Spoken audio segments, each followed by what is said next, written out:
I'm causing a mess. Me when I'm a cat. I'm looking through my You room. forgot to feed the cat. I'm looking I did. through my room to get my tablet, which has my D&D case. I mean, my D&D shit on it. And I looked under my blanket, didn't see there was a one of my combs on it, and I fucking launched that shit at a wall. With a thin wall. I like how you named the title of the stream the Jester. Like, oh, yeah. don't worry, the Jester's gonna be here. Yeah, as if we weren't reminded enough. I'm gonna go check on my popcorn chicken. He will be one way or another. If we want to or not, he will be here. Some noodles right now, so you're gonna have some time. Oh, I The ate noodles- before this. I was like, I'm gonna eat now because I'm not trying to eat like at 5. I'm probably gonna sneak downstairs and get something to eat once my mom goes to sleep. Deli so. I did bring a little bag of goldfish though, just in case. Just a little bag. If needed, I have a copy of Wuthering Heights to gnaw at. We're doing it so early that there's still light outside.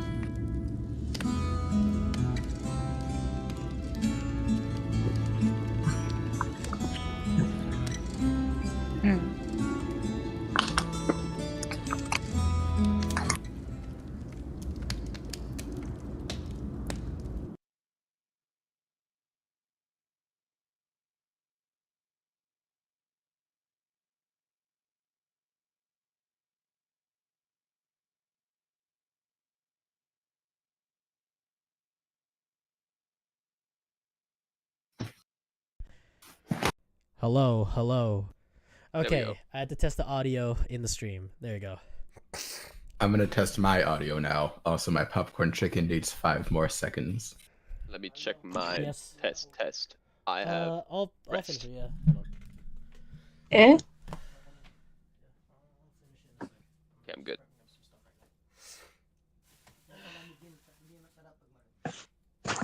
Now is the time to listen to my hype music. All right, and try the playlist on the side. 15 naked cowboys in the showers of Ram Ranch. That's also what I listen to get myself ready every morning. Yep. My alarm clock. SpongeBob, I don't want to work at these showers. Come on, you can't be that bad. Hey guys, we're in front of the tavern again. Oh my gosh, from the tavern. Yes, we are. Wait, Cube, stream your shit. Oh wait, you are streaming your shit. Yeah, I am streaming. I'm just fixing up some stuff on the board real quick before I put it up on the stream.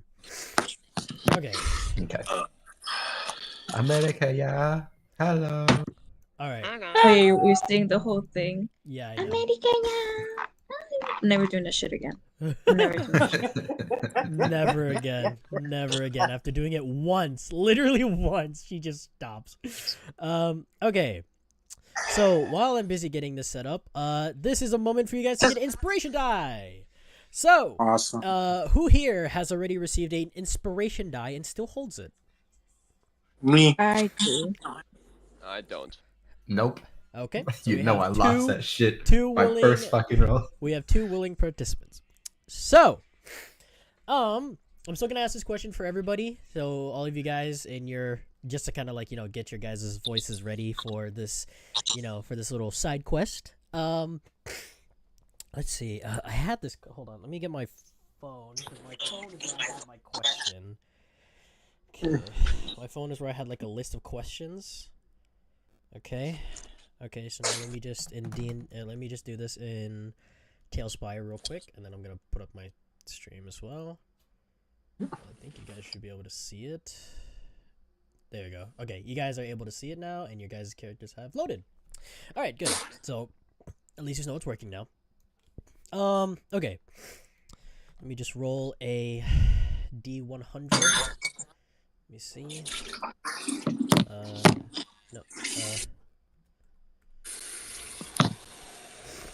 No, I don't want to. Fuck. God damn it! I fucked up. Okay. It's okay. Take your time. 1D100. See what we Who get. threw their phone in a bowl of boiling water? I got a 70. Okay, what's that 70 on my list? Jesus Christ! Oh my god, it is loud. Zoro. Damn. Zoro. It is loud, dude. Bro ordered fajitas. Like, Okay, damn. let's see. Okay, so, question for the stream. Why the fuck are all these dice here? I need to remove this shit. Okay, You did roll. yeah, so I rolled a D100. So for 70, for everybody here, and for those who haven't earned who don't have an inspiration die, my question for today's stream is, what hobbies do you think each character would enjoy doing? So we'll start with it with Baprold. Baprold, what does your character like doing? I'm pretty sure we can guess though. Okay. Now, I know everyone's just gonna go with drinking, but in my opinion, it's not called day drink. It's called a schmirgenschmien, and it's very elegantly cultural. Ooh, okay. It is dropping a bottle. It is dropping a glass of wine into a glass of beer and drinking it simultaneously. Okay. Holy Jesus Christ! Zoro, bro. Oh my Look, god! I'm sorry. This time, the thing was, it wasn't even near it. I didn't know it was that loud. I'll just mute myself until it's my turn. Or it's on time. Well, I was gonna say don't mute now because I was gonna give Hariki his inspiration die and then move on to you as well. So Hariki, give yourself an inspiration die. Take those. I guess we'll hold off on Zoro for the third one. Let's see. Sailor, what do you think Celeste does on her as like a hobby of hers? Probably like the basic, like practicing music, but also reading. I feel like growing up in a church and stuff, she's gonna have to get used to reading, but she genuinely enjoys it. So I think that's what she'll do in her spare time. Ooh, okay. And you already have an inspiration die, right? Yes. All right, you have an inspiration die already, so I can't give you one. Zoro. Give her a second one. No. Zoro. What do you think? Aptly named Zoro would love to do as a hobby. As far as I'm concerned, it would be cooking. Loves cooking. That is true. Was in fact, yeah, chef. So he enjoys it as he does it. Obviously, if time calls and nobody else comes in, but he also likes doing it. Learning recipes and ways to cook to brighten his horizons for that. I like that answer. Wow, I like that answer. You know what?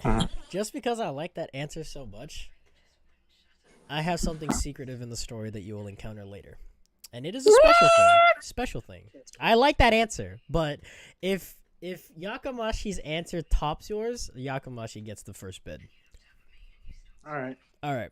And last, but definitely not least, Eric. You lie. AKA Yakamashi.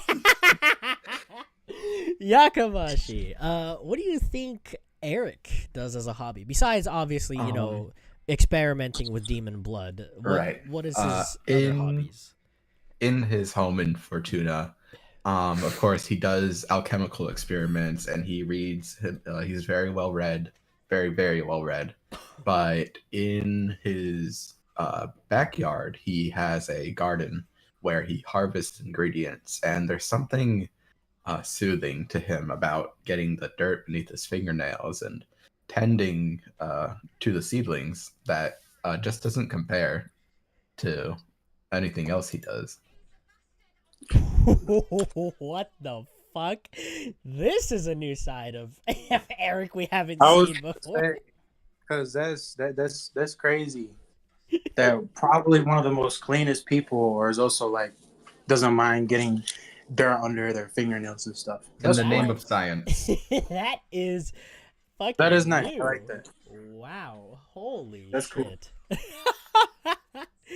All right. So, back into the beginning of the session. Last session, last session, Eric unfortunately had a little bit of a magical mishap and apparently had been kidnapped, and unfortunately his demon side unfortunately separated from him.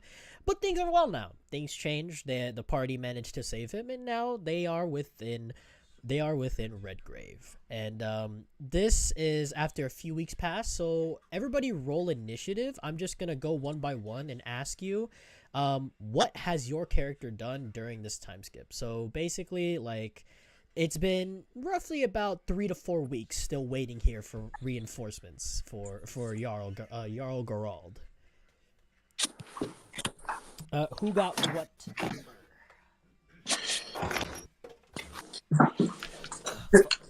Well, I got a number 12. Hold up, I need to get a pen. Oh, Guys, I went to go get my popcorn chicken. What did I miss?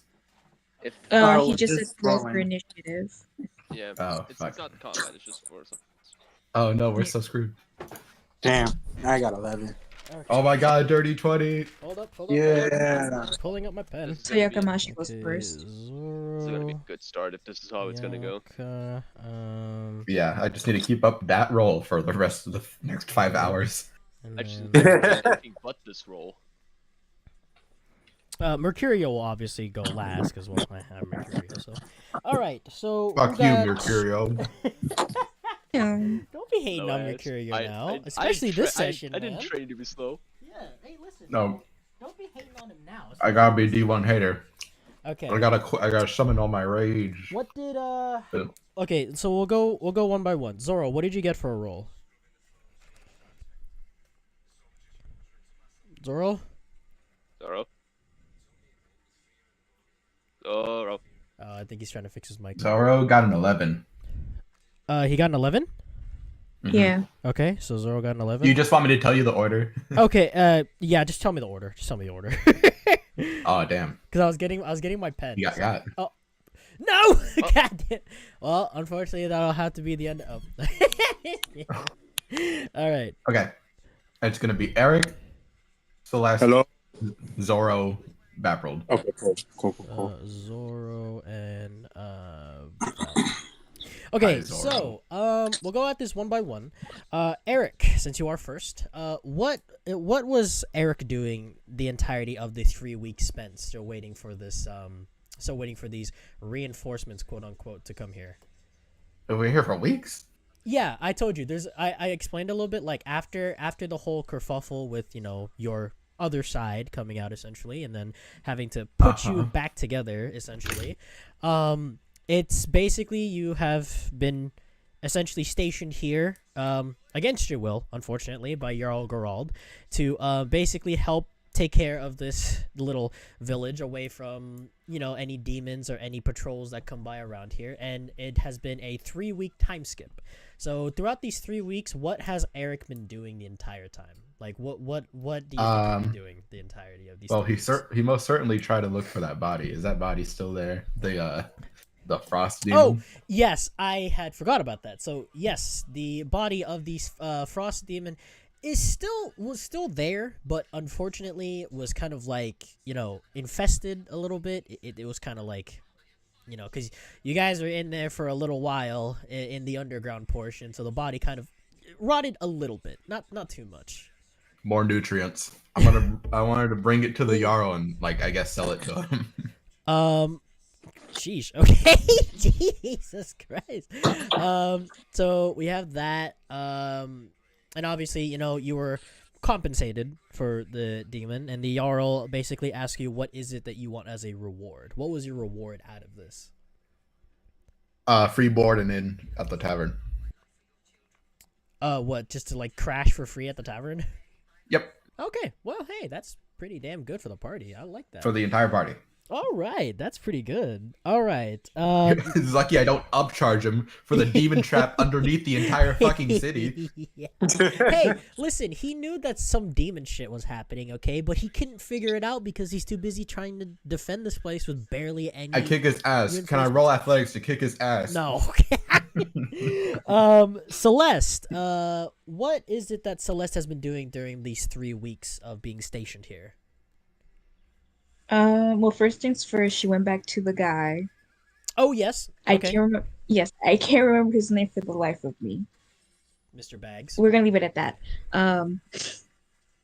She went back to him because he was like, "I'm gonna make you a free armor." So I was like, "Bet." So she went. So I feel like she went to that place. She got fitted, and she got her new armor. I'm not sure if he also made a weapon for her. It was only armor. Only armor. Armor, okay. And I have this armor set. I actually forgot to add this to your inventory, so I'll go ahead and add it in just a second after we get everybody's little 3-week time skip out of the way, okay? Okay, no worries. What else has No worries. Celeste been doing besides getting the armor back? Be worried. Be very worried. I feel like she would also probably perform at the bar with the tavern, I should say, sorry. With, her flute, she probably performs there for like a bit of like gold. Ooh, you know what? Just because of that, give me a performance check. Oh, sure. Give me a performance check. Dirty 20. Ooh. So as you were performing at the tavern, a lot of people, a lot of the bar patrons really loved your performance, and you managed to at least collect 20 gold in total. 20 gold added to your inventory. What else has Celeste been doing? I feel like she would probably learn a lot more about like the history of the village, Oh, just a little bit more. Okay. Yeah, like learning about the history, talking with the people there, just getting to know everybody there. Because everybody there's friendly with the group and to her, so might as well just get to know everybody essentially. Okay, I kind of like that. Okay, so we have that from Celeste. Zoro, what is it that what has Zoro been doing the entirety of these 3-week time skip? Are y'all able to hear me? Yes, we can hear you. Mm-hmm. We can hear you. Okay. You're good now. Because this entire time I've asked and nobody said nothing. So I thought My bad, bro. But so number one thing was Zoro learned how to cook the steak and the fries the way that the owner's wife did. So basically, he learned from her. Dude, free steak and fries. Learned cooking, okay. He also went ahead and he went around the village more so to help, considering that he wanted to make a better name for not just the demons, but also the Grash themselves. Ooh, okay. Spreading the name of the Grash. I like that.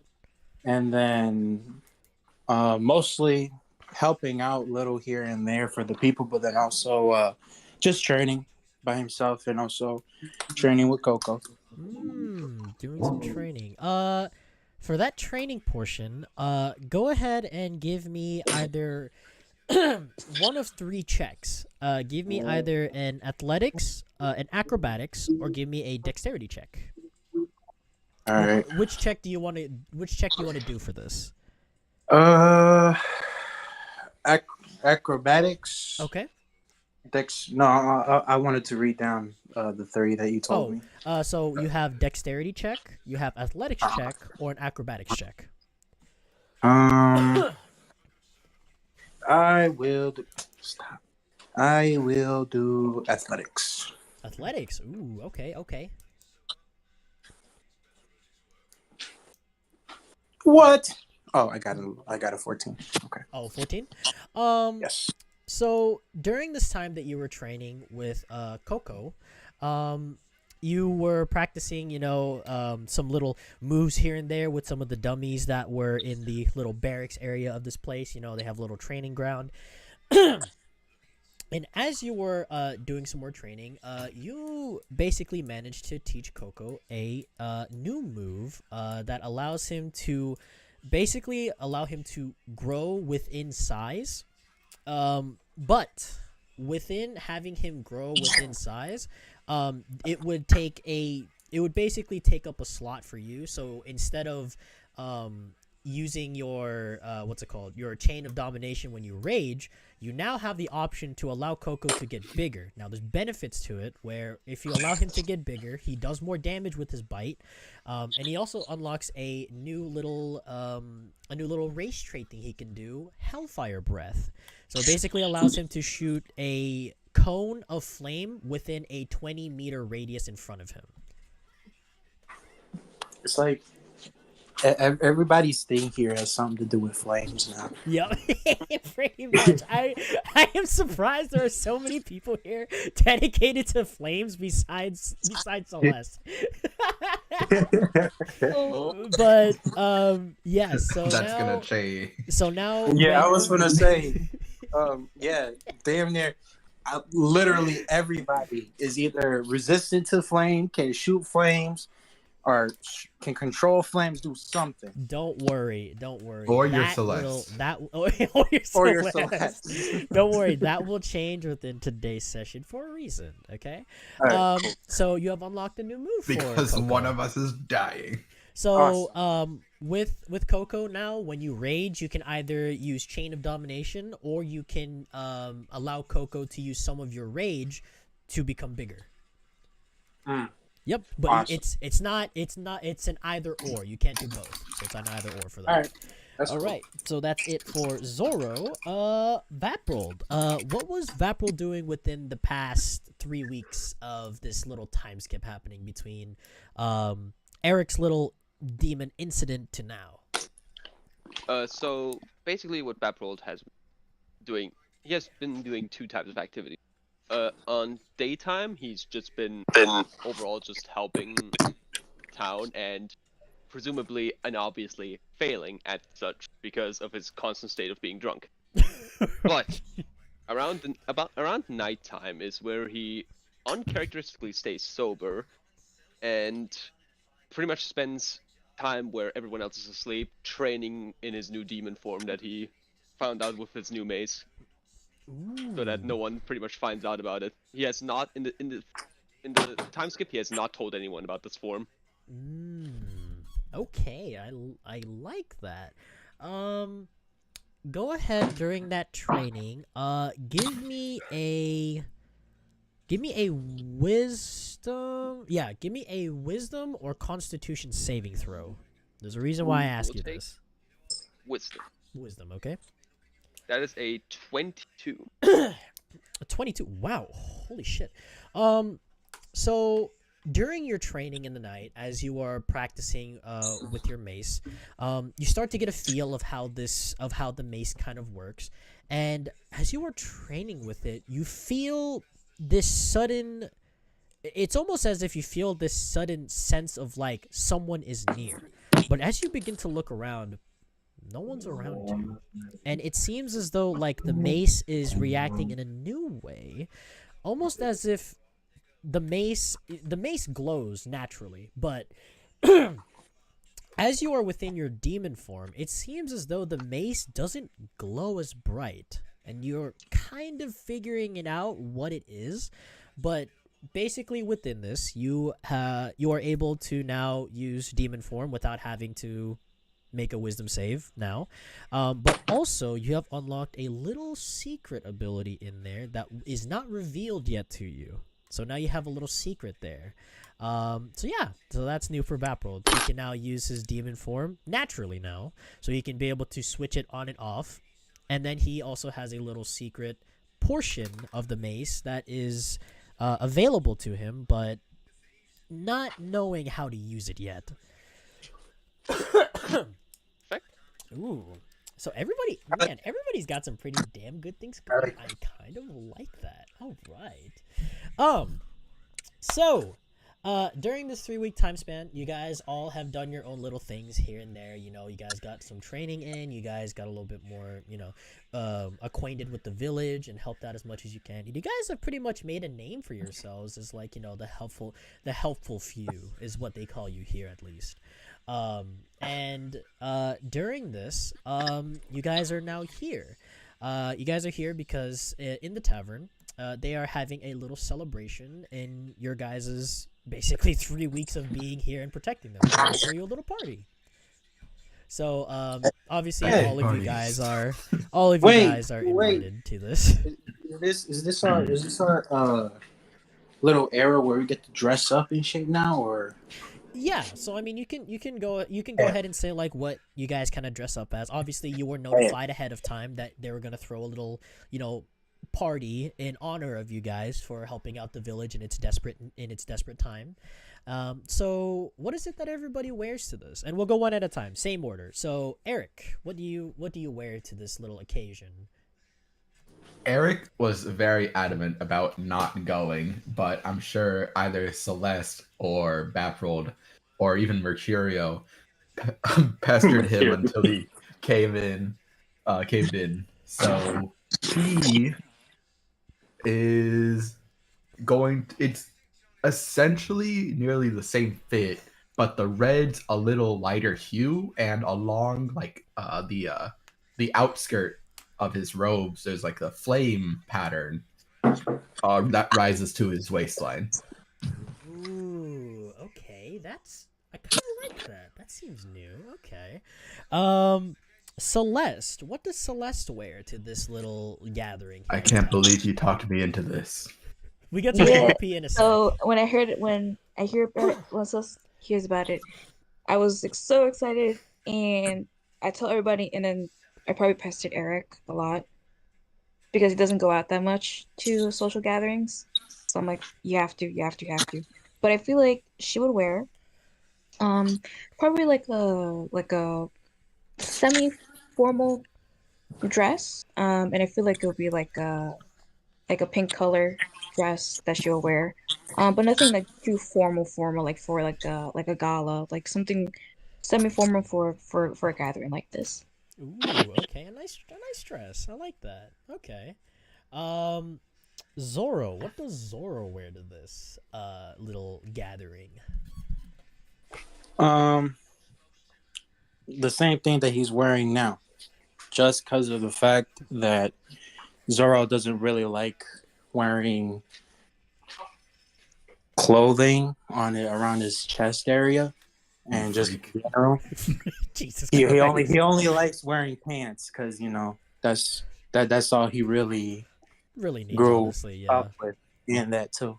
So just clothes in general, like that go around his shoulders and his chest and all that, it just feels too tight on him. Doesn't make him feel flexible, and it's just uncomfortable. So he wears the same thing that he's wearing and that he's been wearing the past couple weeks. Oh right, I like that. Okay, so he's Zoro. simple. He just keeps it simple. I like that. Is he wearing a t-shirt? Is he wearing a t-shirt that says "I'd flex, but I like the shirt"? No. I feel like Zoro No. would wear a shirt that has like the tuxedo. Yeah. on it. Oh, that's so funny. Oh, shirt that has like I a was tuxedo. thinking- Okay. I was thinking of doing that, but it just makes more sense for him to not just to not like wearing shirts in general. All right. All right. I like that. He's keeping it simple. And Yeah. Baprold, what does Baprold wear to this special occasion? So initially, Baprold thought that it was a drinking competition, not a celebration. So he was thinking, oh, I need to represent my old high school team, the Spiritual Spirits. Name still pending. Whose team jerseys were none. You were not wearing a shirt. So he's essentially like Zoro. He's just wearing pants and shoes, is he? Just Pretty no much, shirt. yeah. Okay. So the only people dressed up is just me and Eric. Well, Mercurio too. Hell Mercurio- yeah. Mercurio kind of comes in. He wears this like sort of like this tux kind of look, except for it's like like an unbuttoned tux. So he just has like his it doesn't have the jacket, but he just has like the shirt under that's buttoned, but he has like 4 buttons unbuttoned down from the top. And obviously, he comes in with some. He's a whore. He I was comes gonna in say, with his. So Mance is showing his chest area? Essentially, and in his, obviously, like in his chest area, because he does a lot of training and stuff. In his chest area, you guys kind of like see a little bit of some scarring because he does train. He did a lot of training when he was younger, and he still does training, obviously. But Damn. obviously he wears like this nice little airy type of pants, and then he wears his regular boots because unfortunately he doesn't have anything else to use as shoes besides his regular boots, so he just wears his boots with him. So you guys all get ready, and you guys finish up whatever you guys are doing for the rest of the day, and you guys kind of gather around here. What happens from here on is RP starts. Bless you. The RP starts and Zoro starts dying. He starts. Drink water. We'll start with this session. We'll start this portion. We're having some technical difficulties. I think one of our players is literally dying. Yeah, but he is technically that's the going to technical die. difficulty? Humanitarian All difficulty. right. All right. We'll start it off like how it was before. Eric arrives first, and he kind of I gathers think around. I would have arrived with Celeste. Oh, okay. Well, then that's fine. So Eric and Celeste are, kind of meet up at the tavern, and then who comes next? Is it Vaprold or is it Zoro or Vaprold, team jersey in hand, which means nothing in hand. Oh, okay. Vaprold comes in, and then Zoro, and then Mercurio comes last. So we'll kind of play this off bit by bit. So Celeste and Eric come in, and then Vaprold kind of just starts coming in. How does Vaprold get here? By the way, how does he get here as Celeste and Falls out of a tree. Celeste and Eric are waiting by the tavern entrance? To be honest, he pretty much said it perfectly. Yeah, I fall out of a tree.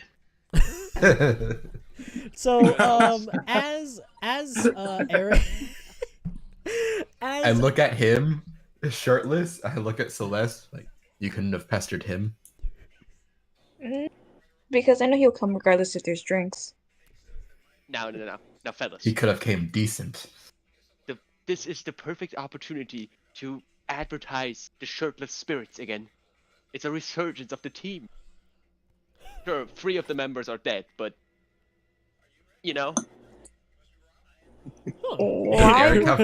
Eric have flashbacks of this dead high school team? Do you have flashbacks of this? This is up to you. This could be a little bit of we lore were building. we were in the same high school, right? Yeah, because we have our same coordination. Basically how. So it would I was have is- memory of this? Battle? Yeah, so I'll give a little context to this one, just a little improv context.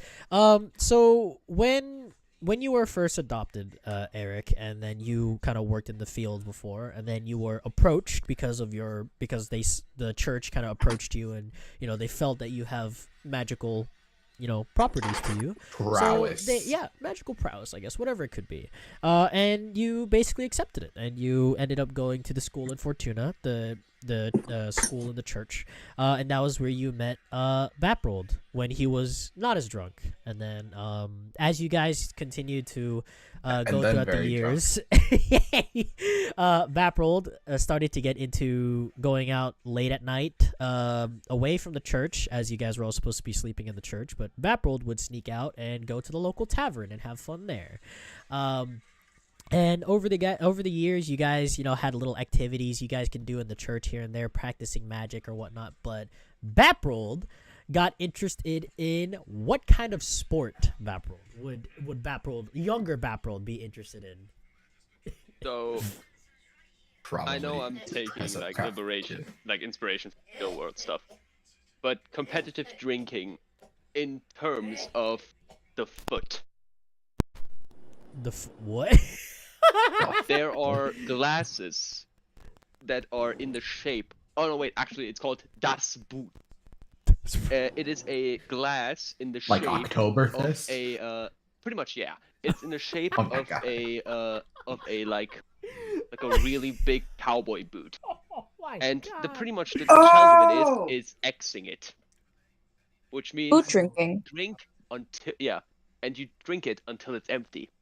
If you Oh. fail to drink it, you lost that round. If you complete it, you win the round. If So the tie, go on to next boot. Jesus Christ. So, Baprold in his younger years, kind of in the church, you know, obviously you were forbade from drinking, obviously, as you were supposed to be focusing on your studies. But Baprold managed to kind of encounter this little like underground-y-esque type of place where they basically do a lot of shit that they're not supposed to. You know, obviously, having some quote-unquote fun in some places of the church, and then obviously there's this portion where he is basically having a drinking contest. There are others, you know, that have like a fight ring, you know, and whatnot, and people make bets. And Baprold, I would say Baprold was pretty much one of the few undisputed winners or undisputed champions of this drinking game, essentially, bar none. Nobody else could outdrink Baprold during his younger years. And during You were this, all so young. during Your these livers younger were years, underdeveloped and you drank yourselves to death. Except for you, who I was hoping that wouldn't make it out. So this is where they had a strong anti-drinking policy in school. Yes, and they were trying to crack down on the students that were obviously drinking when they're not supposed to. And Baprold, you basically brought Eric with you to one of these nights where people were making bets of like who was gonna win this drinking contest. And Eric, what would younger Eric do in that portion? Would he just like sit there? Would he participate? Like, what would happen during these He times? thinks he's so fucking cool with his back against the wall and his arms crossed with one leg up. Just watching. The fucking oh my God! I can't believe Hey, real quick. What haircut did Eric have when he was in high school? that's up to Oh, Eric. he What did definitely. he have? What did he have? Yeah, that's why I'm asking. Was he bald? He had the fucking lesbian cut. Oh no! God. Oh my That goodness. sounds fucking. Oh no! Oh no! Poor Eric. So yeah, you guys had a little history, and you know, there's obviously little teams here and there of like, you know, who can, which team had like the best people that can drink more than others, and obviously Baprold was part of what team? The Shirtless Spirits. The Shirtless Spirits. And so That's And the won name. by a this is who a won by a little bit fucking of some, mile. yeah, pretty much was an undisputed champion of drinking, and it's kind of like a little bit of a flashback, kind of brought back before, and now you guys are back to here. It's like the scene in Ratatouille. Pretty much, yeah, mean- essentially. Pretty much to say the vodka Viking great, but the beer bastards had a bit of a too long run, in my opinion. Yeah, you had to fucking put them down, bro. You had to put them down a peg. Had to Oh, they were it put away. down. Those Oh. 3 students, they were put down. So back to current period where Celeste and Eric are just looking at a Baprold that is Wow. shirtless on the floor. Well, it's Well, an I did. interesting choice. You know, you don't see people coming shirtless at events, sober. For a After reason. Team. Sure. Baprold, that was 8 years ago. And the team lives on in me. That team, they don't. That they shut down the team. You shut down the team, Baprold. When 3 Well- students die from liver failure, they kind of stopped doing that thing. They are weak if they die from that. So you guys are the reason why we always get a presentation on why not to Don't drink rope me in underage. on this. Don't rope me in on this, Celeste. Well, but you guys were. Wait a minute. You guys were classmates. What do you mean not to Yeah, rope you in with them? Not teammates, classmates. I'm the reason. But you still hang out with them. Against my better judgment. You could always say no. Trust me, I tried. I'll have to cut it here real quick. As you guys are talking amongst yourselves, Zoro casually. Okay, how does Zoro kind of come in here? Like, how does Zoro kind of like approach the group? Wagging his step. So, they talking and everything. I come in, wings spread out, flying down towards them, and I have Coco in my arms. So that's Coco's gonna be with us because Coco You're deserves holding just Coco as much. like a Yeah, lapdog. he's holding Coco, I guess. Okay. You guys, as you guys are like talking amongst yourselves, right, Eric, Celeste, and Baprold, as you guys are talking amongst yourselves, you guys hear this whooshing sound, and as you guys turn around and look, you guys see Zoro kind of just like gliding his way on down, and he lands next to you with Coco in his arm. And when he lands, he lets go of Coco, and Coco just stands there next to him. Yeah. Sup, people? Y'all ready for this party? As ready as I'll ever be. I bend down and I pat my lap and I'm like, "Come here, Coco," and I want to pet him. Coco kind of like he looks up at you, Zoro, and he kind of like shyly kind of sidesteps towards you, trying to see if like Zoro is gonna like look at him or like catch him, So he's kind of doing it slowly. Give me a perception check, Zoro. Give me a perception check. All right. I'm gonna see. Wait for it to load. Give me a second. All right, perception. Yeah, perception. A perception check.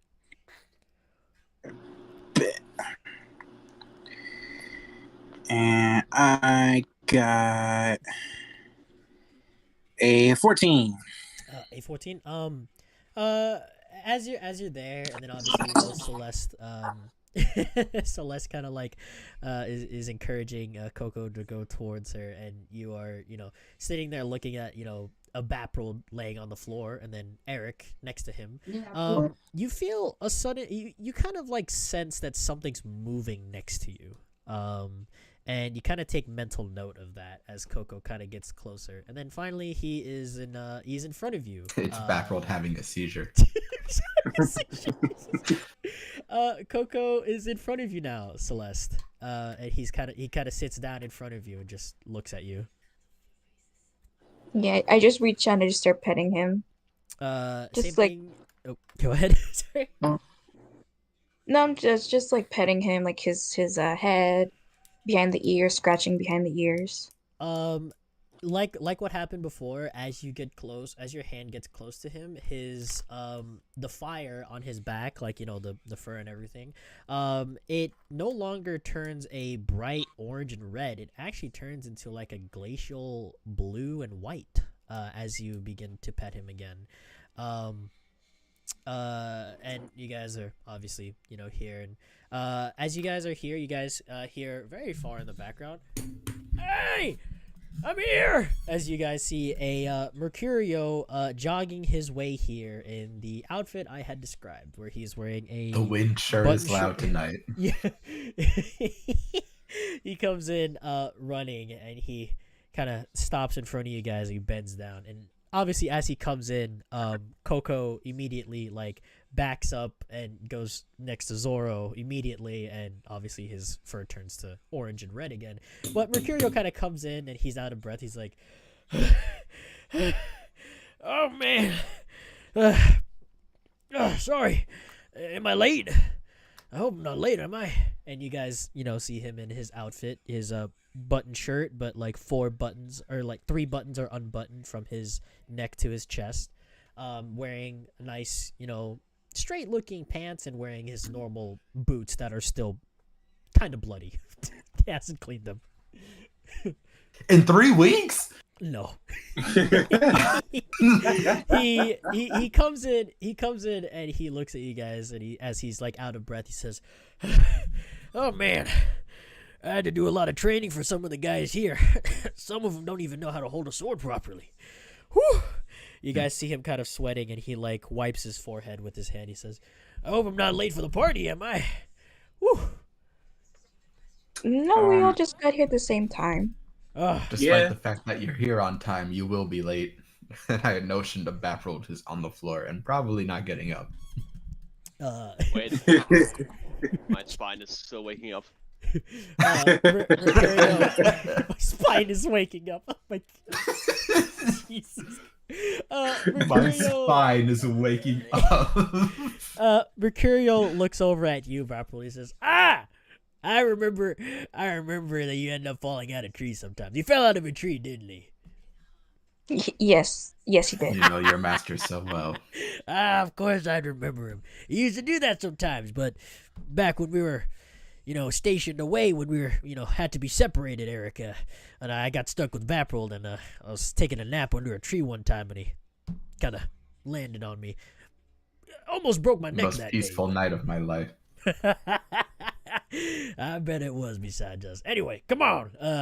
Mercurio goes over and gives you like a slap on your back, and you guys just see this like red imprint of like a full palm out hand on Baprold's back. He says, "Come on, everybody's waiting inside for us. Let's go drinking," he says as he casually Just starts slap him. making his way in. Yep.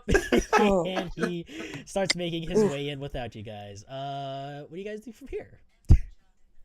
I kind of poke Baprold with my foot. Is like, is Uh, he dead? You go over to Baprold, Baprold on the floor and poke him. Bathrobe pretty much launches from his spot into a straight standing.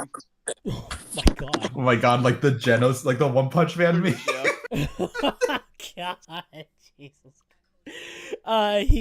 You guys see Eric go over and like barely tap the tip of his shoe on Vaprold's back, and you see Vaprold almost as if he just in a flash instantly gets up off the floor and is standing straight up at all and looking at all of you. Wait. Still got Lower it. part's still gone. There it is. Lower part still gone. And I'm just starting to walk into the tavern. All right, and Vaprold just casually walks his way in. What does everybody else do here? Well, he didn't get us free food for nothing. Come on. I am really excited, so I just go behind Eric and I start pushing him towards the door. I'm like, let's go. Hey! Oh, stop it! Yeah, Stop! you stop. see them go in. Zorro, do you His start boots making your are way in? digging into Okay. the dirt like Yeah. crazy. He's leaving like a trail. But just towards Celeste it. is stronger. Yeah. You probably, as long as you don't have a -1 in strength, you're probably stronger than Eric. Zorro, what do you do here? I will go ahead, follow right behind them. However, Okay.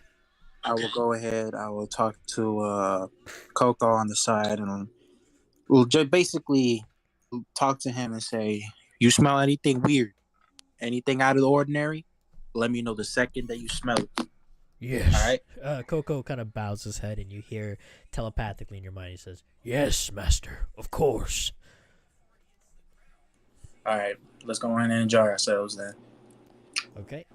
You guys begin making your way in. However, Zorro, as you take one step to the door, you immediately feel this eerie chill down your spine. Almost as if you feel eyes peering directly at you, and you feel it. It's very, very fucking strong. What does Zorro do from here as everybody makes their way inside? He stays outside, and he would like to fly up and go ahead and look around, basically the area.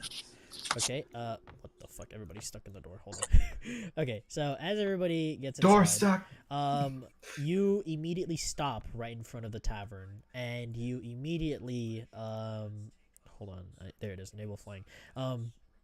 You immediately start flying upwards, and this is just like a little representation, but you kind of fly higher than this, obviously, but you take flight right above, and you try to look past all of the trees, but nothing really catches your eye in here. You still feel these glaring, almost as if somebody is looking at you with like very, very, very obvious malice intent, but you just can't see anything in here. They are nowhere.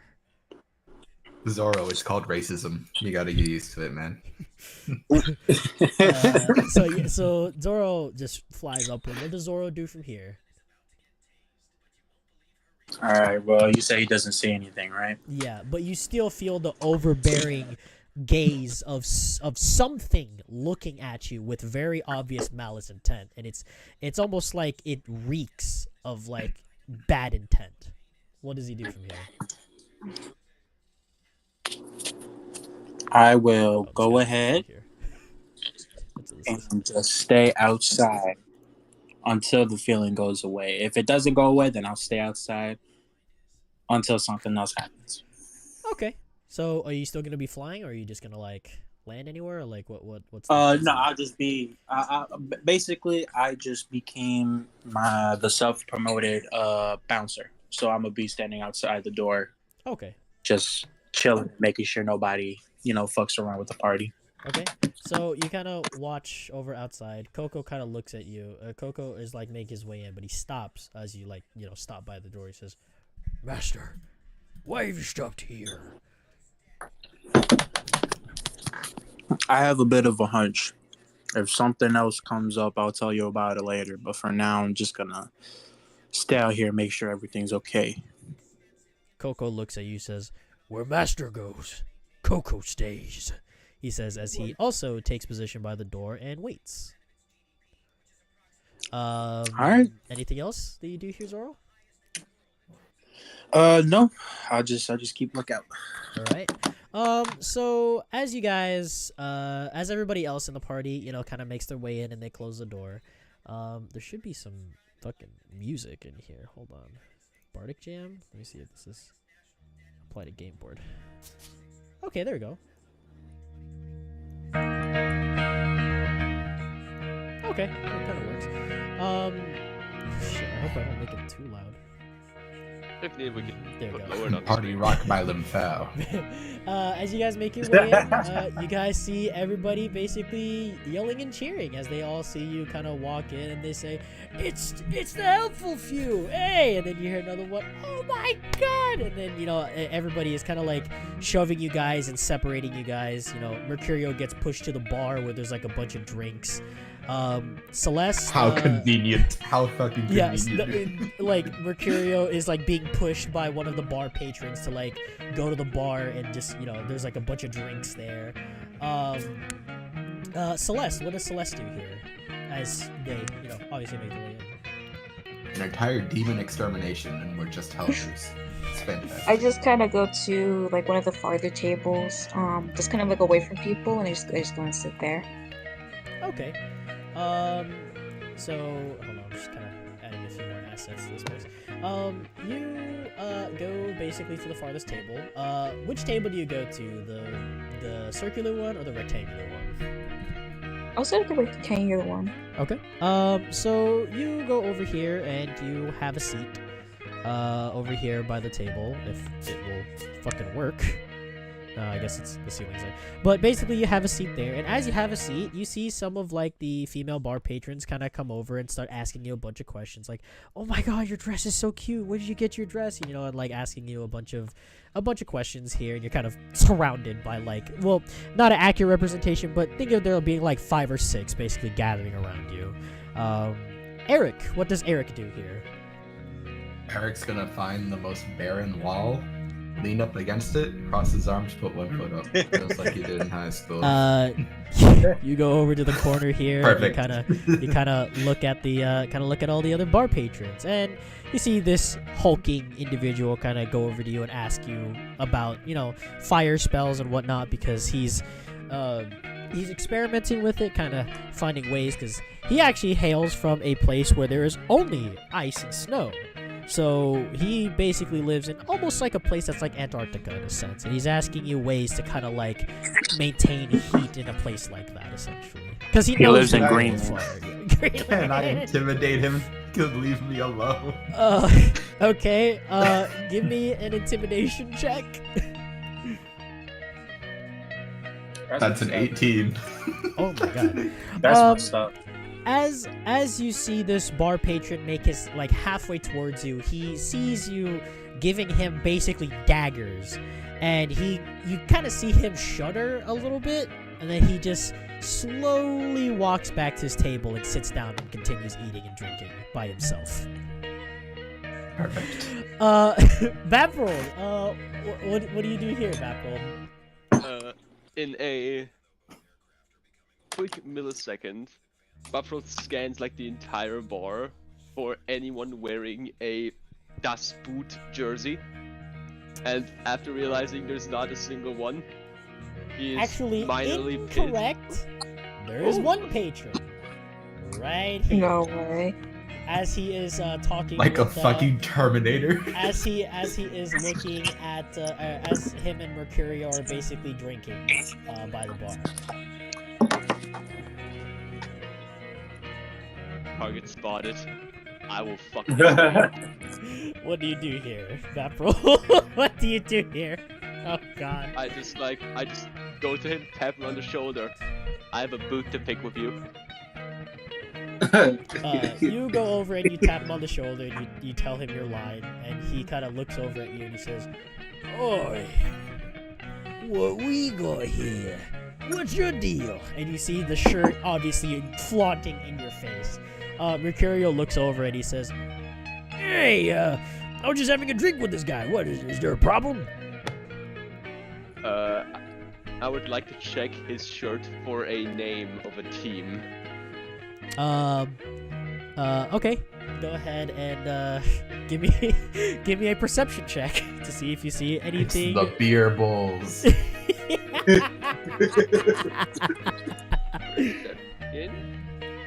You got a what? That is a 18. 18. You don't particularly see a name on there, but you see a logo, and you recognize this logo. The logo of the Beer Bastards. Oh, oh, you poor soul.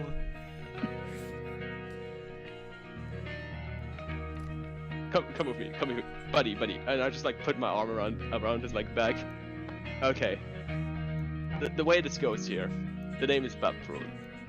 We might have already met at one of our underground meetings, where I quote, beat your ass. Now, let's get this undergoing here. If you're in for a rematch, you should have come a week early with it. If you want to have a friendly, we're fine with it. And if you do want to trot at the best, which is me, well, you pay. He looks at you and his eyes kind of squint, trying to like intimidate you. He says, "Oh, well, you're baffled. I remember you took down me teammates. I have yet to get my revenge for them. Let's settle this right here now." As he says, as he drags you over to this table, he pushes this odd guy aside, and he basically sits on the other side of the table, and you sit on the other side, and you guys, most of the, like, not accurate representation because there's not enough space in here, but basically, like, in this tavern, there's a bunch of people. Like, half of the people in this bar gather around this one table as they start wheeling in drinks onto this table, and they kind of egg you guys on. Some of them are egging this guy. His name is Edgar, and then some of them are egging Vaporol, and you guys are basically having your duel. He looks at you, as they put one mug that basically looks like the shape of a boot, similar to what Mercurio is wearing, but it's in like a wood, metal, and whatnot. That has a handle on the side of it, and it is full of the strongest smelling beer you can ever smell, dude. And you basically see Edgar look at you with eyes. He says, "Oh, you better have the stomach for this one." Nice quote. I'll engrave it on your tombstone. "Oh, will you now?" "We'll see about that," he says as he immediately grabs the mug and downs it Let me make a. Let me. I hope he dies. let, me, I know. let me make a quick roll for this. Harry, that shit was hard as fuck, dude. Holy shit. That was, I thought it was just it a was. friendly drinking competition. Let me make a roll for this poor sod real quick. Das Boot rules. There are no rules. So, Now wait a minute. roll for this poor sod real quick. D20. It was a very short-lived battle. As you see this man, you see Edgar immediately down it, and you see him put it down on the table. He looks at you straight-faced, and he immediately tilts backwards and crashes to the ground. He rolled a nat 1. He rolled a nat 1. I just like slowly go over to his like body, and I just like stare in disappointment. He looks up at you, and he's basically paralyzed. You can only see his eyes looking at you, but they're like, you know, moving. They're like looking around at other places around you. I would like You were stronger. just one little thing. I would just a little like joke I'm gonna do here. I'm just gonna squat down to him, and just like slowly like hold the holster of my I hold like the little part of my mace, and I would just like to make my eyes like go into demon form, just like you're just another one on my list, little bitch. You see his eyes widen, almost like in fear, and then he closes his eyes, and he is just laid out cold on the floor, completely drunk. And funny enough, you smell a very salty smell as you look over, and it seems he has wet himself on the floor. Yup. Basically, most of the people in the bar, and they were placing their bets, and unfortunately, half of them lost. Baprold, you managed to get 50 gold per your bet. Let's go. That's crazy. Literally, That is fucking... that's literally getting a perfect right there in round 1 of Wow. in Tekken, dude. Someone get me my chain mail. I don't need to I don't need to represent anymore. Mercurio kind of looks over at you in awe that you managed to beat this guy. He's like, "What? You didn't even take a drink yet. How have you done this?" Easy. Beer bastards are weak. Always were. Really? I was told back at the church that they were one of the strongest. Are you kidding me? They used to be, until I arrived.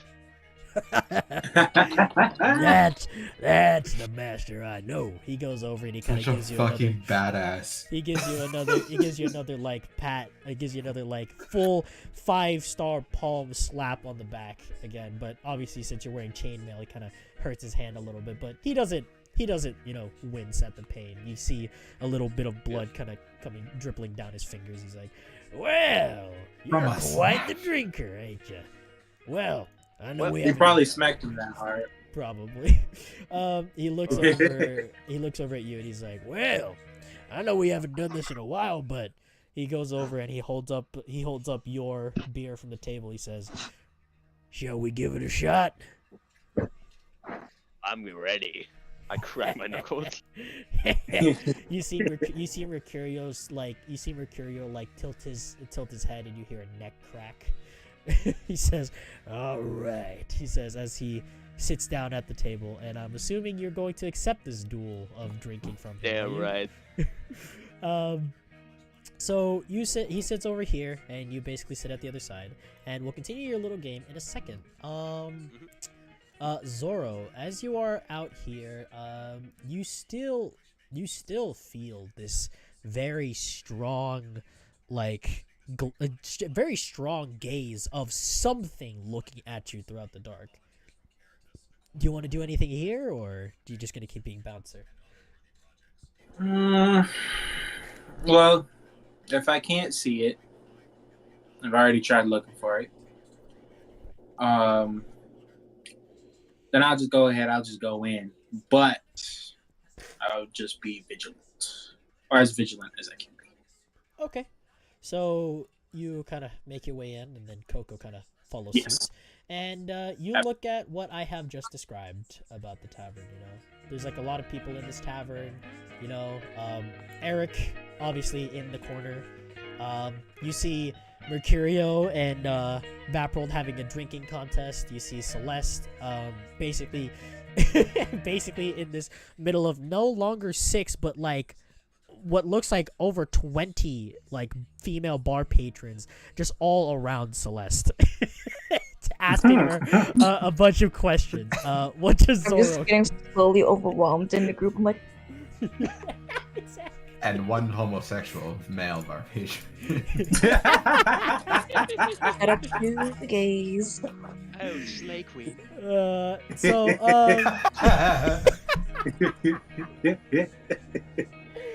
All right. what does Zoro do in here?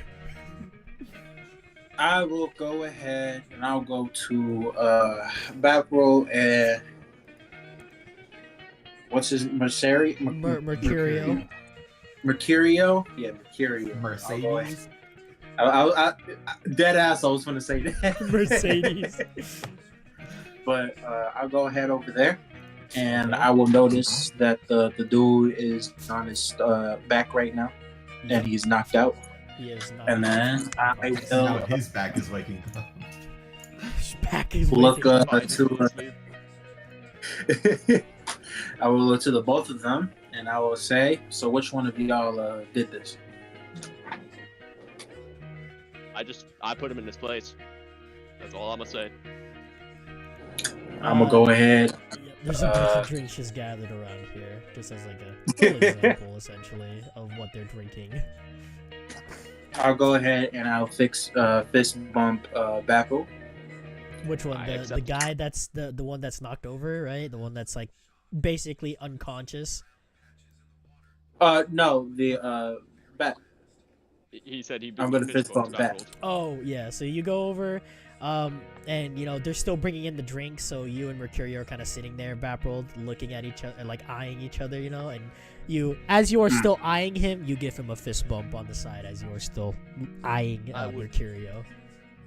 I would Awesome. also, while still holding eye contact with Mercurio, like with one hand drink a mug and on the other one give one to Zoro. Like hold one, like to say like if you want one, here you go. He does I that. will He offers take you a it. drink. Okay, you take it. I will take it and I will down it in one gulp. Yep, you down it There in you one gulp. It doesn't really affect you much because your immune system is way more efficient. So you basically down it like it's water, and you know it just has a slight flavor to it, but overall, it's pretty good. Not too bad. Yeah, not too bad. As my character knows, he personally likes his own beverages that are mostly from hell, but he does have appreciation for some hard drink from the humans. Every now and then. So what else does Zoro do here? All right, I'm gonna go ahead, pat the two men on the back, and then look around the tavern a bit more before noticing that Celeste is over there, as you said, surrounded by a multitude of people. Yep. But I'm just gonna stare at her while making my way over to Eric, just to make sure that that she'll be able to handle herself. So as you're Light. walking towards Eric and you know looking at Celeste, Celeste, you make eye contact with Zoro. What do you do amongst this sea of female bar patrons here? And one you gay male see, bar patron. yeah, and obviously one gay bar patron. You make eye contact with him. What do you do here as you make eye contact with him for this split second? I just kind of like looked up and I'm just like have the face of like I'm exhausted by just talking with so many people, and I just kind of eye mouth like help me. Help me! Zoro, you see like she seems a little, you're like, her face is exhausted, you know, her eyes are kind of like drooping down, and you see that she's mouthing something towards you. Give me a perception check. My social battery running out. Oh, damn. Sorry, Celeste, I got a 4. Damn it. As you're looking at Celeste, you see her mouthing something, but you can't really make out. What does Zoro do in response? I was hoping exactly for this. I will continue my way over to Eric and talk to him for about a minute. Celeste, you kind of see Zoro look at you, and you mouth to him, "Help me," but it seems like he kind of like tilts his head and like raises his eyebrow like the Rock does. And he kind of looks at you, and he it's like he doesn't understand. He gives you a slight, Zoro, you do like a slight shrug, and then you just walk off towards Eric. And What is Celeste kelp tea? Celeste is still stuck in this sea of female bar patrons. You make your way wait, to. Oh, go ahead. can I try to maybe like a I don't know if that could be like persuasion or charisma, but can I just like a persuasion thing, like to try to persuade these people to like back away, or me trying to like head over someplace else? Intimidate, it works every time. Give a persuasion check. Yeah, give me a persuasion check if you'd like. Okay, I got a 14. Dang. Unfortunately, you tell pretty much what you tell everybody to kind of like give you some space, right? You know, I'll probably just say like, "Oh, it's great chatting with you, but I would just like to head on over to the bar and just get myself something to drink." Polly, come down. As you are trying to get up out of your seat, you kind of like get up out of your seat, but they've essentially like packed themselves enough that they've essentially created a human wall, like a human circle wall around you. So now it's kind of tough to kind of get through. We'll get to you in a second. We'll finish up with Zoro and Eric. Zoro, quite conveniently actually, it's on to Eric. Eric, as you are here in the bar, obviously trying to look cool in the bar, you obviously see what's happening with Zoro, or not Zoro, you obviously see what's happening with Mercurio and Vaprold. You know, they're getting a lot of drinks ready on the table and on the sides next to them, getting ready for this fucking beer battle. And you know, you see Celeste just completely surrounded and trying to like make her way out of this entrapment of female If only bar she could cast a patrons. fireball. And coincidentally, as you're looking away, you look over and you see Zoro approaching you, and Zoro's in front of you. Why are you cornering me with your wings? Are you trying to seduce me? No. No, I No, don't say that. This session got spicy quick. Oh no. Nah, just literally saw you right here trying to act cool, you know, with the feet, foot up against the wall, hair in front of your face mysteriously, you know. Just wanted to come over here Yeah, she's and let you know, you look stupid. So you continue like this. I can see that it is making you feel happy, unless there's some other emotion on your face that you're willing to explain what that is. How would someone who looks stupid do this? I'm gonna cast Control Flame. Well, you I'm are going pretty to- close to a torch, so I mean, what will you do with Control Flame? What are you gonna do here? I am going to snuff out every torch in this cavern. What, you're just gonna? It has a range of 60 feet. You I'm gonna? Oh, you snuff gonna them put all it out? You I gonna can just do put that. it out? Yep, Okay. all of them. There's gonna be a lot of work to do that, so I'll just kind of give you like a narrative representation. Lazy. I know, dude. I'm such a lazy DM, bro. It's Wow. So as you you basically Eric, how does Eric kind of like portray that all of this, like, does like his eyes glow? Does like something like what happens here? There is a like tiny spark behind his eyes, and he raises his hand up with his palm up, and then he clenches his fist, and one flame goes out, and multiple flames go out, all in order. As you see this, Zoro, you see kind of like the flames going out one by one after he did this little motion. Immediately the little band that's kind of happening here stops playing as it immediately goes lights out, and everybody and some of the bar patrons are kind of like freaking out. Some of them are screaming in the bar. Yeah, man. Very cool. You just fucked everything up. How do you feel? Oh, You did feel I? cooler? I'm gonna You feel cast better? dancing lights in the center of the room, and essentially create the first disco. Oh my fucking god! Let it happen. Let it happen. I need to find an improv way to fucking build this shit. I told you you were not ready. Okay.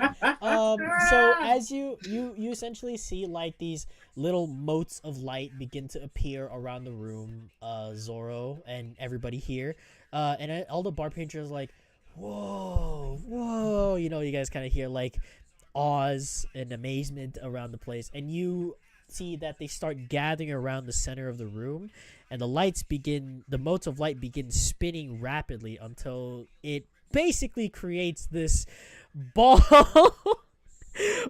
of light that just emits this like little ball of light that kind of like emits rays of light around the room, and everybody just continues, basically is now having even more fun than usual. Line dance music plays, and all the women go away from Soleil. Yeah, so basically everybody kind of goes around, they're having fun, and they're kind of like dancing now. The band starts playing louder. So what happens here? I take this. Sorry. we'll finish with Eric first, because I'm basically done. I just I have he has a smug ass look on his face, and he goes back to crossing his arms and plants his foot on the wall.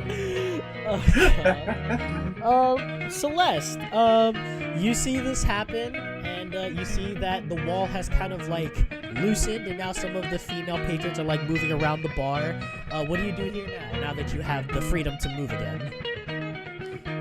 I quickly make my way over to where Mercurio and Velturtle are.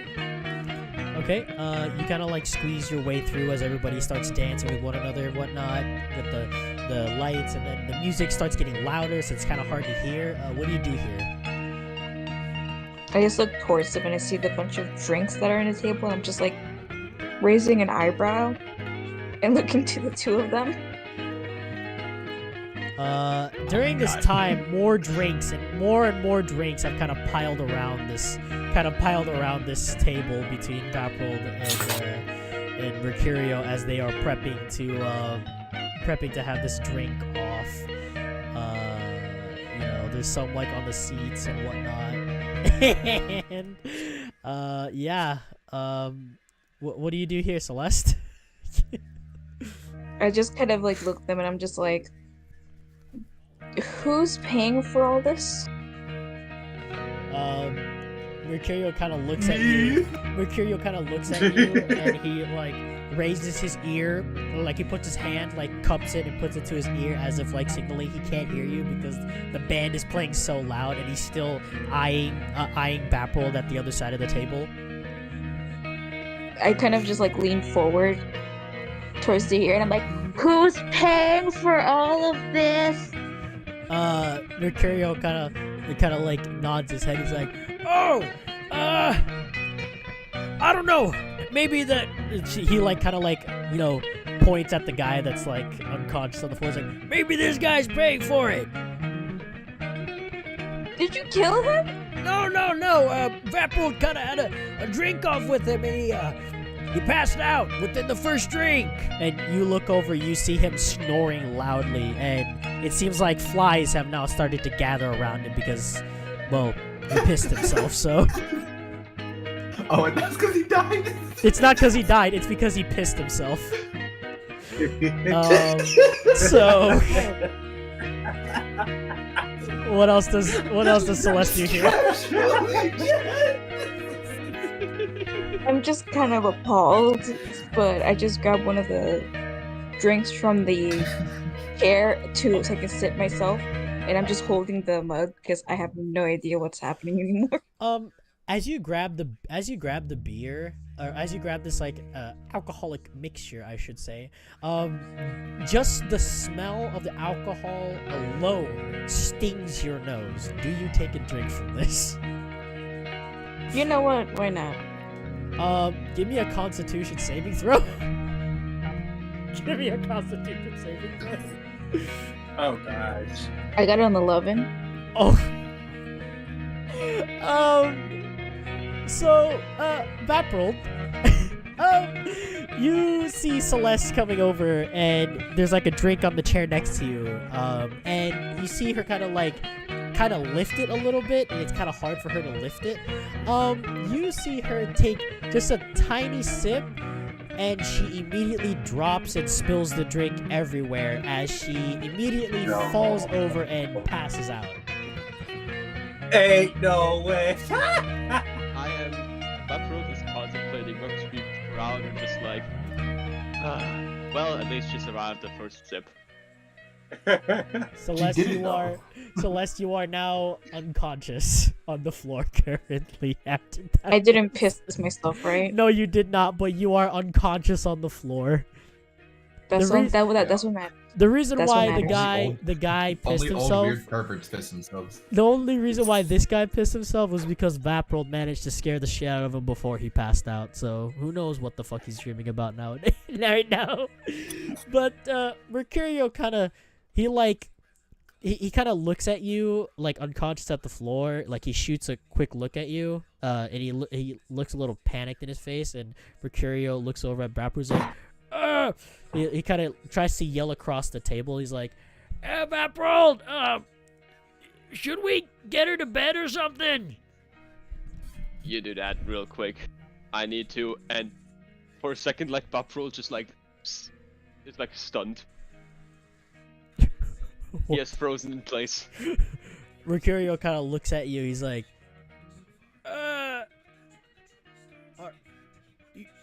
you right? I'm just not responding. Suddenly, like, after like 5 seconds of nothing, like of total silence, like Vaprold just removes in motion, just like mid-sentence. Yeah, I get her upstairs. All right. Okay. You see, Mercurio kind of gets up off his chair. He kind of picks you up, and he brings you upstairs, Celeste.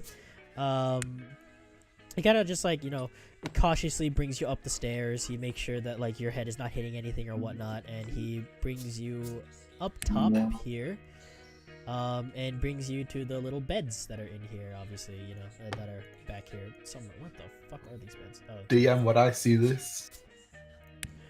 You see Mercurio kind of like, because obviously there's a lot of people around the bar, so he's kind of like holding Celeste, and he's like kind of like nudging his way past the people trying to get to the stairs, and he gets upstairs. Okay, yeah. If I see this, if it's our turn coming up next, I guess after Zora, I'd like to follow. Yeah. So Mercurio basically puts Celeste to bed. Yeah, Damn, my first alcohol experience in this game, and I'm down. Yep. We haven't even got to combat. We haven't even got to combat yet. Wow, you did one thing and died immediately? That must suck. That's. Well, I'm not dead. You're unconscious. Zoro. So as this thing happened, you watch this in real time of Eric basically making a disco in this place. What does Zoro do here? Eric's looking at you like, yeah, motherfucker. What now? He's giving you a smug look, essentially. I would like to telepathically tell Coco to bite his ankle. Coco kind of looks up at you and he says, "Are you sure?" He says as he kind of, and you look at him, he makes essentially like he's excited. You see his tail wagging a little bit. Yeah, okay, and then telepathically I say, yeah, just don't bite too hard. Don't leave him a souvenir. Just something that at least hurt him a little bit. He cuts you off mid-sentence as he lunges straight for Eric's ankle. Eric, give me a dexterity saving throw. Wouldn't it just be an attack on his part? I'm giving you the opportunity to save yourself here with that. If it's a dex save, I'll take damage anyways. No, you won't. Don't worry. You won't. But this is just to decide whether you get hit or not. Okay. 19. Okay. Suck my balls. So, Eric, as you look at Zoro, you feel something is a little off in the wind. Eric is not really responding to you, and you see his eyes kind of squint. And you immediately notice something is wrong. And just as your hunch came in, Coco lunges. You know what at happens you. when Coco lunges for one leg? It's when I switch my feet again, leaning against the wall, and he crashes into the wall. Yeah. So you see him just there, and he switches his. Basically, Eric opens one eye, and then he switches stances, and you see Coco just immediately flat face in the wall. Basically, what happened is his head is now in the wall. Poor mutt. Had too much to drink. And Coco is Did seemingly. Did Eric actually say that? Yeah, Eric actually said that? he actually said that. Would it be possible for me then to go ahead? I'm gonna go ahead. Would I be able to take Coco out from the wall? Yeah, give me a. Okay. Give me He's a. gonna swing Coco at me. Give me give me a strength check with advantage. Strength check with advantage. All right. This is such a fucking chaotic start. We haven't even got to the juicy bits of this fucking place yet. 19. 19. So yeah, Wow, you dude, basically 19. managed managed to pull Coco out with ease. Holding his holding like what part of Coco are you holding to pull him out of the wall essentially? So basically, how I pulled him out was it's just his head that was stuck into the wall, right? So the rest Yeah. of his body is still on the other side. Yeah. Then I just go ahead, I pull, basically grabbing from I guess the scruff, if hellhounds have that, and then just pulling out with my hands wrapped around him on the waist, kind of like carrying him like like a football, I guess. I don't know. Oh, okay. So you managed to just pull him out of the wall with ease. You see Coco's nose bleeds a little bit. Okay. But it's not, obviously, since he is a hellhound, it's not regular blood. It's more like it's basically like lava. It touches the floor and it kind of singes it a little bit and creates a hole in the floor. Like a few, All like right, you I see go little ahead. droplets of holes in the floor. I go ahead. I go ahead. I ask him if he's okay. Coco, you doing good, buddy? You all right? You get no response. Yeah. So, what do you mean by that? No response. Basically, he doesn't respond to you. He's not dead because you can feel his heartbeat, obviously, but He's just knocked out? He's knocked out essentially. He's unconscious. Okay. All right. All right. So then, as you look at his eyes are not like his normal eyes. You just only see the whites of his Right. eyes now. Okay. All right. So he's knocked out. All right. Get that checked out. Yeah, I might just do that. I'm gonna go ahead. I'm gonna take him to the side, and I'm gonna check him out. See if there's what I can find. See if there's anything wrong with Coco. He's dead. That's what's wrong. He's No, not I mean, dead. like, what He's it is. unconscious. What happened? Like specifically, like what? Like is it like you said that he's bleeding a little bit from the nose, right? Yeah, from his snout essentially. You see it kind of dripping out from his snout. Oh, okay, never mind. I don't need to check then. That's basically all that I can see. After that, I just take him to the side, and then I head over towards the bar to where I see Bap still staying there. Yeah. So do you carry Coco with you? Yes. Okay. You carry Coco with you, and you kind of make your way there. Conveniently, Vaprold, it is up with you next. You are still sitting here waiting for Mercurio. Every to time come someone back. visits them, there's more and more drinks. Yeah.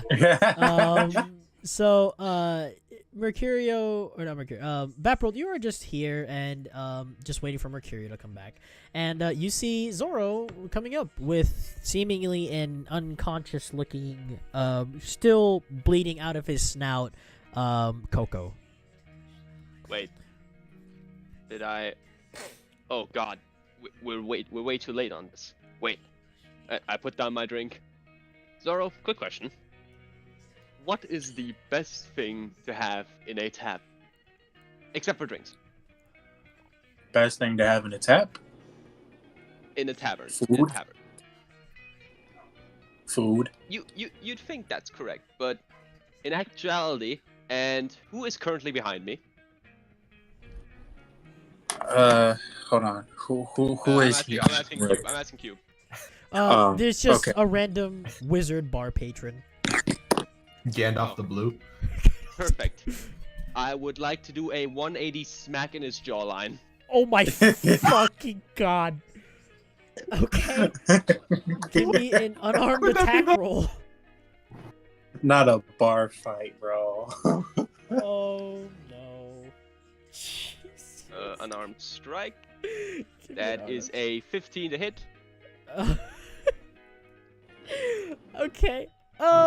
This guy's just a random guy, right? So Vaprold, you immediately do like a 180 spin and you turn your hand into a fist in the swing and you basically knock this guy in the jaw. He I would like to turn around. Yeah, wait. Harry, Read it. Harry, bro. The king backward stance 1-2. Yep. Unblockable, baby. You basically hit him square, and you, like, throughout the entire bar, like, as this happens, the bar, like, the the band playing here stops immediately, and as you hit him, you hear a bone crack. As Damn. this bar Did you patron even roll for damage? seemingly stumbles over and kind of grabs the chair and falls over to the ground. Clench, basically holding onto his face essentially. I would like to turn towards the entirety of the bar and just yell out, "Tavern brawl!" Oh. Since I don't have enough patrons for this, I'll just kind of give it a little context. So as you say this, this very shorter looking gentleman immediately grabs a mug full of beer and clashes it over some other bar patron's head, and it immediately ensues into chaos as everybody immediately starts beating the shit out of each other with like chairs. Someone is holding up a table and bashing it down on somebody. They're like two guys are like holding on to each other's shoulders and like constantly punching each other back and forth. And it is just absolute fucking chaos in here. I think I have music for this. Is this one? Wait, no. Is this one Battle Formations? Hold on. What about this one? You gotta apply it. No, this is not. You've gotta apply it, don't you? Fuck. Is there any other? Cube. What? You gotta apply it. Yeah, no, I can hear it, but hold on. Oh. Pretty much fits. Not Goblin Attack. Is there not one called Bar Fight or something? No. Maybe? Damn. Lame. Damn, and I'm unconscious and missing all of this. You know what? We're gonna have it with badass music. I'll have it with badass music anyway. So, this bar immediately erupts into chaos as everybody just starts just punching the shit out of each other, kicking, tables are being thrown around, drinks, food. The two people here at the bar, the owners, are basically now cowering in the back in fear. Funny enough, it's back to Eric's turn. Eric, you just see the tavern completely erupt in chaos as the lights are still, it's basically looking like a disco fight in here. What does Eric do? Eric's, like... Don't incinerate them. I guess he's got like a... He's just sorting through a book that he's just kept in his pocket because he knew he wasn't going to do anything the entire party. And then he looks up from it for a second, notices a bar patron full on is just hurtling towards him and ducks him as he slaps into the wall behind him. Instead, the bar patron immediately actually goes through the wall and is now laying outside, creating a bar patron-sized hole in the wall as he is laying outside unconscious. Fucking Looney Tune cartoon. Yes. That's what I'm saying. No, for real. What else does Eric do here? He does like the Dwayne The Rock Johnson like eyebrow raise. And he's just gonna casually resume reading and walk through the bar upstairs where Celeste and Mercurio is. Okay. I'm gonna turn down the music as you are making your like stepping over people and walking on top of tables of just somehow avoiding all the chaos. You make your way upstairs and you go through and you see Mercurio basically tucking Celeste into bed. Oh, she's anything like her master, she'll know never to do that again. And it's a flashback to like when Eric did the exact same thing as Celeste, where he had a sip. Got knocked out immediately. Mercurio kind of shocked. It kind of turns around. And he says, "Oh, yeah. I didn't realize you came up here. What's going on? Is everything all right downstairs? I hear a lot of sounds." It's fine. They're just doing the cha-cha slide. Sorry, I'm not familiar with this. Is this like a is this like a spell or something? Something like that. Somehow everybody needs to do it whenever they hear it. Well, whatever spell they're casting down there, I hope it's for good fortune, because poor Celeste here, he says as he kind of like caresses your head a little bit. He's like, "Oh man, she took one little sip and out like a light. That's why you don't." He looks over at you, Eric. He says, "That's why you don't do anything like what she did." Whew. Precisely. Well, Listen, what's up? Mercurio, there's something I need to tell you about Backrolled. Yeah. He's been acting different. And normally I'd find his tendency to be more sober than usual a good thing, but it's the correlation that I find disturbing. Speak in common words, damn it. I don't understand this lingo you're talking about. Backroll's being weird.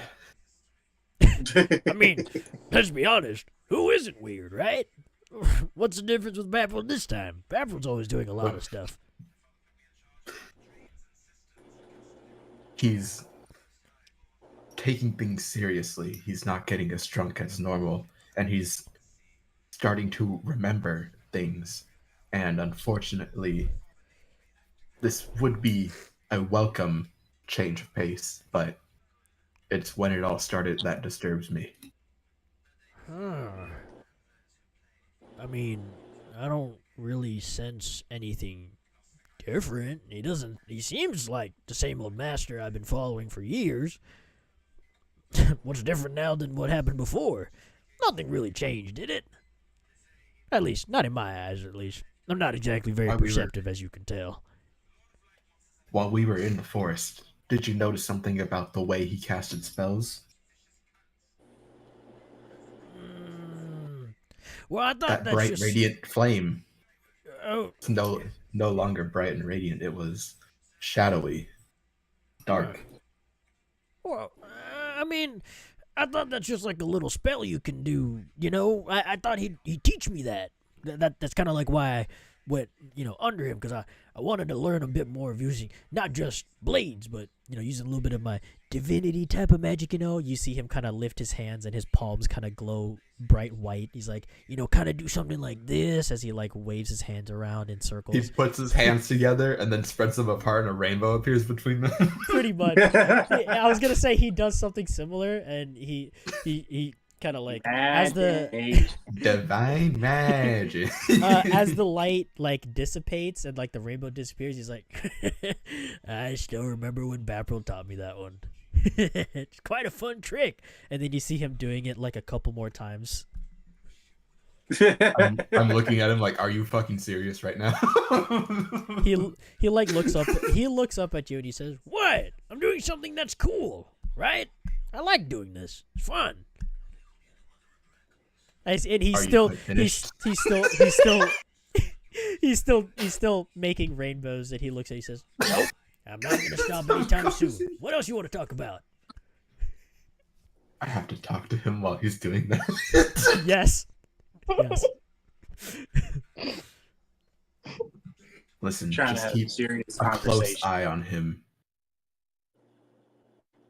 With these recent turn of events and the demon war still raging on, I have an inkling that this might not be a good change. Well, not everybody gets a good ending if you really think about it. Not everybody does. I mean, Master's probably been through quite a few things. Who's to say that, maybe a little bit of some powers are coming out of him, as he's still making rainbows. He says powers and he does the rainbow thing. But instead of making like a smaller rainbow, he makes like a longer rainbow when he says that. Like powers, he says as he makes a longer rainbow, and then he goes back to making smaller ones.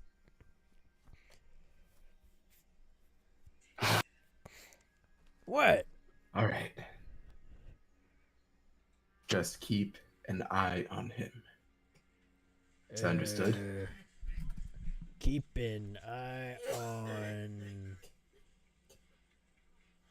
On who? Are you writing that down on your hand? Are you serious? You Why, see him. why are you doing that? You see his like. You see like his finger kind of like glow, and you see him writing it down in like this like angelic cursive essentially on his other hand, and he's like, "What? I'm keeping it from memory."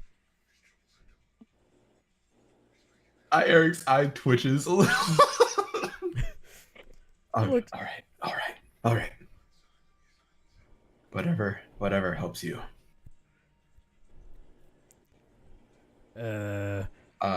What? Anything else you want to tell me? Here? Anything? Well, is that completely understood? I mean, kinda. And he stops as he is interrupted.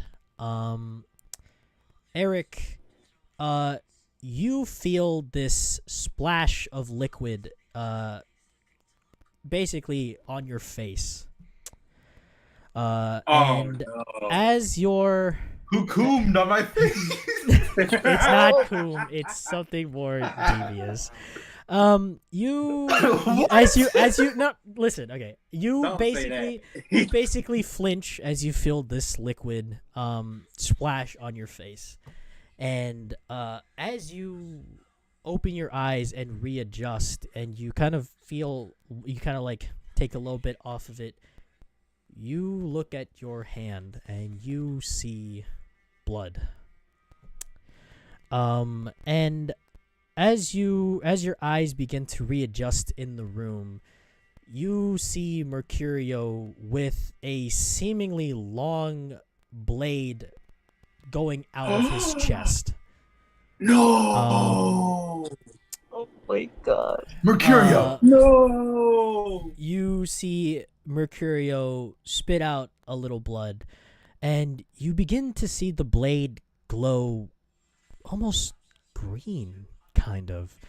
And Mercurio's eyes begin to glow, and you see his mouth open as this green orb flies out of his mouth, and you see this sort of like green spectral hand immediately fly out of the blade and snatch it and put it into the blade, and it seemingly absorbs it. And the blade, as it slips out of him, Mercurio essentially is dying, blood all over the floor. As he falls to the ground, you notice that there's this tiny shadowy ripple in the middle of the air, with a hand coming out of it holding that exact blade, a gilded looking short sword with Mercurio's blood on it, and it slips away. Wait. Okay, go ahead. Wait. Okay, so he's on the floor. Yes, he is dying, and as you take The hand is above him. Yes, well, behind him, above him, essentially. Yes. I'm gonna cast Burning Hands. As you are trying to cast it, the hand immediately slips away into the darkness, and it disappears out of thin air. Slippery little bastard. Mercurio essentially is spurting blood on the floor and is dying. But as you, what do you do here exactly? What do you do here as he is spurting and essentially dying on the floor in front of you? Shit. Okay.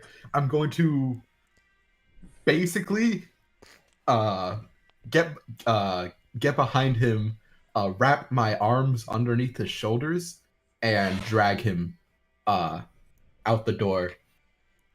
Okay, as you wrap your arms around him, you notice that his skin starts to become like more, it's no longer looking peach or anything. It starts to look more pale, and it seems like his skin is starting to become more and more stretched as you are dragging him, and he somehow, for some reason, is starting to feel lighter as you are dragging him. Clearly because he's losing blood, that's how it works. Well, not just that. Not just that. You look, and his face seemingly is almost losing its skin. Almost. Baprold! You get to about here. We'll cut to Baprold. Baprold, as you are down here drinking, you hear a small noise. You mean fighting? Yeah, sorry, fighting. As you're down here fighting, you hear a small noise amongst the chaos. What do you do here as you hear this? I'd like, first of all, if I am currently in front of somebody, I would smack him, but also like then lean back towards the noise, just like, give me a perception check, Baprold. Perception. That is this dice. That is a 21. 21.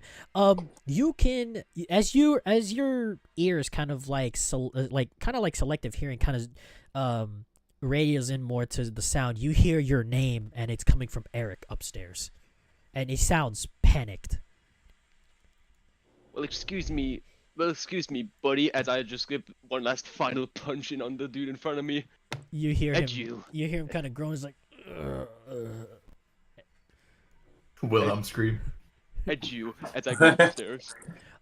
You go upstairs, Baprold, and what does Baprold's how does Baprold react as he sees a Mercurio that is essentially not just losing blood, but seemingly his skin is turning to turn more and more white, and his complexion, it's almost as if he's getting older somehow. You drunk bastard, do something. Shut up. I'm just like fucking, I'm staring down Mercurio, just like, I'm not even paying attention to Eric here. I would try and cast Spare the Dying. You cast Spare the Dying on him, and you manage to stabilize him, kind of. You see that the wound on his chest kind of closing in, but not as quickly as it usually would to stabilize somebody. It's almost like a very slow process trying to stitch his skin and organs back together from the point of entry. And obviously his skin is starting to turn more and more white by this point, and it almost looks very shriveled. And you can clearly see his bones basically through his skin. What happened here? I don't know. A sword gutted him clean. So, wait. As He was attacked up here? as he says sword, Baprold, your mace immediately begins to shake violently, and uncontrollably you change into your demon form without. It's basically telling you there is something happening right now. DM, do I see this change? Yes, you do, but you don't have time to react. As Baprold, give me a dexterity saving throw.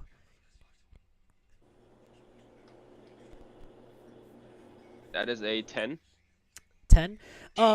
Baprold, you as you change form, you know something bad is happening, and as you manage to step away, Eric, once again you see, almost like in slow motion, you can kind of see like a dark ripple opening up in the air again, and a hand coming through with the exact same blade, and it swipes at Baprold. Baprold, you manage to get away from it just kind of as it slashes your arm, dealing, hold on, gotta get my rules for this real quick. Let's see, dealing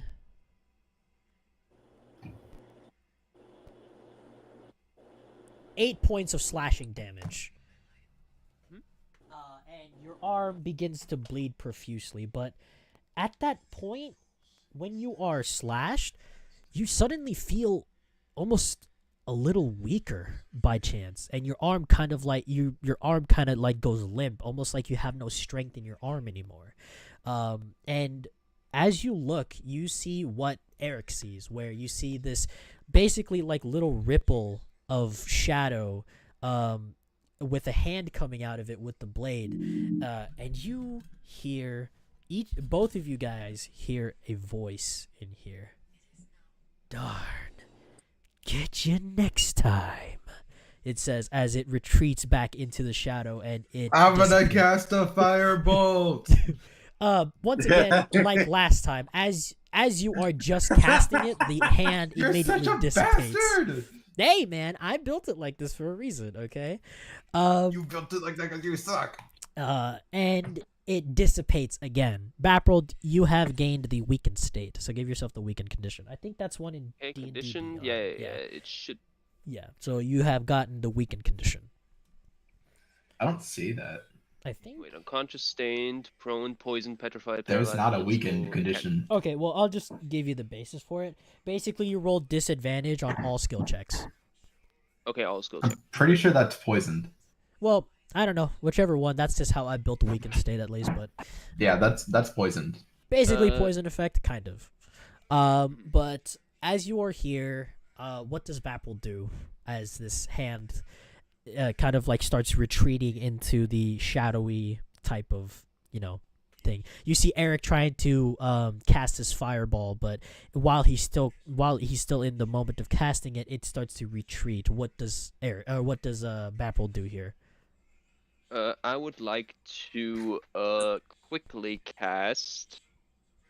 Have it readied. I would like to quickly cast Detect Magic. See, like, okay, what the fuck was that just now? Okay. So That's a good one. That's a you good have one. to make a roll for that, right? Detect Magic? I For think it duration, just you happens. sense the presence of magic within 30 feet of you. If you sense magic this way, you can use your action to see a faint aura around the visible creature or object that bears magic. Okay, so basically, you kind of like do detect magic, and you feel this overbearing type of like magic that feels so, you can feel its malice all around you, basically. Not just in front of you, but basically around all of you, essentially. You can feel it as the hand continues retreating into the darkness. Anything else you want to do here before it retreats? In this like split second you have? I would like to. I cast Firebolt. I would like to quickly just like check if like the mace just like gives off a certain reaction to it. Yeah, the mace naturally glows purple, but now the mace is starting to emit this kind of like black smoke or like black aura off of it now, instead of the purple aura it naturally emits. And the hand, Eric, you managed to get your firebolt spell ready and you hurl it. Do you hurl it toward the hand, right? Yeah, basically he puts two fists together, but with his middle and index finger pointing out like a gun, and that's how it fires. Okay, and you, as you fire it, as you fire this firebolt, the hand retreats just in time, just for it to hit the wall. Just in time. Just in time to hit the Guess wall. what? I'm gonna. I don't. This is technically not how it works. If it's not how it works, it's not intended. No. Wait. It's not how it works mechanically. But what if I used my sorcery points to cast it as a quicken spell? To what? Oh wow. That's what it does. It makes the spell. Well, mechanically it makes the spell cast as a bonus action instead of an action. But what if I made it faster? I mean, I'll give you that. So as the hand retreats, you fire it, and you basically you pour in more magic into it to allow it to fly faster. And it just, as it retreats, it just hits the tip of the blade and chip off a little bit of it, as it dissipates into the darkness. And you hear in the darkness, "Damn you! I'm after you. Yeah, suck my balls Next." And you hear it kind of like echoing around, almost as if it's around you, taunting you essentially. And it disappears as this piece of the blade hits the floor and goes down the steps. May your blade chip and shatter.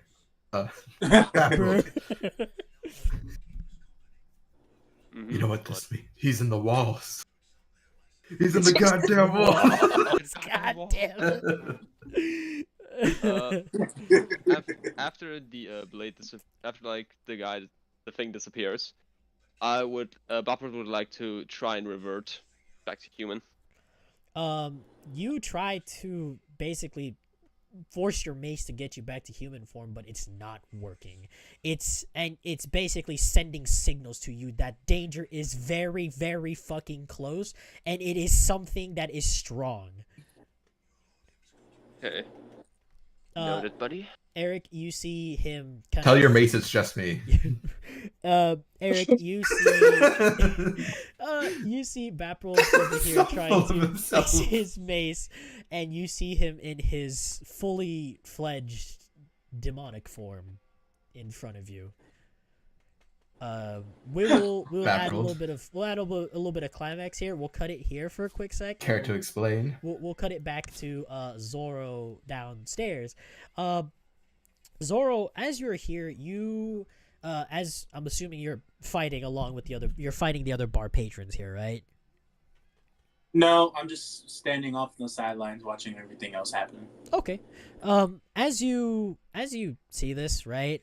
You see Baprold immediately get up, and then he runs towards this. Well, obviously punching the guy that he's on top of again before running towards the stairs and going up.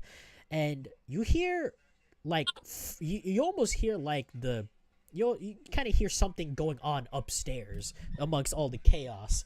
And you hear this little clinking, and you look to the stairs to see something shining. Give me a perception check to see what this is. To see if you can kind of like recognize what this is. Alright, hold on. Dang, no, not that.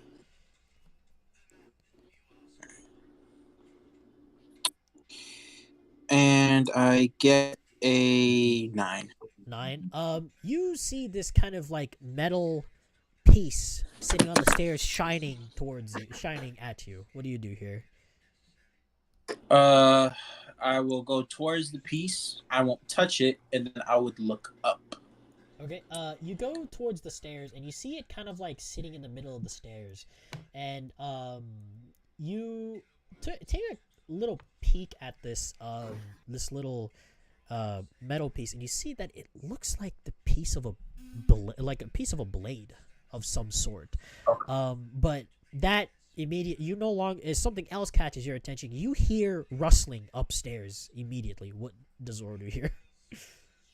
All right. Do I have my axe with me?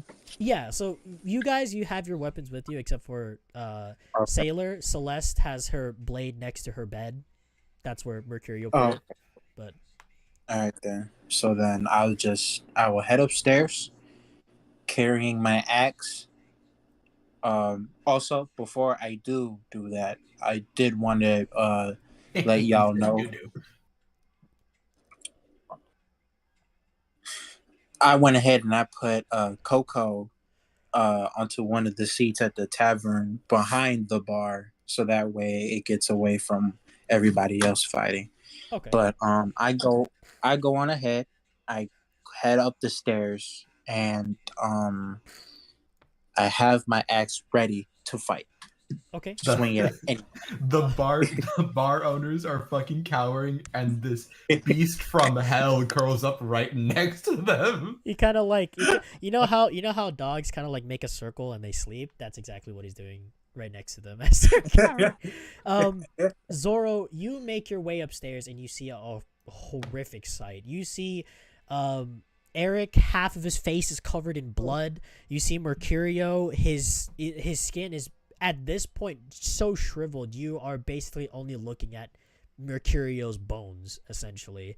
And you see Baprold kind of, what are you, like, gripping your arm or whatever? Because, like, you remember you got slashed, or you, like what is Baprold doing here? Like, I'm doing the fucking, like, Vegeta pose with, like, holding one of my arms. Oh, yeah. You see him holding his arm and in his demon form. And you see his mace on his you see his mace. Where is your mace? Is it in your holster? Is it in your hand? Currently in my weak hand. Okay. You see the mace in his weak hand emitting kind of like a black aura. That's what you see up here. All right, I'll deal with that. So first, obviously, I look at Eric. I see that he's bleeding, and then I look at. I'm not bleeding. I'm covered in blood. Well, yeah, that's what I meant. Okay. And then I see Bat holding his arm, and then I look at the fallen beautiful man himself, shriveled all the way up. That's what happens to horse, And I man. immediately throw my axe at Eric. It doesn't have the throne property. Damn. Well, then I go ahead and I hit him then. Fuck. Jesus Christ. Baprold, you see this. Do you do anything here, or? I would like to, after, if that blow does connect, or even if it misses, then afterwards I would just like to try and, like, stumble in between, just like going like, don't. So Zoro, as you lift your axe high in the air, Eric, you look at him and he almost looks like a complete demon from Give me hell. your best shot, motherfucker. You see Zoro swing, and as he swings, Baprold immediately stumbles and falls right in front of you, Zoro. What do you do here as you are essentially mid-swing? What do you do here? Mid-swing, I go ahead and I try to move my axe away to make sure I don't hit Bat. Okay. And I would assume then if that's the case, then obviously I hit it like somewhere else, not towards Eric or Bat, right? Yeah. So as you swing down your axe, you see Baprold stumble and fall right in front of you, and you immediately redirect it, and it hits the floor right in front of Baprold, like barely almost touching the top of his head. As it's cleaved onto the floor. And Baprold is still there, breathing heavily. for this. Is he still he's still conscious? No, Baprold is alive, yes, but he's breathing heavily. For Well, I you- mean, is he still awake, or as in like he's like he's still conscious? Yeah, you know? okay, which one are you Not talking about knocked here? out. Baprold or Mercurio? Baprold. Yeah, Baprold's alive, and he's conscious. He's conscious. That's why he Okay. stumbled in front of you. And obviously the axe missed, and you see him in his demon form. He looks kind of like you. The only difference is that his skin is red, and he has red and black wings. As he kind of like as he is there in front of you. Go ahead. All right then. So I will look at Bab. I have not seen this form before, right? No, you have not seen this form before. Okay. He's kept it hidden with all of you. He's kept it hidden from all of you. So then I will just stare at him for a second and then look at Eric. And then after that, look back at Bab. And then I'm going to ask him in my native language what it is that he is doing here. Baprold, you are within your demon form. You can make out what he is saying essentially. Can I speak it as well? You don't speak it, but you understand it. Okay. I look down at the X. I look back at Zoro, and I say to him back in demonic. I say, I could ask you the same. I would respond. You know, in common. I was only worried about one demon problem today. Now there's two. I would respond to Zoro in common, just like, it's me, Baprold. You got a problem here. Quickly, fucking some demonic thing is trying to get us. Already got Mercutio apparently. And it clearly has gotten you as well. And I point the staff at Baffled. Yep. And apparently Eric's next. So that's a thing. Okay. As you are Right. up here, just to basically confirm it, Zoro, now that you're here, you hear the echo of this voice, seemingly like it's in your own head. He's like,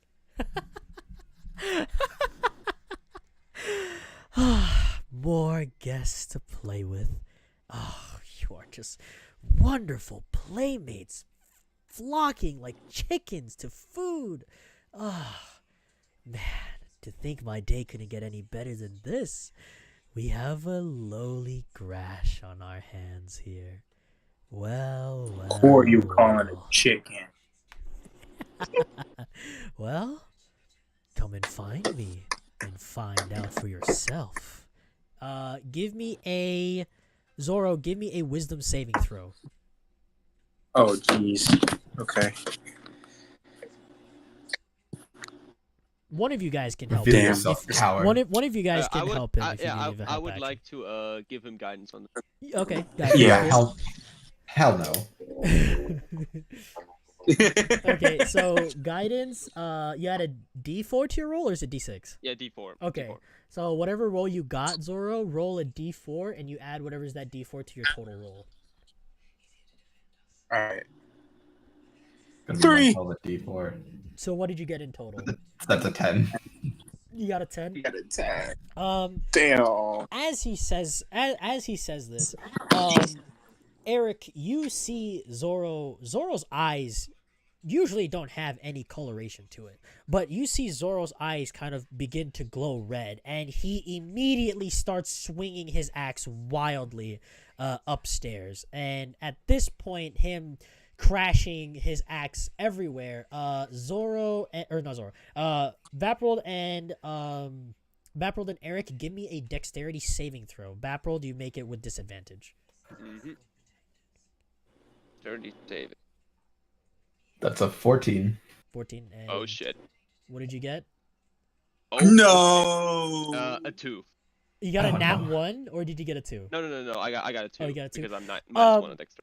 So you see Zoro swinging wildly. At this point, Zoro, go ahead and make your 2 damage rolls.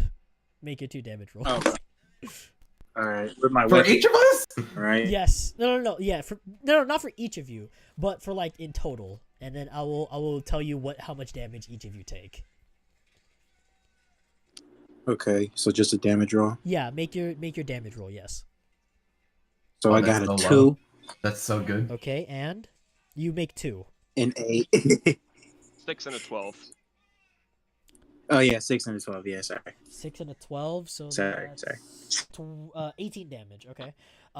So, Baprold, you see him swinging wildly, and you try to get out of the way, but Zoro does a clean kind of like attack, just aimed at your back immediately, and he hits you for the full brunt of the 18 damage as you are basically flung and thrown at the door and prone. I am down. Oh my god. What the Eric, fuck? Eric, No. you see him begin swinging wildly, and you manage to back up just a little bit, and he barely just kind of grazes your back, and you take only 8 damage. Tu pinche madre, caro. Only. Seemingly Mercurio is still there. Mercurio, however, is still alive, but he is now beginning to breathe heavily and start coughing blood. Zoro, as you are still swinging and making all of this noise, Celeste, you start to wake up and you hear this loud banging everywhere around you, and your eyes are still very dizzy and trying to recollect yourself, and your eyes are still trying to readjust to the lighting in the room, and you essentially wake up. What happens here with Celeste? Slowly like get up from. I slowly like sit up on the bed, and I'm just like rubbing my eyes gently before carefully standing, and I'm just like looking over to like the Yeah. sounds in confusion. As you get up and you rub your eyes, you notice that your face feels a little wet almost, and you take your hands off your eyes and you examine it, and you see that there is blood on your left hand. What happens here now? I kind of let out like a panic shriek. As you let Really? out this panic shriek, Zoro, hearing this shriek from Celeste, you immediately no longer swing wildly, and you are back to normal, but have no recollection of what has just happened. All you know is that you are covered in a little bit of blood, and your axe is dripping with blood. What the fuck happened here? What? Eric, you good, bro? You alright? You see Eric. Just perfect. You see I'm gonna Eric kind fucking of book bent it. over, yeah. He's bent over and has his back. He's like on the floor, but he's bent over by the door. Why am I on the floor? You took hits. Remember, you took hits, and you kind of like fell, but you managed to get away from most of the damage. But you are still on the floor. Yeah. Okay, I'm booking it. Yep. So you just I'll look book it to where Celeste is. you leave Mercurio as you completely go over and And I jump over Batman. give me an athletics check. Why? Oh no. Give me an athletics check. Give me an athletics check. Why? You're injured and you're gonna make a check. Okay? I'll have anybody that's It's gonna not, do it's this not like that this. bad. I didn't even take half my health. No. I'm Fuck you. having Watch this natural 20. just for flavor. That's a 13. That's a 13. That's a 13. You That's gotta managed be to good. kind of jump over Bapril, but kind of stumble over him a little bit and still make your way into the room. Celeste, you see. I'm fucking slamming the door behind me. You slam the door and close it as you are holding it. Celeste, you are here. What is Celeste doing after she had done her shriek? What has happened? What happens to Celeste now? I kind of step away from the bed and I just like just start like looking around, and I see like the pile of blood that was left by Mercurio. Yep, and you see Eric has his back on the door, seemingly keeping it shut. Him also covered in blood as well. What the hell just happened while I was out? I'll explain on the way. We need to break that window. Why do we have to break the window? As, Celeste, as my apprentice, I order you to break that window open now. as you are here, you hear the voice once more. You hear him go, you can't leave the playground just yet, he says. I'll leave when I damn please. And you, Celeste, you kind of see these like shadowy hands emerge from the door and immediately grapple Eric, basically pinning him to the door. Save. Why is it not a save, DM? Why is it not a save, okay, DM? you know what? Fine, I'll give you a save. So, I'll give you deck save. I'll give you a deck save. That's crazy. That's a 3.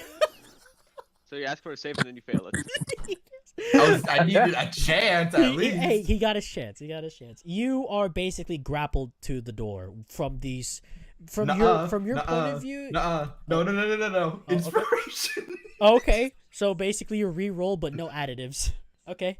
Oh my fucking god. Deck save. It's a nat 1. Is that a nat? Oh my god. No way! Oh my god. No way! Dude. Well, we got that out of the way. You are basically now pinned to the door. From your point of view, you don't know what is causing you to be pinned from the door, and you accidentally drop your staff as it lays there in front of you. Celeste, from your point of view, you can see life. you see him being pinned to the door, but you kind of make out this tiny, you kind of like see little shadowy shimmers around him, but you can't really make out what it is. You need it. Oh, you need to leave. Get out of here. Well, I can't just leave you. I can't just leave you then. I just go over to him and I try to like. You can totally do that. You can totally do that. Go. As you go over and you see these hands, kind of these shadowy grasps on Eric, you notice that as you reach close, something begins to glow next to you, and you look over and there's something in your pocket that begins to glow. What is Celeste doing from here? I start to reach into my pocket to see what the object is. You feel this very familiar object, and as you pull it out, your odd pan flute is glowing. Okay. I look at it and then I just start to perform a simple tune. Do I have to check performance for that? Instead of playing a simple tune, as you before you begin to play the odd pan flute, you almost as if like by like flash memory, you recognize this kind of like piece in your head, and you immediately start playing a tune, almost automatically. Give me a performance check with advantage.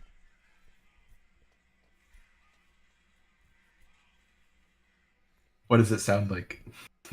I can't pull up any music 21. because I got copyrighted last time, so I can't pull up any music for this one. I got copyrighted. 21. Don't worry, I got it.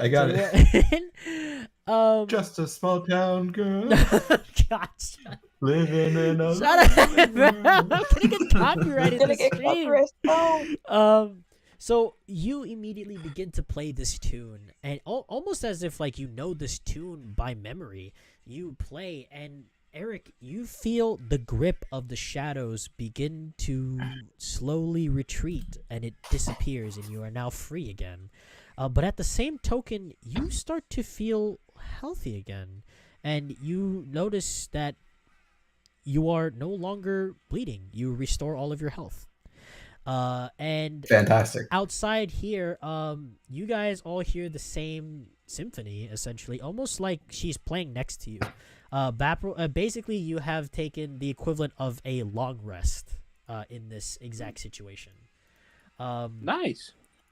You guys hear this, and Bapril, do you immediately you hear this tune, and your eyes start to open a little bit, and you are starting to piece together what's around you as your eyes start opening wider and wider, and you're starting to readjust to what the fuck has just happened as you are still laying there on the floor.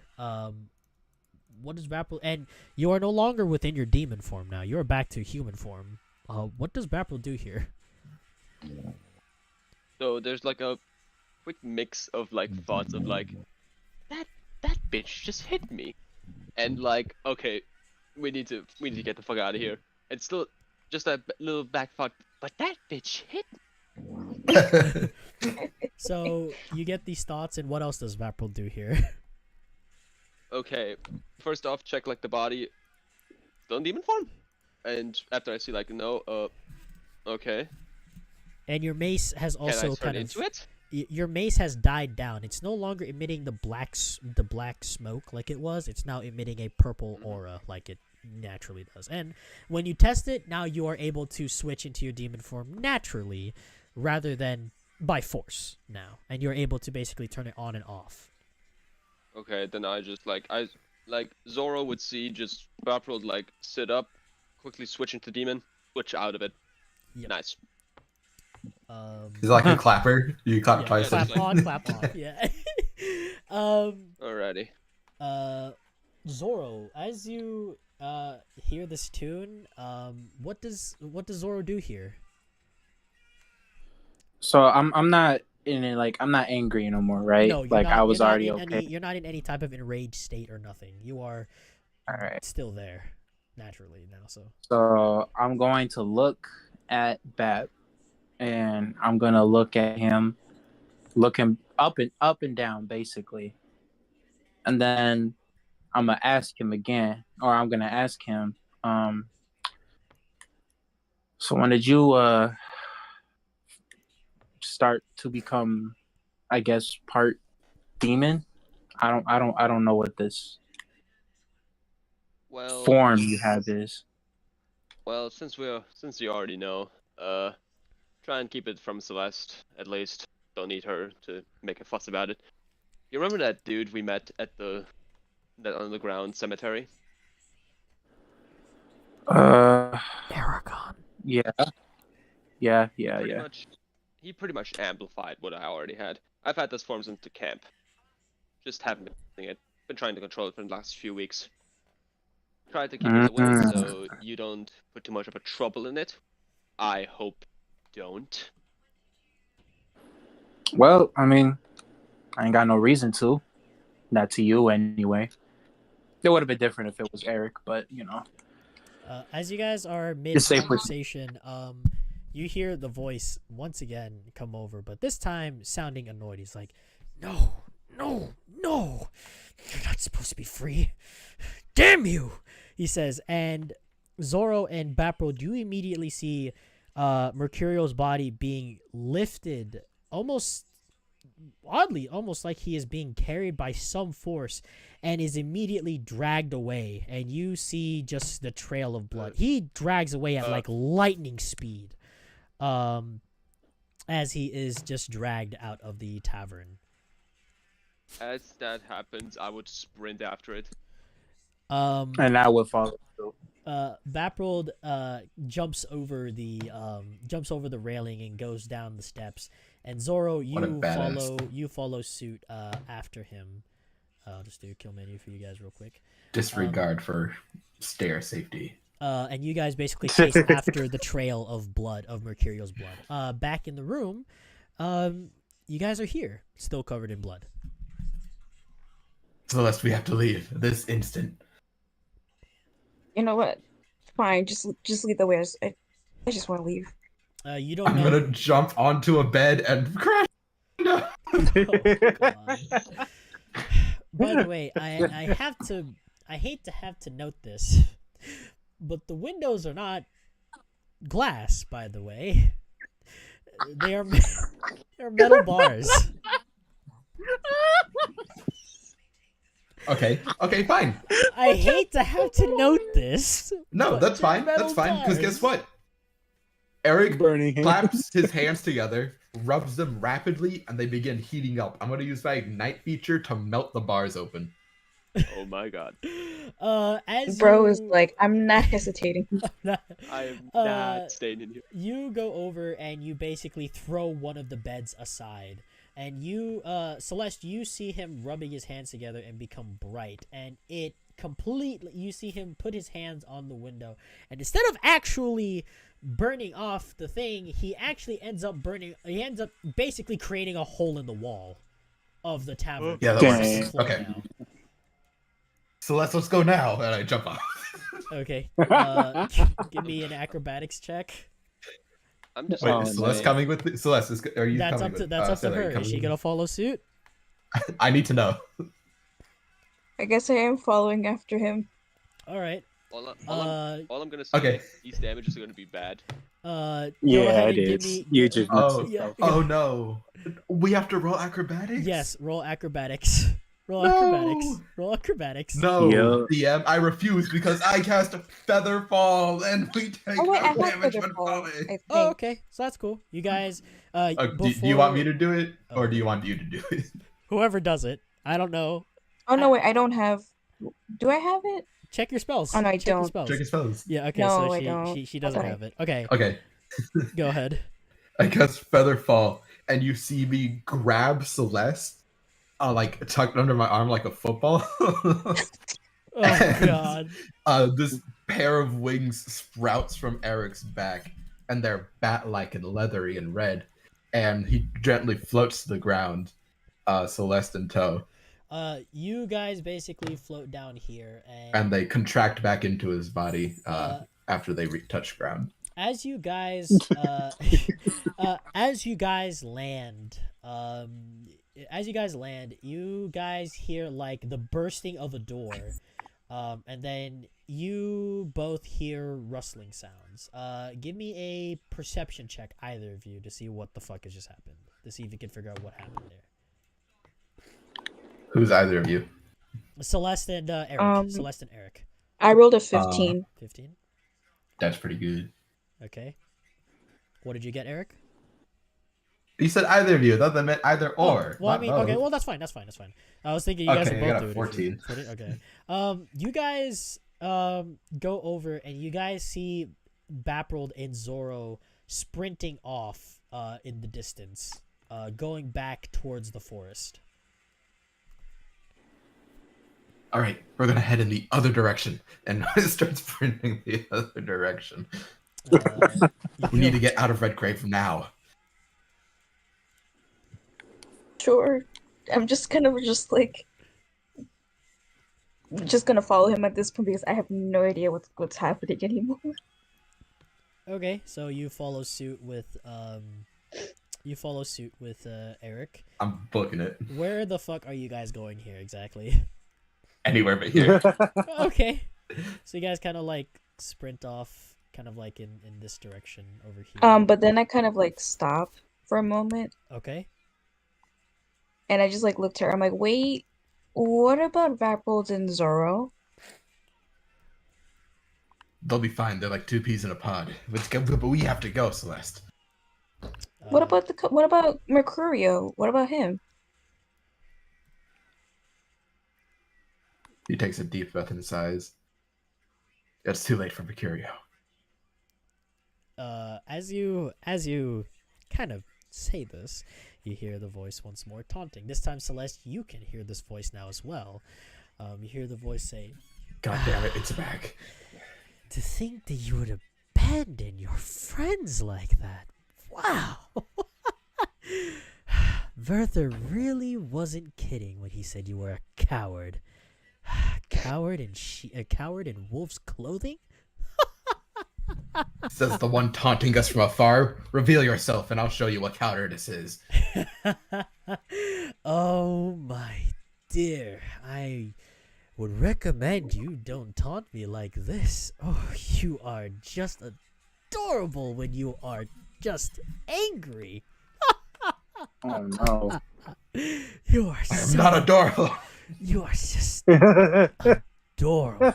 As he says this, you see a figure out in the distance here, but you cannot make out what this figure is. Give me a perception check if you want to see. +5 to perception. That's a 23. What do I see? I know where he lives. I know where he fucking lives. You doxed him. That's doxed him exactly. I know what you Do you are. want to make a roll, Celeste, or are you just cool with just Eric? I'll usual? make a roll. Okay. I'll make a roll. If it's lower, I just tell everything Cube says. Oh, Holy I shit! got 23. 23. Holy shit. What can I say? She learns from the best. Both of you guys see. Well, it's not a proper. I need to get like a proper figure, but you guys basically see an all black individual, and you see only his eyes in the distance, in the dark. All you see is his eyes and just barely his shape in the distance. And you see him. He says, "Well, I'm in front of you now. What will you do next, I wonder?" This is why you That'll should be keep your mouth last shut. mistake. Celeste, remember your training. And I'm going to firebolt him. What do you mean you're gonna fire? I can't even do fire attacks. Go ahead. I'm gonna have to cut you there. As you are, how do you summon this firebolt exactly? How do you summon this? As you are It's holding the yourself same in. deal. I clasp my fists together, and with 2 index fingers, with 1 index and 1 middle finger, I point it out like a gun, and it shoots out from my fingertips. As you get into your stance, you are once again tethered, but this time not just Eric, but Celeste too is now also grappled in the shadowy tendons. No save. No save this time. Fuck you, dude. Because he was predicting this. He knows, and he is. No, he just knows. He just knows what you're gonna do.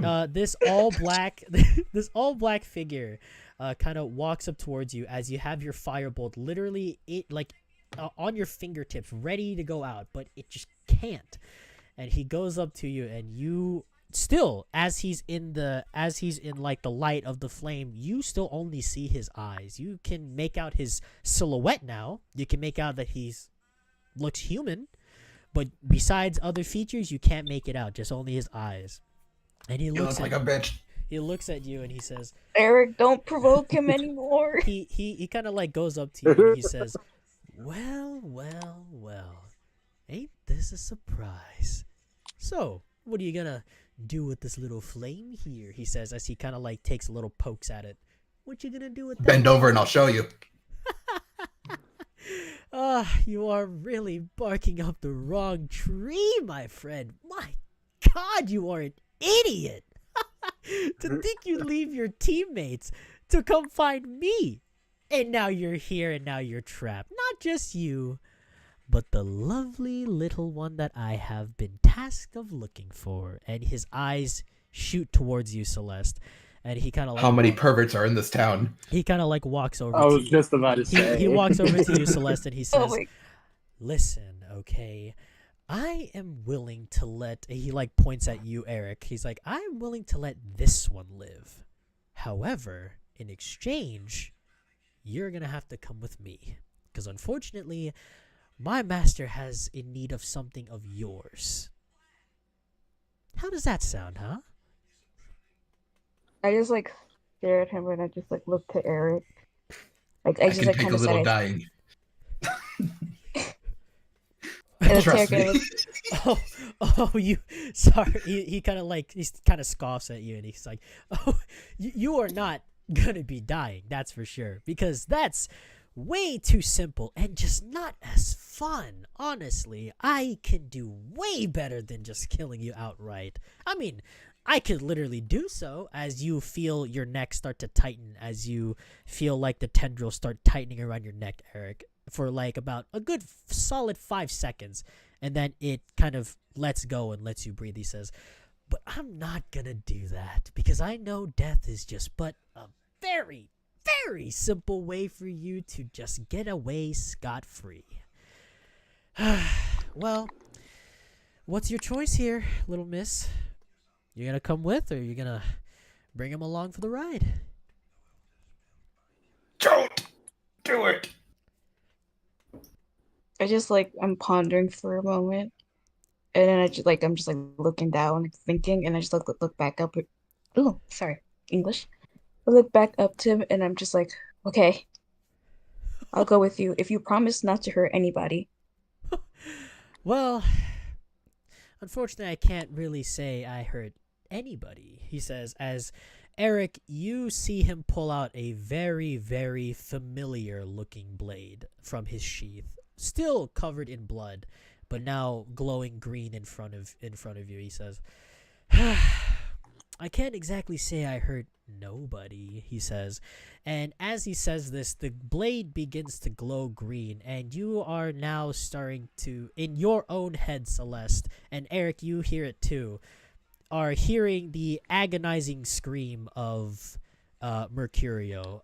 Both of you, yeah, Celeste, give me a wisdom saving throw as you are forced to hear this.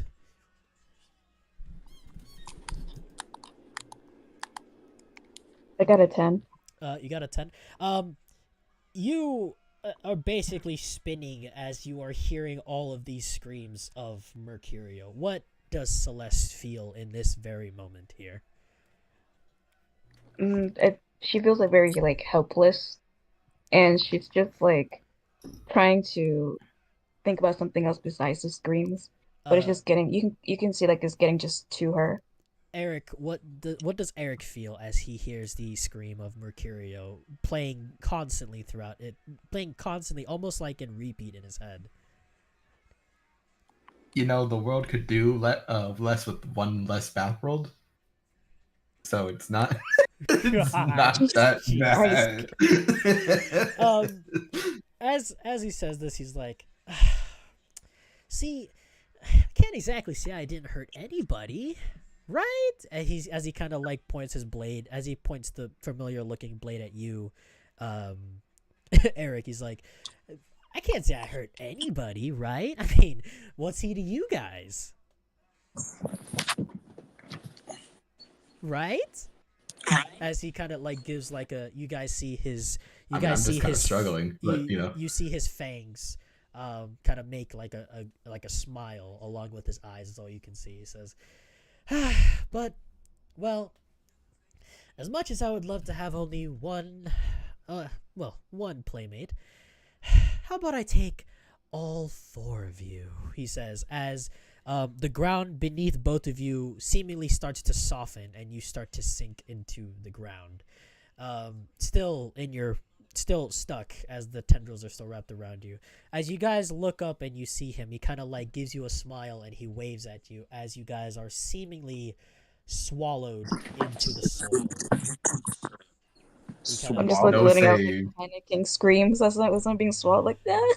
And he kind of stands there with his hands on his hips, and then he starts dusting his hands off. He's like, well, that's two. What about the other two? He says as he kind of looks off in the distance. And we will cut from there with you guys. We can still hear you, asshole. Back to the forest. Hold on one second.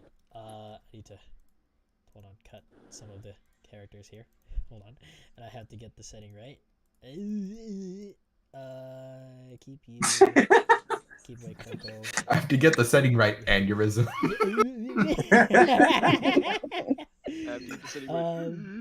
It is still nighttime. Baprold and Zoro, you guys are still after the dying corpse of Mercurio, as he is just currently being dragged off and following his trail of blood, seemingly into a very weird direction. You notice that you guys are just going out of the city. What do you guys do from here as you guys are following suit? Do you guys just keep following, or what's the plan here? Just like, I would actually do turn my body into demon form and fly so I can follow quicker. Okay, Zoro. Shit, I do the same. Well, I mean, I'd fly. Yeah. So... I can't. And I turn into my demon form. You guys fly, and you guys see that the trail takes a sharp left turn into what seemingly looks like regular vines, but you see a little light glowing between them. The blood continues into those vines. Okay, I Should would. we go ahead? Go on, back. I would say I'm going to just like give Zoro a quick look and then go into the vines where the blood lead is following and use my mace as like a lantern. Okay. As you make your way through the vines, I know I'm out of turn, but like, there's so much fucking blood. Yeah. So much. Zoro, what do you do here? I will look around really quickly before I enter in with Bap. Okay. As you guys make your way inside, you guys see what looks to be a very gruesome sight. You just see bones piled up in a corner, corpses littered around that are like half sunken into the mud in here, and you all see Mercurio's body seemingly right there in front of you. I would. I will rush towards it. Okay. You begin rushing towards it. Give me a Dex saving throw. No advantage. A Dex saving throw? Yes, a All Dex right. saving throw. Why would he have disadvantage? It's not disadvantage. It's just a regular. Yeah, it's just a regular roll. It's not a disadvantage or So advantage. it's not something he can see. No. Not initially. I will use my inspiration die because I rolled a 2. Okay. Make a reroll, but this time no additives. So this is just a base roll. Hi, Peachy. Peachy and Milo came into my room as I'm doing it. Hi. Don't lick my. What die does a Dex a D20? Yeah, just roll a regular Yeah. D20. All right, cool. Damn it! I got a 5. Okay. All right, go ahead. Wait, what's your dex save? What's your save modifier? No, It's but just a on his save. inspiration, when you use an Oh, inspiration, you use die, inspiration. yeah, Never mind. you can't use it. You can't use it because he got a 2 on his first roll. As you run towards, your foot immediately gets stuck, and your other foot gets stuck in front of your other. So now you are basically ensnared in this mud. You mean my hook? Hoofs, I guess, yeah. As you are basically ensnared in this mud. And, Baprold, what do you do here as you see him kind of, like, stuck, essentially? I would just raise my lantern to like get like a quick around view and see like, okay, what else is in here except for us. As your lantern glows brighter to give you a bit more light, you notice that the ground looks tainted almost. It looks like there's like a murky look to it, almost like it doesn't look like normal mud that Zoro is kind of like stuck in and that you are still out of. I would just like tiptoe around it, just like try and get a better view at what the hell this mud is. Well, like So what are you doing here? Sorry, like what are you doing exactly here? just like I would pretty much go around the mud pile to try and get toward Mercurio while also like trying to keep like a sight on Zoro. Zoro, just like seeing like, okay, what the hell is that holding him down? Meanwhile, just like looking at, watch my step. You look over and you see basically it's created this little, almost like a little barrier of sorts right in front of you. Like you can see it, it's covered around Mercurio. And the only part that is not covered in this murkiness that you can see is the area around the bones.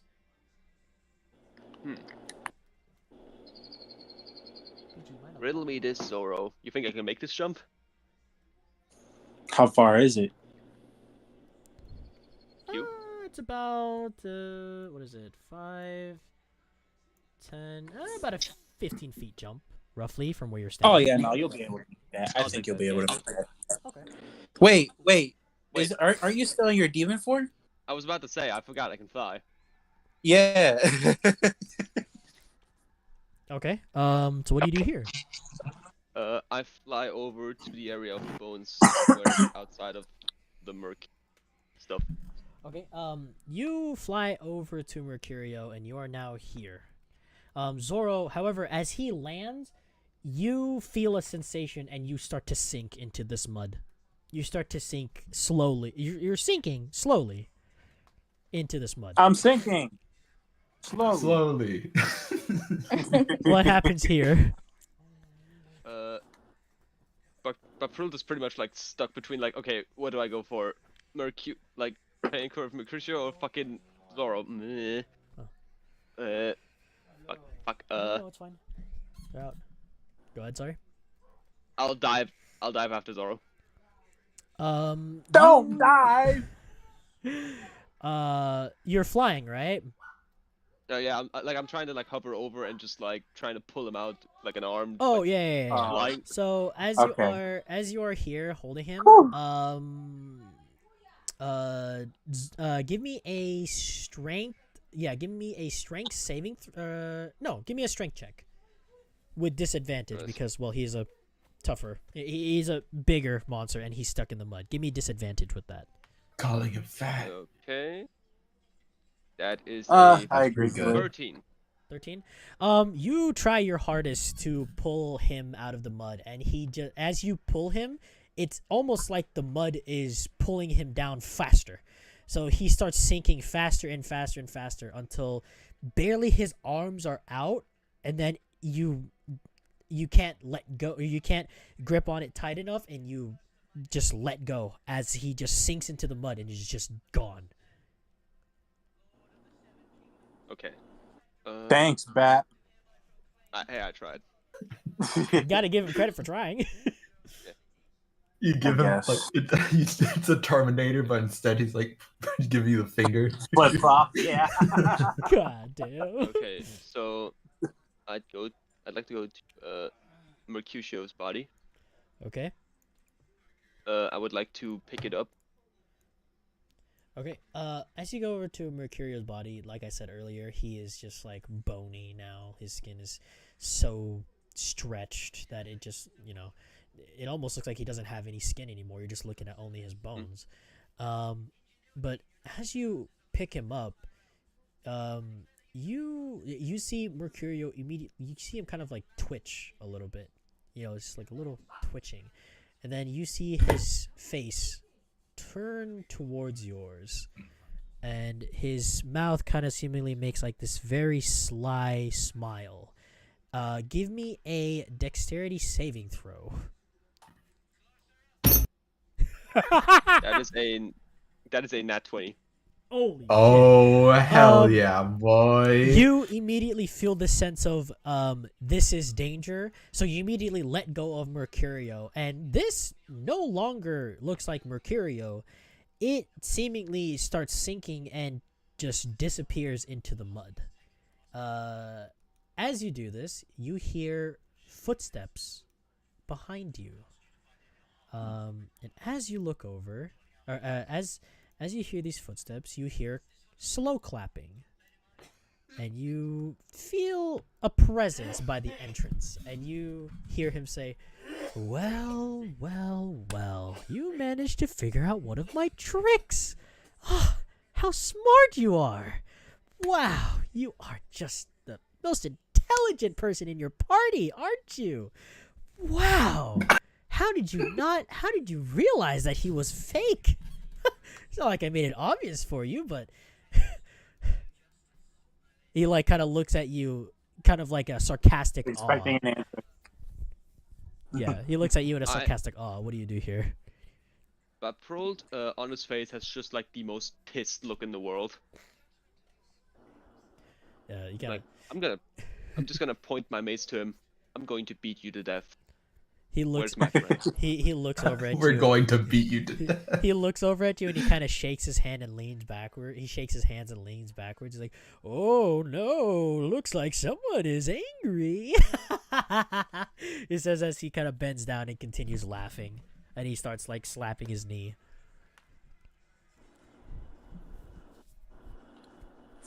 I would like to throw a guiding bolt at him. As you prep and I'm assuming, get into stance to throw a guiding bolt, right?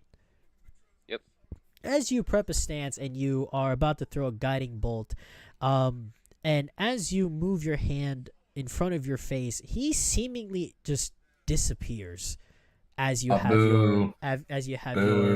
your guiding bolt ready, and you do not see him until you feel this overwhelming presence directly behind you, and he says, "Want to see when I get serious?" As he puts his head on your shoulder while you're in a stance. He's going to fuck you. I'm going to try and redirect my guiding bolt into a 180 swing into his side. Give me an attack roll. Oh, are you gonna do it like a punch, like you're gonna like what you did in the bar where you did like a 180 punch? Is that like what you're gonna do right here? Pretty much with the bolt, like as it's still in my hand, I would like to pretty much do that same motion, but make it so that the bolt hits his body. Okay. The king unblockable. Give me an attack roll. Give me an unarmed strike, but I'll add bonuses if you land the hit. Unarmed strike. Then I'm something else. Hold on. Actions. Unarmed strike. There we go. That is a 23 to hit. Oh my god, that hits. Damn. So you manage to turn around. How much damage does a guiding bolt do? Let me do real quick damage here. Spell. Let me roll for that. Damn, Baprold is Guiding carrying right now. Holy bolt. shit. He is refusing to get He's the only one you That is allowed to attack, 22 damage. asshole. Hey, man. 22 damage. That is almost top damage. 22 damage? Okay. Oh my so god. you swing and you hit him you basically hit him in his side, and he says, "Oh, wow, you have quite the swing. Ooh, oh, the searing pain really, really hurts. Whew, wow. I did not expect you to retaliate as hard as you did, besides the rest of your team." Oh, wow. And Baprold, as you inspect him, give me a perception check as he kind of backs up from you. Oh, that is a 6. But I'm gonna use my inspiration. Okay. Sounds good. All right, No you're ready additives. for the even lower roll. No additives. Yep. That is a. Oh god, it's 4. Of course. Damn. I'm so glad we all get inspiration, guys. It's the best thing that's ever happened to all of us. Okay, I think in the next session I might just change how inspiration works. So I might just change in the next session. But basically, he backs off from you, and he kind of looks at you and he says, "Oh, wow, you are strong. But compared to the rest of your party, I wonder how strong you really are." Give me another deck save. Deck save. Coming up. That is a 12. 12. You feel an attack coming, but you don't know where it's coming from. What are you trying to do to escape from this exactly?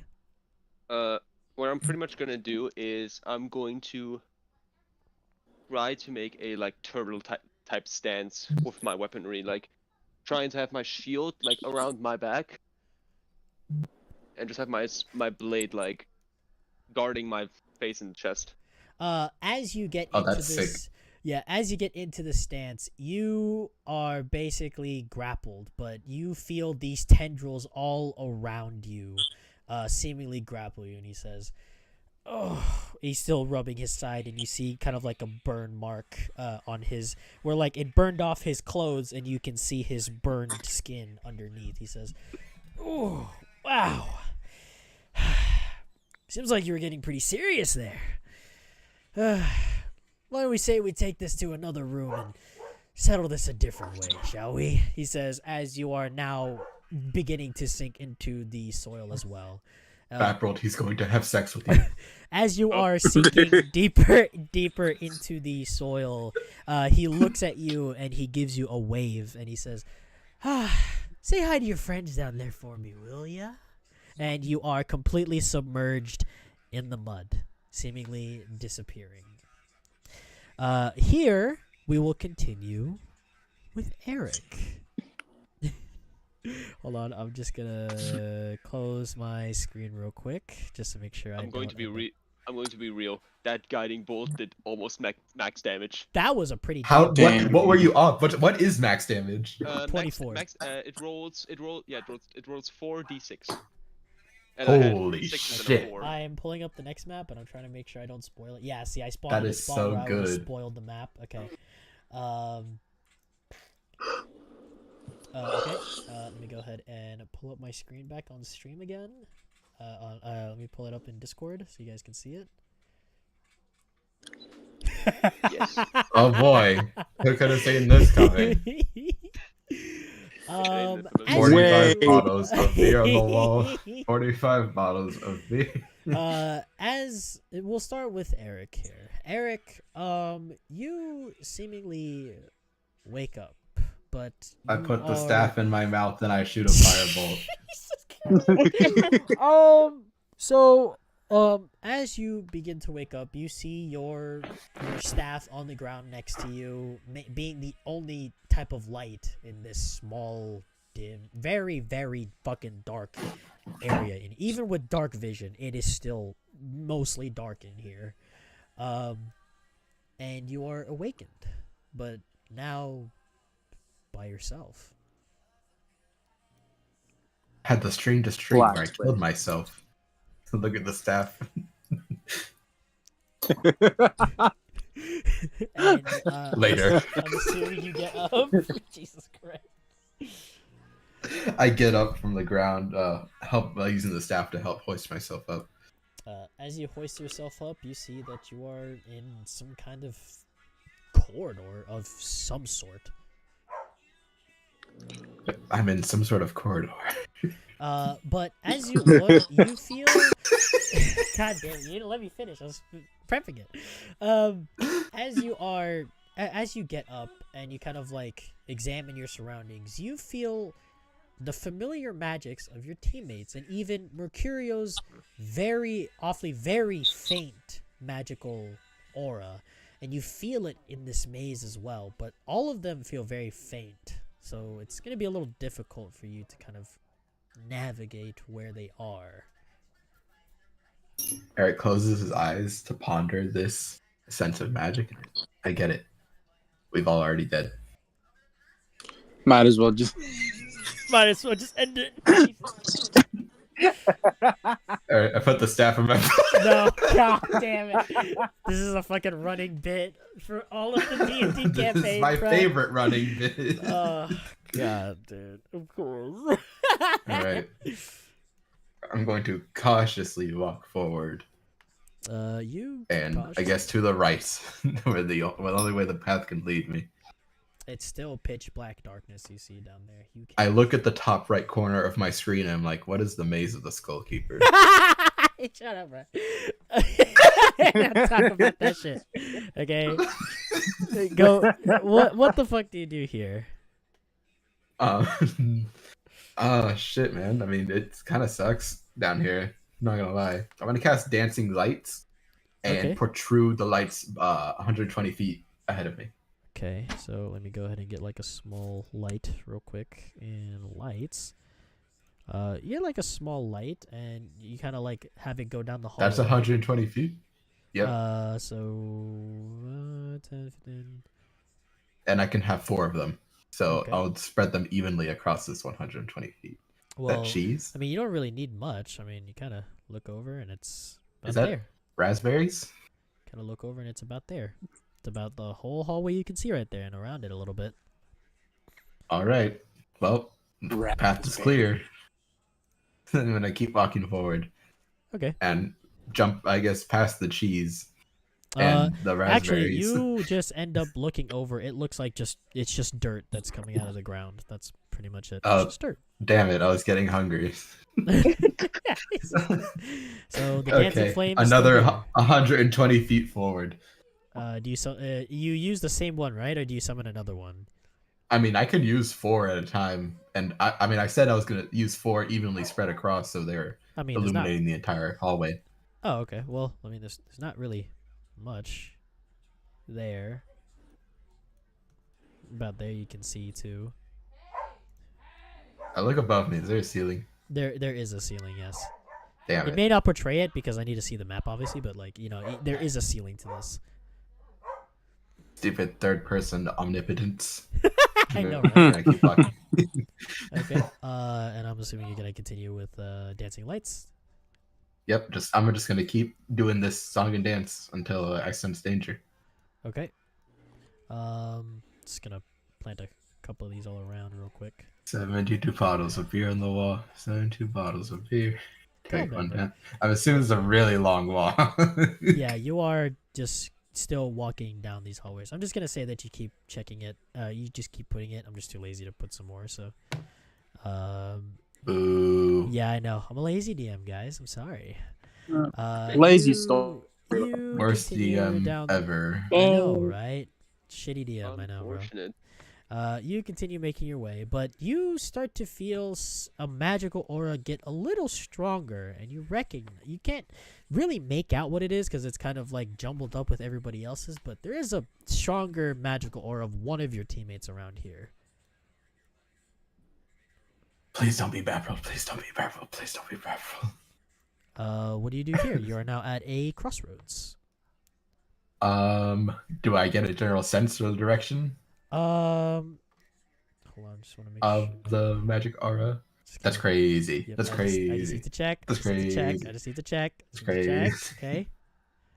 Okay. He needs to Damn. check which one's the closest. No, I just need to check the direction. He's checking which one's Babril. Which one is Baffled? My magic sensor is telling me to go this way, but my anti-Baffle sensor is telling me to go the other way. Exactly. Yep. Just double checking. I just want to make sure that, like, you know, I can kind of really tell where the fuck is what. Okay.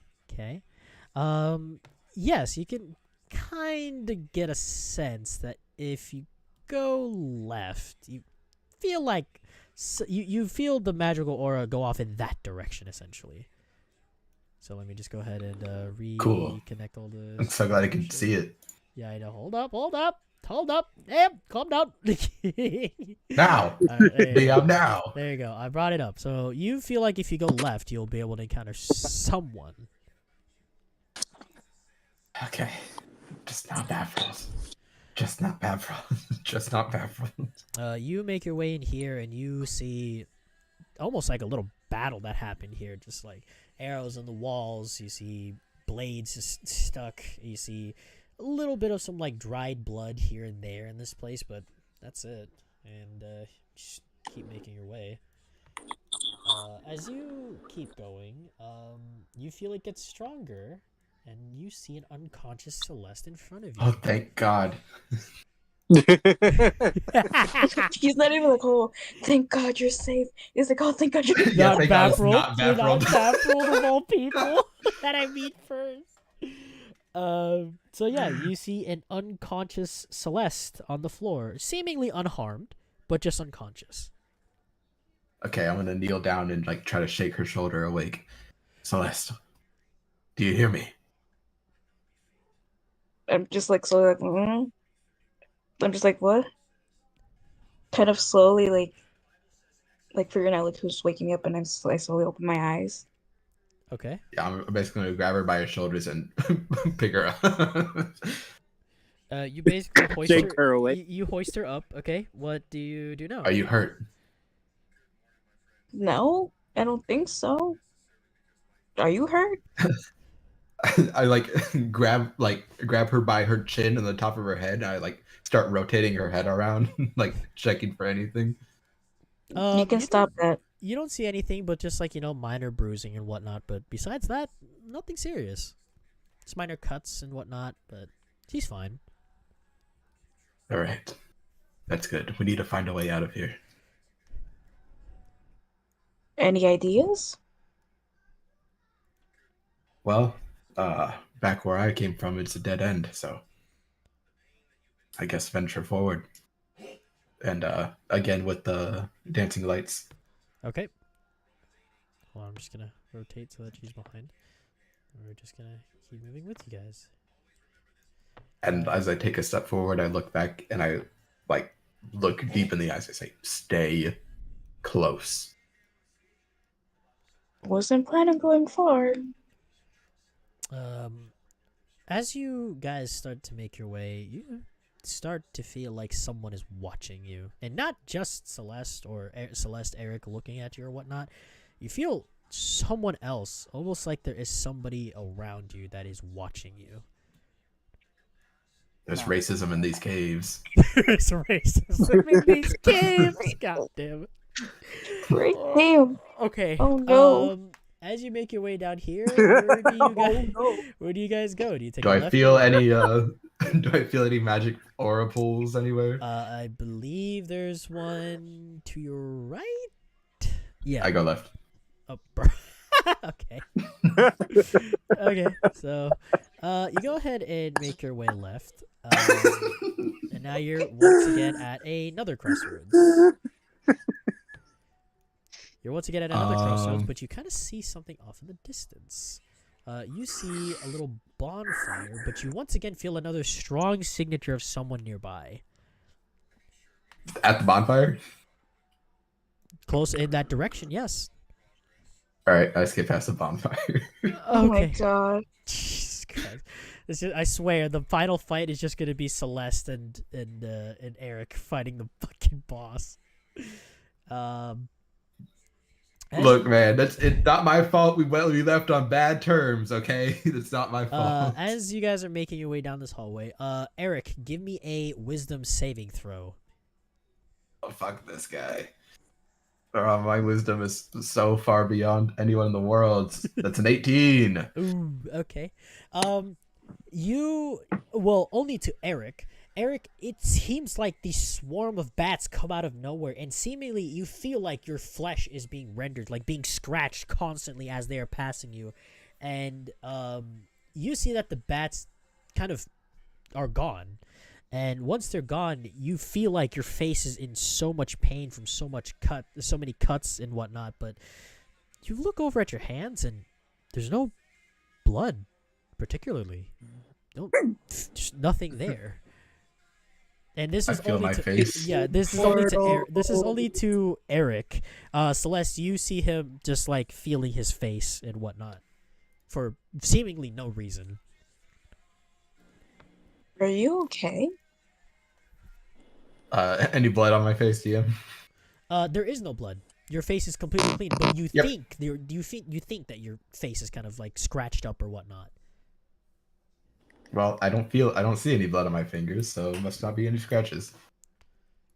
I'm fine. We need to keep moving. All right. Are you sure we can just take a break or something? I turn towards her very slowly. We have just been kidnapped by a demon whose powers are unknown even by me. And you want to take a break in the middle of his lair? Well, when you put it like that. Post haste. Let's go. And I guess we'll go left. All right, you guys go ahead and make your way left, and you guys are continuing your way down the hallway. However, as you are down here, you notice something odd. Oh my god. You see something very fucking dangerous down here, and you are He's frozen not in a place kid. looking at this. What happens? See? I told you we should take a break. Now there's something ominous in front of us. You never stopped me before, and I go for it. Do you go at this? Do you sneak or do you not? I guess I'll sneak, yeah. Okay, both of you give me a collective stealth check. So both of you need to make a stealth check, and I will tell you if you pass the roll or not, based off of your collective total. So I rolled a 7. Oh, that's not. It's okay, looking good Celeste. at the beginning. I Okay. rolled a 1. Oh no. Can I use my inspiration? You can use your inspiration. I don't think that's gonna help. I'm not gonna lie. Yeah, you can use your inspiration. You know what? You'd have to roll a 20 to offset whatever the hell I did, and even then that might not help. You know what? I'll change this up. I'll change this up, and I'll re-give you guys, all of you guys, your inspiration. So if you guys use your inspiration die, take it back. Okay, cool. I am rebuilding inspiration die now. So whenever you use an inspiration die, whenever you use it, you add a d6 to your roll. Now, when you use it. So whatever you guys have here, you can add a d6 to your roll through an inspiration, and all of you guys get your inspiration die back because the last system was fucked. It's too fucked to even use in this. So do I use my last roll for inspiration, or do I re-roll? Just make a re-roll at this point. Make a re-roll. I think you said a D6, Okay. right? Make a re-roll for a check if you want. Both of you, if you want to make a re-roll, you guys can. I'll give you guys that. I did. That's a 13. 13. Okay. So 13 plus. So 15. I rolled an 18 in total. 18. Oh, you added your you're gonna use your inspiration now? Yeah. Okay. So you use your inspiration. So both of you guys, Eric, you managed to die down your flame you managed to die down your light of your staff to just make it enough to be able to kind of see where you're walking, but as you guys I mean, I don't need to see. You got dark vision. Well, like I said, even with dark vision, it is still pretty pitch black in this place. It's fucking dark. As you guys are crouching, you guys see this sight of Mercurio's corpse seemingly in some kind of ritual of some sort here, with 3 other creepy demonic individuals holding this together. What do you guys do here? Hey, Celeste. Do you see what I see? Well, yes. Okay. It's a cult. I'm going to take the first 2. You need to take the far one, okay? How are we supposed to do that? Just follow my lead. Oh my god. Okay, on go. Okay, not on 3. Or not on 1. On go. Alright? Okay, so I'm just gonna put you right here, and then I'm gonna have Celeste. Do you understand? Celeste separate. Yes, I understand. Okay, 3, 2, go! And As soon as you say that, roll initiative. Alright, do we get a surprise round, please? Can we Yes, stealth? you get a surprise round. Yes. So meaning that these enemies cannot take a turn, cannot do anything for one whole turn. Good That's luck. crazy. I got a You 10. have, you got a what? 10. 10. I also got a 10. Okay. Hold on, I need to make 3 separate rolls real quick. Hold on. Is your initiative count higher than mine? Sailor, what's your initiative bonus? 4. Okay, yeah, you definitely go before me. So Celeste first, and then Eric next, right? Yes. Okay. Let me go ahead and make a couple rolls. I have D&D Beyond pulled up on my phone, so I can like make rolls. You go ahead and make 3 separate D20 rolls. You got a plan, Sailor? I got a plan. It's the most planned plan of all plan. Yeah, clearly going well. I got This literally cannot fail. This... How many? There's 5 cultists? 3 in this room. 3? Yep. Ah. So Yeah. let's see, Hopefully, so the yeah, I'll be able order to take care of that. goes, Trusting you, Eric. and then I got you guys. I literally have the perfect spell for this. Oh no. let's see. I Sailor swear, going to in. God, Guess what damage it does, guys? I swear Okay. to God, if it's an AoE spell that burns. Since Maybe. hold on 1 sec. You guys, I'm really sorry I'm not finding the others. It's just that, like, it was Lore. really bad term. Lore. More reasons. Or- So I mean, these He guys. was a demon, and the other guy tried to kill me, so... These guys are not able to do anything for one whole turn. So Eric, or not Eric, Celeste, what do you do since you are first? Technically first. I'll attack with my sword.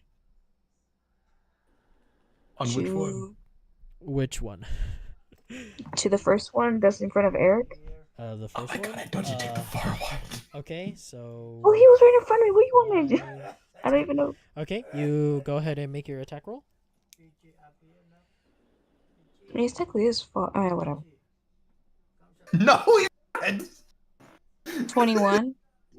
Oh, that hits. 21. Okay, go ahead. I would be surprised if it didn't hit. I would be pissed if it didn't hit. Right. Like, don't. Oh, you did 8 Don't make me think damage, so something might that not one hit. is. Let's see. You did how many? You did how much damage? 8. Sorry, my dog was rummaging through my dirty clothes. My bad, OG. 8. What in the fuck? Brother, okay.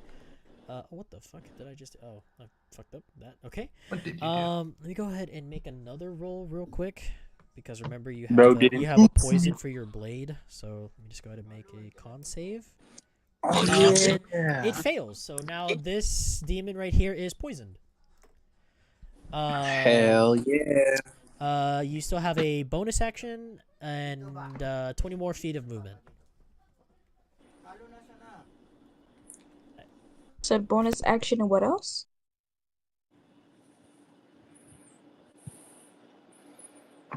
$20 feet of movement, I think he said. Oh, okay.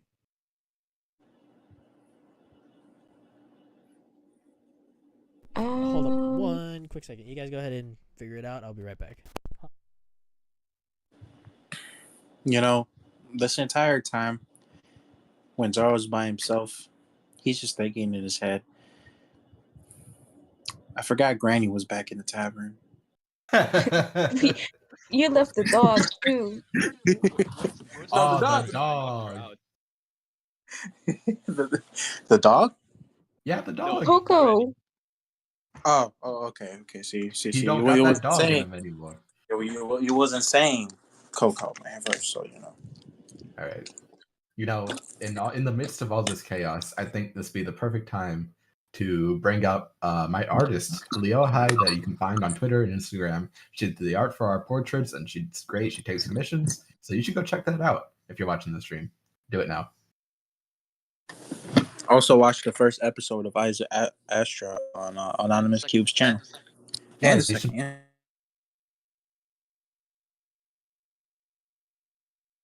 Critical Role and Dimension 20 Continue. and Serious. Adventures. What's it called? The one that Celeste Sailor, you just posted it. Oh. the D's nuts. Oh, Chuckle? I forgot. We're gonna be like all the What, big ones Chuckles? combined. We're gonna be all like the big ones combined, and it's gonna The be the Legends greatest. of Adventures. Legends of Yes. Adventure. Yeah, as Legends at. I'll be I honest, I don't heard know the what you're talking shills. I heard the shills. Damn I right. heard you guys shilling. Did Anyway, you hear me shilling my um, nuts? So it's poisoned. So what did you want to do now? You still have 20 more feet of movement, and you still have your bonus action. That don't sound right. I'll go ahead and take a. Can I still move like to the other one to the far end? Yes, and you won't take attack of opportunity because these ones are surprised. So attack of Okay, opportunity will so I'll not move- befall you. Okay, so I'll move to the other one and Let's to the see. far end, and I will stay there. Let me see if I can see if you can make it. So 5, 10, 15, barely just out of range, but that's about as far as you get. Anything else? Okay. No. Okay. Eric, it's up to you. What do you do here? So first I want a bonus action Mantle of Flame. Remind me again what that does. As a bonus action, I magically wreathe myself in swirling fire. My eyes glow like hot coals. For 1 minute, I gain the following benefits. I shed a bright light of 30 feet and 30 additional dim light. Any creatures that take fire damage take extra damage equal to my charisma modifier. And whenever I get melee attacked, I return damage equal to my charisma modifier. Oh, okay. Okay, so I hope you got all that. not really, but I'll figure it out in a sec. You'll have to fucking hit me with that later when I hit you with something. So go ahead. Okay, and now as an action, I'm gonna cast at second level, or I guess it's just a second level spell regularly. I'm gonna catch Scorching Ray. On which one? Because you want to do it for all 3 targets. I'm gonna do 1 on the one in front of me and 2 on the one to the right of him. Okay, so it's this one. Okay, go ahead and roll to see if you hit. Okay, so the first one's a 19. That hits. Okay, and that The one's second on, one's the first one is on the the one first closest one's in to you. front of the one in front of me, and then Okay. the next one's a 12. That does not hit. Oh, are you fucking kidding me? Okay, the third one's a 22. That definitely hits. Okay, roll your damage for 2 of them. Okay, so the first one takes 10 damage. Okay, and the other one? And the second one takes 13 damage. 13. I did 23 damage. Okay. What the fuck? My phone is going wild. What the fuck is happening with my phone, dude? God damn it. What the fuck? Is this allowed? What the What fuck? the fuck? Is this allowed? Okay. Celeste, you see Eric just shoot beams of fire at these guys. One seemingly hitting the statue behind this one, but basically this one is not just poisoned, but literally fucking dying of being on fire. Good thing I moved. And this one is completely fucked up, and it is dying right now. This one took a little bit of damage, but it's still mostly standing. He took 18 damage and he's still alive? Yes. Wait, that one took 18? No, because Celeste hit it with 8 and I just hit it with 10. Oh yeah, this one is still alive. Yeah, it is, but it's God like damn it. it is hanging on to life right now. It's kind of like limping a little bit and kind of like trying to. It's standing in an awkward way essentially. Back in the turn order,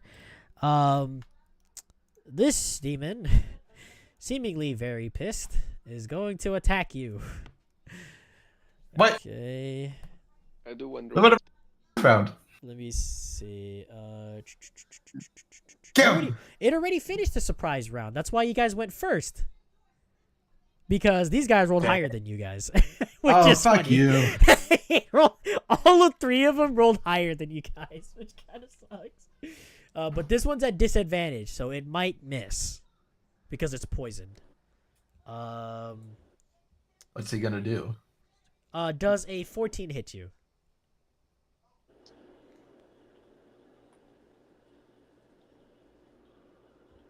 Yakamashi? Oh, me? Yes, it's right there in front of you. This one's Yes. going first. Okay, so this one will swing and hit you for... Wait, that's the wrong roll. Hold on.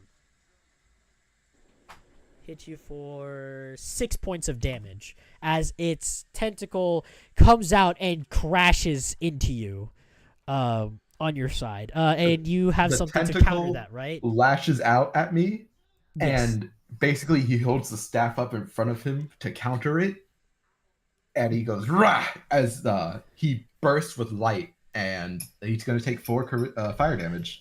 He's gonna take 4 fire damage. Do you still get Yep. hit or no? Does it like negate it I completely? do still get hit. Okay. What the fuck is with my pen? Oh man, that one. As you basically counterattacked him as you got hit. You see that its arms are now limping. It is dying. What do you- It is tanking these hits and somehow still alive. Somehow by a miracle. Don't act like you don't know why it's still alive. What do you mean I Because don't know why? I know how much health it is. Don't worry, but it is literally on the verge. It is holding on literally by its last string. I am not kidding. It is holding on by its. You said that literally last time. No, I said it. I said it looked like it's dying. It took a lot of damage, but it's still kind of standing. Now it's literally like hunching over its arm. It looks like it doesn't even want to get its arms into place, and it is drooping its head down. Oh yeah. Okay, and then it will be this this demon's turn. I have 3 options here. What can I do to kind of like piss you guys off?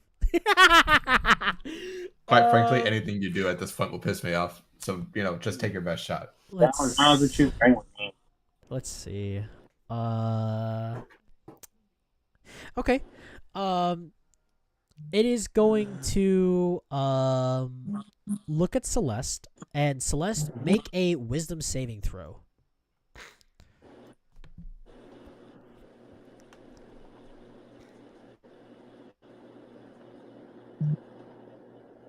Huh?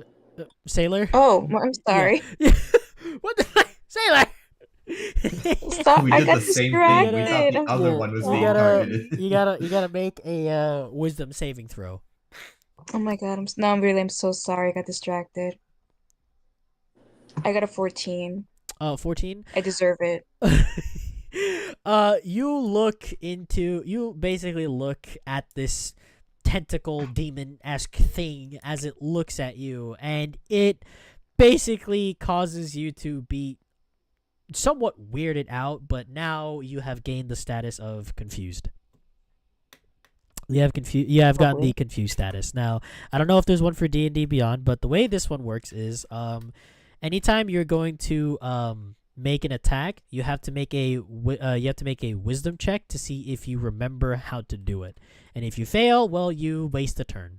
You waste an Holy action. shit, you got my dementia. He got his dementia. Okay, and that's... Well, I think it's just gonna... Yeah, I think that's about it. It's just gonna do that. Now it is this one's turn. This one is going to swing at you with its tentacle. Let me see. I have a question for the dungeon master. Yes? Why is every difficulty check at a 15? This one in particular, it's not a 15. Close, not a 15. Yeah, okay, buddy. Does a 10 hit you? To me? Yes, to you, Celeste. This one is attacking No. you now. It doesn't hit? Okay. You see this demon coming up and is trying to swing at you with its left hand tentacle, and you manage to just dodge barely out of the way to not get hit. And it's gonna end his turn there. Celeste, it is your turn. Okay. I'll try to hit it with my sword, and you said after it I have to do a wisdom saving throw, right? Yeah, so before you swing, give me a wisdom saving throw. Or not, sorry, Sure. not saving throw, wisdom check. Give me a wisdom check. Oh, wisdom check. Yes. Okay.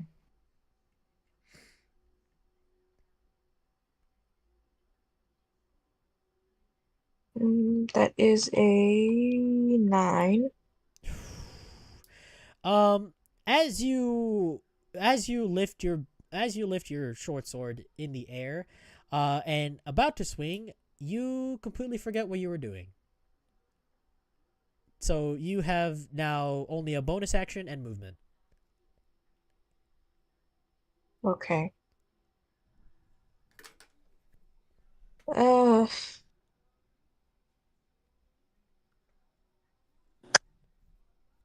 Can I cast Hideous Laughter? Is that a bonus action? I don't think so, actually. Yeah, because you're left with a bonus action and your full movement.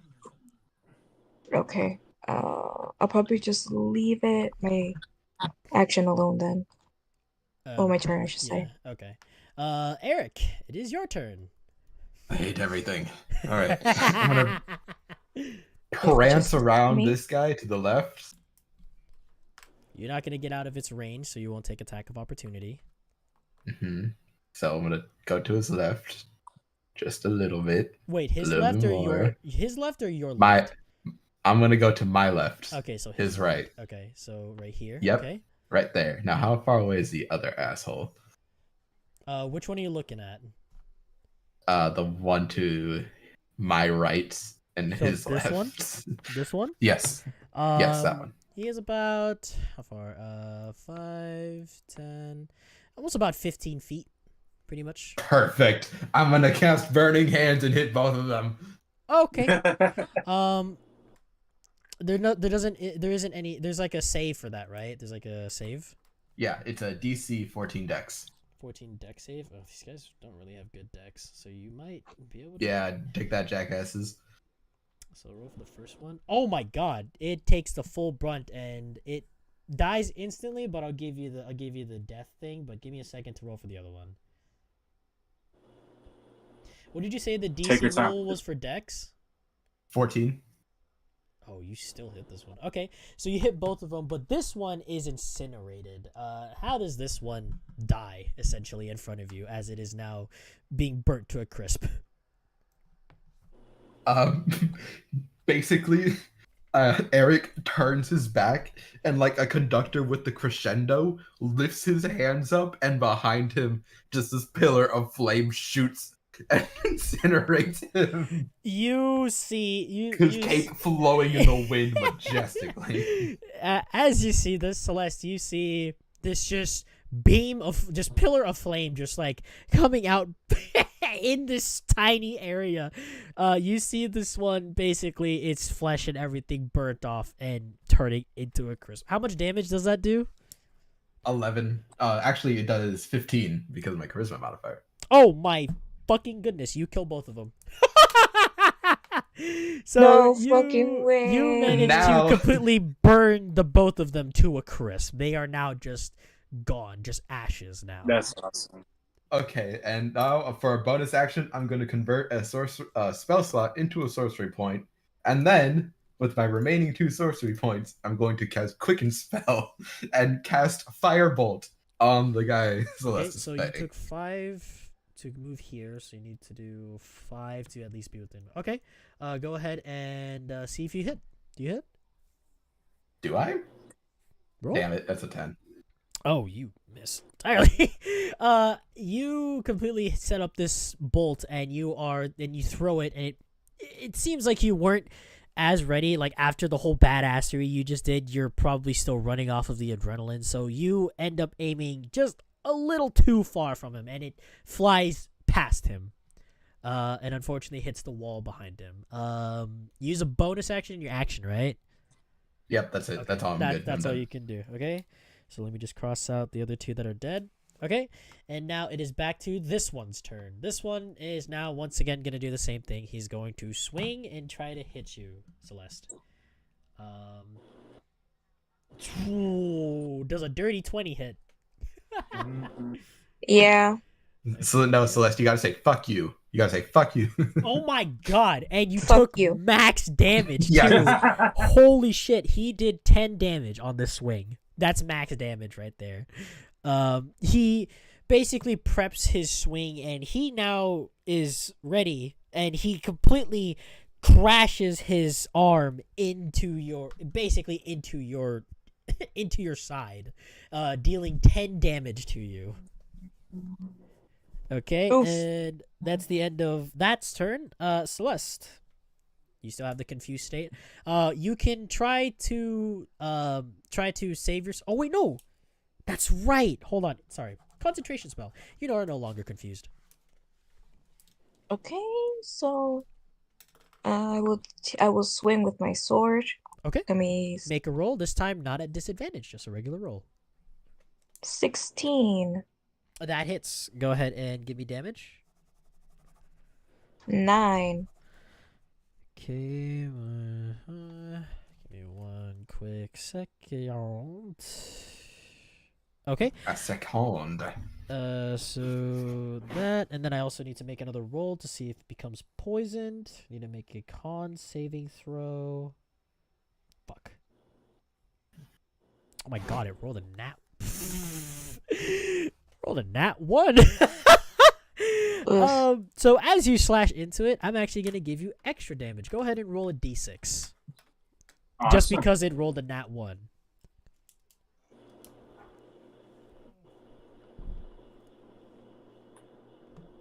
Celeste? Say 6. a 6? So you did, holy shit, you did full fucking damage. Max damage on the bonus roll. Oh yeah.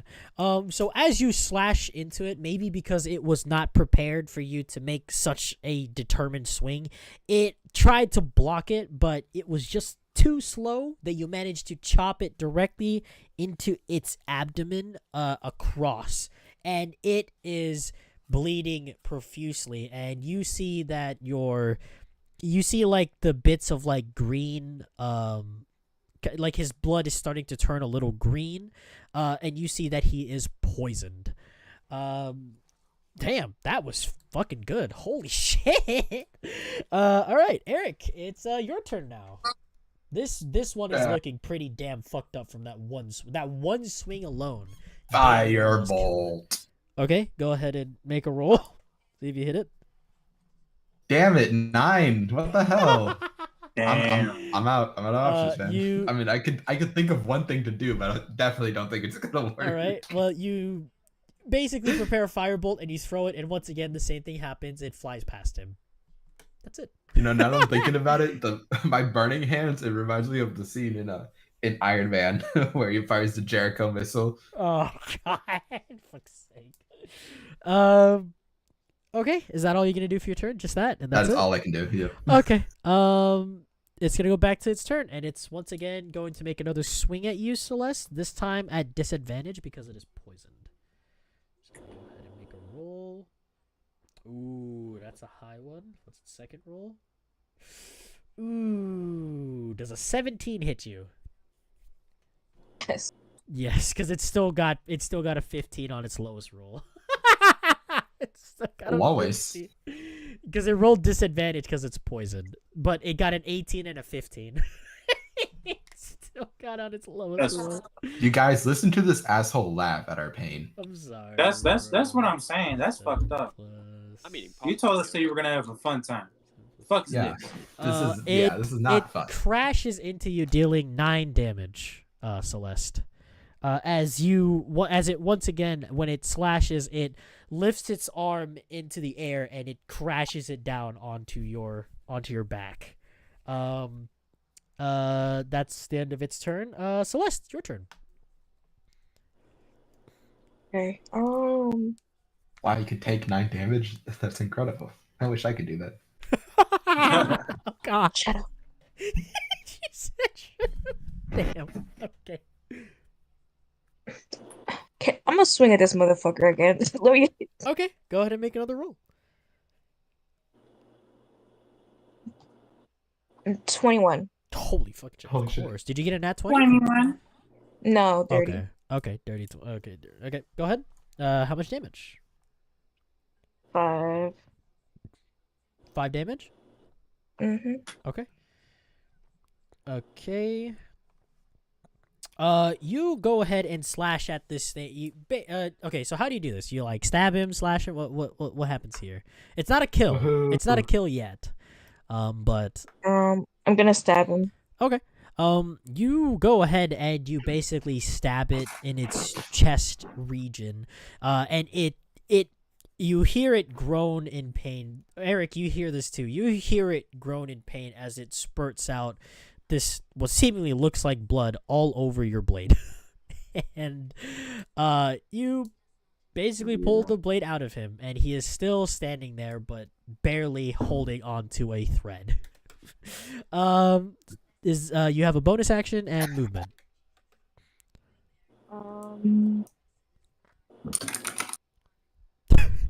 Who the I don't think I fuck? can heal. Okay. Okay. Go ahead. Eric, your turn. Okay. Another firebolt. Okay. See if you hit. I swear, dude. That's a 19. Okay, that hits. Finally. How much damage is Wait, it? hang on. Sorry, I'm gonna just step up for a bit. Okay. Okay. How much damage? That's a 13 damage. 13. Okay, that's a kill. How do you kill this thing? Oh man, it's kind of involving a sailor, so I guess we'll just wait for a little we'll bit. just wait. Yeah, we'll just wait. Anyway, how are you guys enjoying this little side quest, eh? Fuck you. Kiss my ass. I told you this is a step up from the original, okay? This is a step up from the campaign. The campaign I try to like go easy on it a bit, but There's a little bit more bullshit this time, isn't there? But the side quest, like I said, when you complete them, you get a reward that is really worth, but it takes time to really use. Okay. So we get a reward, but we don't get a reward. That's awesome, man. But you also get minor rewards here and there as well. Just a little light exploration. Just some light exploration is required. And maybe just a little fighting. I apologize profusely, guys, for not Maybe picking you up. fighting of a secret boss to get this. Is this not the secret? This is not the secret boss. This is the main. This is the main way to get to the boss, but this is not the secret boss. It's in this maze, have you seen? It's in this maze somewhere. I will give a description of it after Celeste comes back and You know, fix the video. I feel very happy right now that Eric does not follow the right wall. Yeah, follow the right wall rule. Yeah, exactly. You know what's even funnier, by the way, right? He knows about the right wall rule, but he also doesn't want to be held down by society. So You wanna know what's even funnier though? That bonfire that's there, Baprold was literally right next to it, by the way. And you just bypassed it. He was right there. Hey. I could smell the alcohol off him, and I turned the other way. That's why he didn't go. He just fucking laughed because he knew something was wrong in the air, and was just like, yeah, no, not here, not this one, not this way. This way is not it. You could smell the alcoholism all around. Alcoholism. Yeah, I could smell the mental issue. The mental issues. Oh god. Smell the PTSD from war. He could smell the PTSD from fucking having those. What was it? What was his drinking team? Oh, the shirtless spirits. My shirtless. Yeah. Spirits, yeah. You can see the outlines of the other three just fucking having a go while he's over there drunk as hell somewhere, wherever he's at. You said he was by the bonfire? Yep. That's crazy.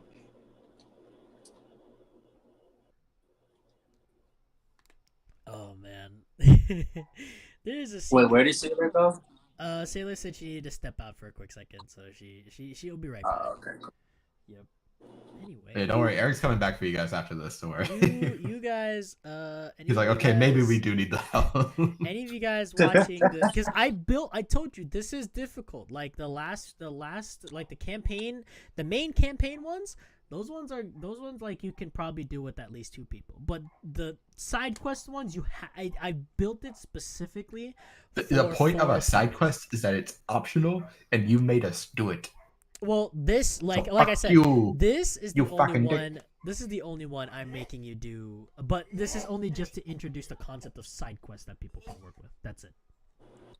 This is Just- like the You fucking side dick. quest you get. This is like the side quest you get at the start of a game that says like, oh, this is how side quests work. Essentially, yes. And then at the end of every session from here on, I will ask you if you want to have a side quest or you want to have a main story. If it's main story, that's fine. We can continue, and you'll get whatever is in main story. But side quests are useful because, like I told Yakamashi, side quests are useful because not only do you get a guaranteed level up, it's guaranteed, obviously. So side quests are good, a guaranteed level up. But also there are chances for you to collect items that may make future battles easier. Okay. And like I said, these ones, if you die, like if it's a total party wipe, it's a side quest. This one we can just retcon it. Don't matter. It can just be retcon. No problem. Cool. And I'll obviously make. I'm so glad our actions don't have consequences in this instance. No, it will because you won't be able to get the level you just up said it. and- Nuh-uh. you won't be able to get the level up, and future battles might be a little more tougher because I'm gonna start mixing in. Now that I'm introducing the point of different types of enemies that you'll be facing, battles are gonna get much more tougher if you don't have the right stuff with you, and if you're not properly prepared. Thanks, Oh man. man, if only I had like 3 more teammates. Hey guys, remember when he said he wanted to make it fun for us? Yeah, listen, I'm this literally, it's not fun because it is a side quest, okay? And I understand the pain of side quests being annoying, but this is, like I said, literally the only. It's not one that it's is not gonna be annoying, it's fun. that we are fucking dying. Yeah, because I told you I built this to be with the full party, not with 2 people. I'm gonna be honest. As someone who used to play in a fucking hardcore campaign, oh god, the amount of shit 2 people can pull off. There's no excuse here. Yep. But like I Hey, said, man. you guys, I built it to be a 4-player, or basically a full team for this, for you guys to basically, You built this get shit, through you, this Brick problem. by Brick. And I, was just hoping, you guys would be able to, I would say, get through this with ease, but after the whole incident, I don't think that's possible unless you find them. I'm back. What She's I back. missed? Okay, so basically, All right, I was waiting to do the finishing move with you. yeah. So Yakamashi managed to full kill this thing because, like I said, it is on its last legs, and he just snapped it. So now, And I did 13 damage with a cantrip. Yay. yeah. So Okay. what do you do here? And this is between you and Basically, pointing my staff like at the hip, and I shoot a fireball at it, and it catches flame on its robes. And while it's distracted, I say, "Celeste, now!" And now I'm passing the torch to you. I think she's eating. Uh Into the water. And then Okay. Celeste, and we win.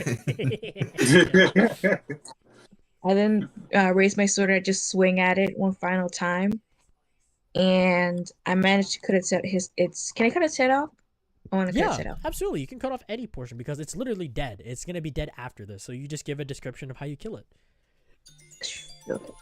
So I raise my sword, and as I see it's like stolen back, I then swing at it, and I just like cut its head off like clean. As you do that, it still stands there as you are basically crouched in front of it, in a kind of pose, and you just hear the squelching as the head slowly slides off his head and hits the floor, and it leans backwards, and it is dead. It is dead now. You guys completed the encounter. So this combat encounter is over. But you guys, as you guys killed the last Eric one, puts his back against the wall and slides down slowly. Okay, maybe we can take a break. as you do that, you see that the flames here begin to rage, and it's almost as if it awakened something with Mercurio in it. You've got to be fucking kidding me. As this happens, you see it create basically a blue pillar of fire around Mercurio, and when the fire dissipates, Mercurio is gone. Mercurio's corpse is We gone. came all this way for nothing. But as you guys are All right. here, Well, I we don't did our have best. Time to hold on. go. I need to get a proper fucking thing for this shit. Quick question: can I take a short rest? Yeah, you guys can take a short rest here if you want to. Absolutely. Fantastic. Yeah, so I both was of you gonna guys say can- that's a good idea. Yeah, both of you guys can take a short rest here. Trying to find a fucking thing for this thing. Hold on. Where the fuck Oh, it's is it? 1d6 plus 1. Nature. Yeah, there you go. Nature. So as that basically happens, you basically see what looks like a crystalline portal, oddly enough. And it just looks there. You just see into the nebulous inner portions of it, and just look at it. Anything you guys do here? Is it similar to the crystalline structure that was there before we fought evil Eric? Oddly, very similar. Okay, let's go find the others. Pick myself up with the staff. Wait. Can I do an Arcana? Yeah. I would also An like to do an investigation? Arcana. Yeah, both of you guys can make an Arcana check. Go ahead. Good. Make an Arcana check. They're equally as good. I That's a got a 12. 6. That was so weird hearing it from both of you. It sounded so confident hearing from the both of you, and I just heard I got a 6, and then another I got a 12. Okay, sorry. What can I say? Me and Taylor, they were the same person. As We're like you- long lost siblings. I don't know. Who do I start with? I'll start with Eric. Eric, as you look over, you just notice that the structure of this looks eerily similar to the one that the evil Eric came out of, but it seems to basically serve a different function. Celeste, bouncing off of his knowledge, similarly, you kind of see the same thing essentially. You basically can see into this nebulous void, and it just looks back at you and looks almost like something of like a teleportation device of some sort. Where it goes to, who knows? All you see is just the inner portion that looks like you're looking into space. Anything you guys do? Okay, here? yeah, fuck off. Anything you guys do here? Can I or- touch it? Yeah, Eric says fuck off, and it turns the other direction. Come on, Celeste. Okay, Celeste, do you want to touch it? Up to you. It's tempting. Do what your heart desires, Sailor. Oh no. Oh no. Okay. Okay. I'm gonna touch it. Okay. So as you go over to it and you touch it, your hand just goes through, but nothing happens. You don't feel pain or anything. Instead, your hand that's through it feels like the air is really hot. I quickly retreat my hand back out. Yeah, you bring it back in here As- into the cold Underdark area. Then I check it to see if like I burnt it or anything. No, it looks fine. You just see little bits of flakes on your hand that are basically looks like bits of ash. Then I slowly back away and I just follow Eric quickly. Okay, sounds good. So Well, I hope you didn't do anything stupid while I had my back turned. No, don't worry. So Don't worry Very about good. it. Now let's go. Continue. I'm gonna head back towards the bonfire. Well, you felt the strong signature over here, so you ended up coming back here, and you make your way to the fire, and you see a unconscious Baprold laying next to it. You stupid idiot! We should have come here first. I just yell at him as I say we found him. As you say Yeah, that, speak to your master that way, girl. as they are arguing, Baprold, you hear little voices around I'm really as sorry, you guys. as you are trying to like wake up, and your eyes It's always the voice. you're blinking and your eyes are trying to readjust to what the fuck is in this room, and you are just laying on the floor, hearing both Celeste and Eric argue right in front of you. You drunk fuck. Buffalo's pretty much just like while those two guys are arguing, just like sits up. I told you we should just take a break, but you're like, no, let's just continue forward. Sometimes I just think, why do I have you as a master when I should Whoa. be the Whoa. Wow. Buffalo's just like stunned, just like, wow, okay. Watch And then I realized what I said, and I'm like, your tone.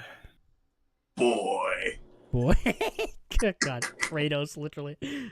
That's what I did. Oh. No, not the music, bro. So you guys are here arguing, and what happens now?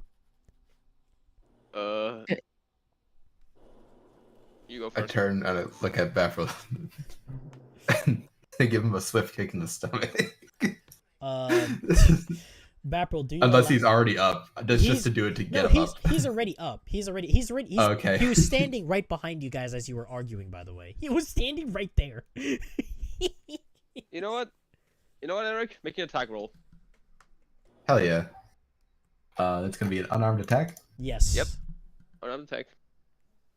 That's gonna- a 7. He's gonna fucking That counter does you. not hit. Okay. Well, guess what? When I roll damage, it's a 0. So Yeah. Good. As Unarmed you strike. Oh, you counter it? Oh shit. Unarmed strike to his jaw. Holy shit. Do you allow this, Eric? do it. I was only gonna if you were still down? I'm standing behind you.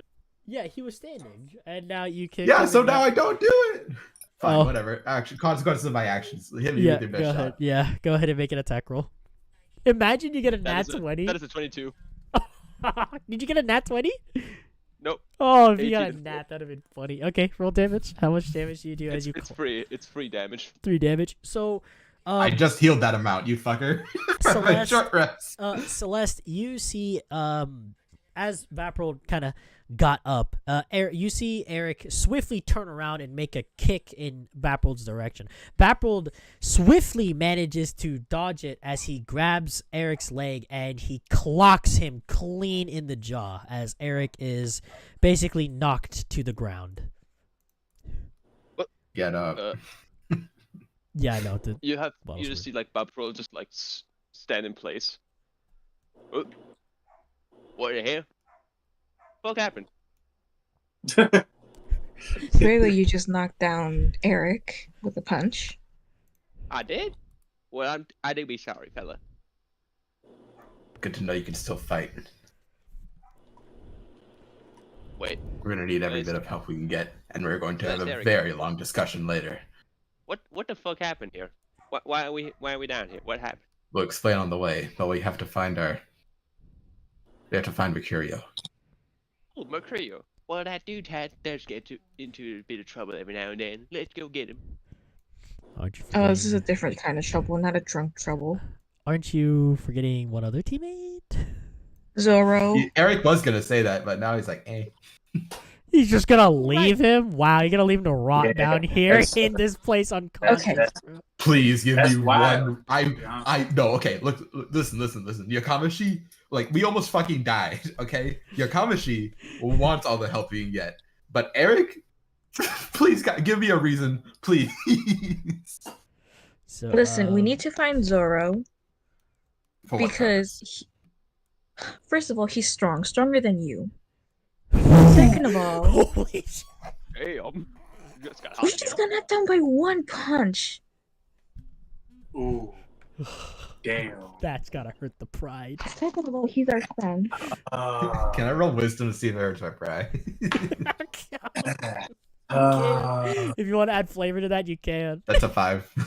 Oh, My yeah. pride is hurt. You see Eric turn around and he's trying his hardest to hold in tears, but it is obviously Tears Or what did you say you were trying to do? Crying? hurt my pride. Oh, if she hurt your Oh yeah, no, definitely your pride is hurt. Regardless if you made the save or not. Your pride is definitely fuck hurt you. from that. It is definitely injured from that. Wait a hearing minute. the- We got to go back to the bonfire. Okay. I'm gonna hold my staff over the bonfire, and I'm gonna absorb 3 charges. Okay, yeah, that's good. So you managed to fuck, this is gonna be so much I have to fucking remove from this. You know what? As a good DM, I'm gonna remove it. Yay! Finally, he did something, guys. Finally, I know, right? Yeah, Why is it floating? because it's fire. Oh, Thanks, Eric. these are regular like bonfire flames I need to get rid of. So you guys see Eric seemingly start absorbing the large bonfire into his staff. And you see all of the flames begin to funnel into this begin to funnel straight into the gem, and the gem now glows very, very bright now. Very bright. And then Very we'll cast dancing lights again to lead our way. Okay. Speaking of light, Oh. what color is my mace? It's glowing purple. Okay. Oh. No. Wrong one. Sorry, I need to give you light as well. And because then he your- gets drunk your and mace is- stumbles again. Your mace is emitting light. So, okay, I'm just gonna have the little fire kind of indicate where you guys are going. So let me see if I can find it real quick. Fuck is lights? Lights right there. Okay, so I'll have the fire indicate that you guys are just moving. So, you essentially keep making your way down this way, and now you're at an impasse. Where do you go? Left or right? All right, Master Navigator, it's your call. Who are you looking? Me? Oh no. By all Sorry. means, lead the way. Indicating Celeste. Is there a role I can do that I can indicate where I can find, I can sense like You can make magic? you can make an Arcana check to see if you can feel out any magic that could signify somebody is near or whatnot. 19. Holy fucking shit. Give me 1 second. Need to do another check just to make sure. My There's no gosh, one near. here he goes again. I have to do this again, man. This is for specific reasons. Eric and okay? Celeste are just having their like. Oh my god, it is intense. Yeah, you guys It are is I'm loving it. looking, bro. I'm gonna be honest. Eric and Celeste are having like fights of their life. Meanwhile, Bob rolled 22 damage in one roll. Yeah. This world is not fair. Okay, so you feel Clerics are busted, and you know it. pretty much, yeah. Hold I on, let me didn't. go I ahead. didn't, to be honest. But good to know now. Okay, let me go ahead and bring up the screen real quick. Okay. Like in the tier list of all subclasses, like clerics take up most S and A tier. Okay, I'm so not you playing. feel it pretty much in the direction towards your left, and you can follow its suit. Alright, let's just continue on left. Okay. You continue on left. This is the room that you are found, but you continue following the trail of, you know, obviously the magic that you feel. And you bypass, obviously, the bonfire room, essentially going back the way you came here, but you feel it off in this direction here. And as you guys are making Did we just do your the way, loop-de-loop and pull? essentially, Yeah. yes. As And you our shoes are looking guys- cool? I'm pretty sure. Shit, I hope so. You guys managed to appear here. He's got the J's. You got the J's. All right. This motherfucker got fake J's. As you go over, you all spot a little unconscious Zorro just right there. His axe in his hand, but seemingly still gripping the axe, but well, he's no longer two-handing it. Anything you guys do here, or? I approach and I try to like tap him on the head. What is everybody's Can I? passive perception here? Except for 15. except for Zorro, because he's unconscious. So Eric's is 15. Celeste, 14? 14. Baprold, what is your passive perception? 13. 13. So, only Eric, as you guys approach him, Eric, you feel a sense of someone is watching you immensely in this room. 2 pairs of eyes, immediately, like in your immediate vicinity. And you. Do I know their location? Yes, you do. You got one Where? up in this. You got one up in this corner, hiding behind a pillar, and you got seemingly another one hiding over here as well. It's an ambush. As you say that, roll initiative. Zorro, go ahead and give me a roll before you make your initiative to see if you can, to see if you wake up. Before... You fucker. You fucker. All right. It was rolling on 16, and the 16 glowed, and then it rolled a 3. 7. Okay, 1 quick second. What do I have to roll for? Let me see. Give me a. Should be Constitution. Right? Yeah, Constitution check to see if you wake up. Constitution. Constipation check. Okay, so Celeste, what did you get? 7. 7. Vaprold, 9. Eric, 4. This motherfucker literally has a minus to his initiative, and he still goes first. Who? I hate you. Vaprold. Baprolled. Okay, let me make 2 rolls for the 2 lesser demons that are in this room. And since Eric was the only one that managed to notice that these guys are here, Eric, you are within. But I called it out. Okay, well, I mean, if you called it out, you called it out. That's fine. Let me get 2 rolls real quick for the demons. Wowly shit. Holy shit. Why wouldn't they go before us? That dude What sounds is like that? good So- rolls. Okay. And then okay, Zoro, did what is your what was your Constitution. Constitution check? Yes. 11. 11. You're fighting to wake up, but it's seemingly very difficult to on your own. So meaning you are still unconscious. Okay. Right. Let me see. I need to grab my stat block. Okay. This demon right here is going to pop out of hiding and is going to attack Baprul. Okay. What the fuck? He's targeting the strongest one. He's targeting the strongest one, essentially. Okay, let me go ahead and pull up a roll on my D&D Beyond. Why is it taking so fucking long? I don't understand why it's taking so long to make this fucking roll. Why is it? Okay, there you go. Oh my god, does a dirty 20 hit you, Baprold? Just barely. Barely. It hits you though, right? Yeah. Yeah, it does. Okay, let's see. Okay, in terms of Yes. damage. You should have said no. Okay, so I need to do this 2. So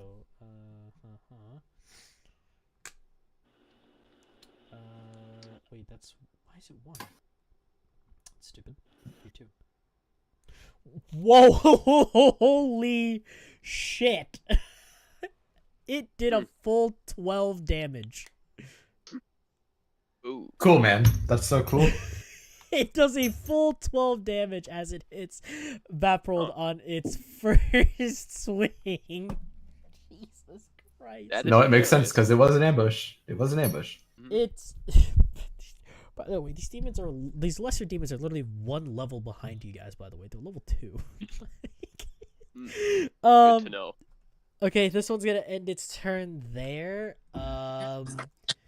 And it's going. The other demon is going to come out, and let's see, how much just got 30. So 5, 10, 15, 20. It's going to target You Eric. asshole.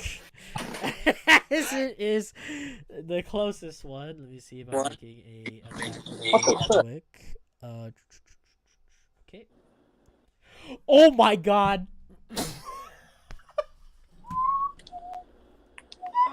Oh yay! Another max damage roll. Oh, it is not max. That's a nat 20.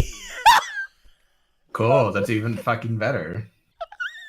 Oh, So, no. I feel like this is All right, so Eric's down, Eric. guys. Lock in.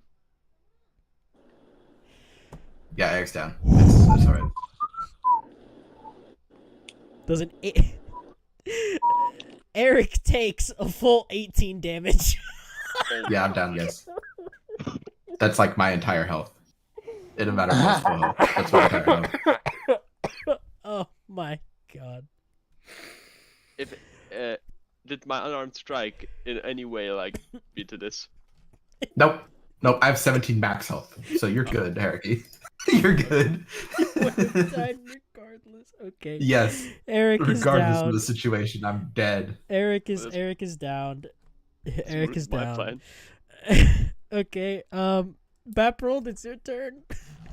Dude, these guys are level 2. They're 1 level just like- behind you. Like, I'm just gonna stare at what's happening to Eric. Okay. Okay. Like the Okay. whole Q bag of laughter. Okay. are they level 2 or are they CR2? Oh, what, like combat rating? Yes. No, they're only level 2, but their combat rating is Okay. their combat rating Because is half. if you throw, because that's not how combat works. Oh. You can't throw like multiple CR2 creatures because it adds No, up. these are no. These are CR2 1. These are CR2 half. CR2 half, by the way. So like 2 combat halves is rating 1 whole. in total. Yeah, 1 total. Yes. Is that too much? Yeah, not. I I mean, wouldn't say it is for us. It's just no. that these. It's just that these got I'm just good. mad. It's just that these got good rolls, dude. Literally. Yeah, it's just that Cube is taking my roles. Dude, I don't understand what's happening. It's D&D Beyond, bro. I don't know what you want me to tell you. All right, Yeah, carry on. Carry on. As Babsel just like stares at what's happening to Eric, he's just gonna slowly sigh like, ah. Just looks at the dude who just attacked him. And what do I do? What's the best I have? Jesus Christ. I was not expecting these guys to Harry, ask as Yakamashi. Hit him with your meanest guiding bolt. Guiding bolt, yeah. Oh, that's Just a sigh. It's just like a sigh. Guiding bolt. You're gonna guiding bolt this one in front of you, right? Casually guiding bolt a child. Yep. Okay. Go ahead and tell me how much damage you do. Roll. Oh wait, no. Oh, sorry, attack, yeah. It's 18. Roll attack. 18 hit. 18. Yes, 18 hits. Okay. Does the damage double because they're lesser demons? What I will it's tell you 7 is radiant damage. 7. Okay, add a d6 to that because it's radiant damage against a demon. So that's extra damage. So 7 plus 13 damage overall. 13. Holy overall. shit, he nearly doubled it. Okay, so And the next attack has advantage on it, right? you said Yep. 12, right? 13. 13. Okay. 13. 13 damage. Damn, that's quite a fucking bit of damage. Holy Harry, he's trying to scam you out of damage. Don't let him happen. Don't let it happen. You see this demon kind of like, looking kind of proud that it managed to hit you, but then its face immediately turns to fear as it sees you with a guiding bolt in retaliation, hitting it and dealing 13 damage to it. So it took a bit of damage, and it basically left a big scorch mark on its chest, and it is huffing heavily at you. While that is happening, I would also like to just stare it down while I healing word my wound. Okay, how much health do you get back? I get back 7. 7 health. Okay, so you got 7 health back. Okay. And I just like to look at it. Just like, come on, try again. Dang, I like that. Okay. Ending off your turn there. Celeste, it is your turn. What will you do here? I will strike with my sword at the demon who attacked Eric. Okay. Go ahead and make your attack roll. 13. That hits exactly. Holy, just barely managed to hit it. Okay, go ahead and give me damage. Beats it. 5 damage. 5 damage. Okay. Let me see. Let me make a roll real quick to see if it becomes Con poison. check.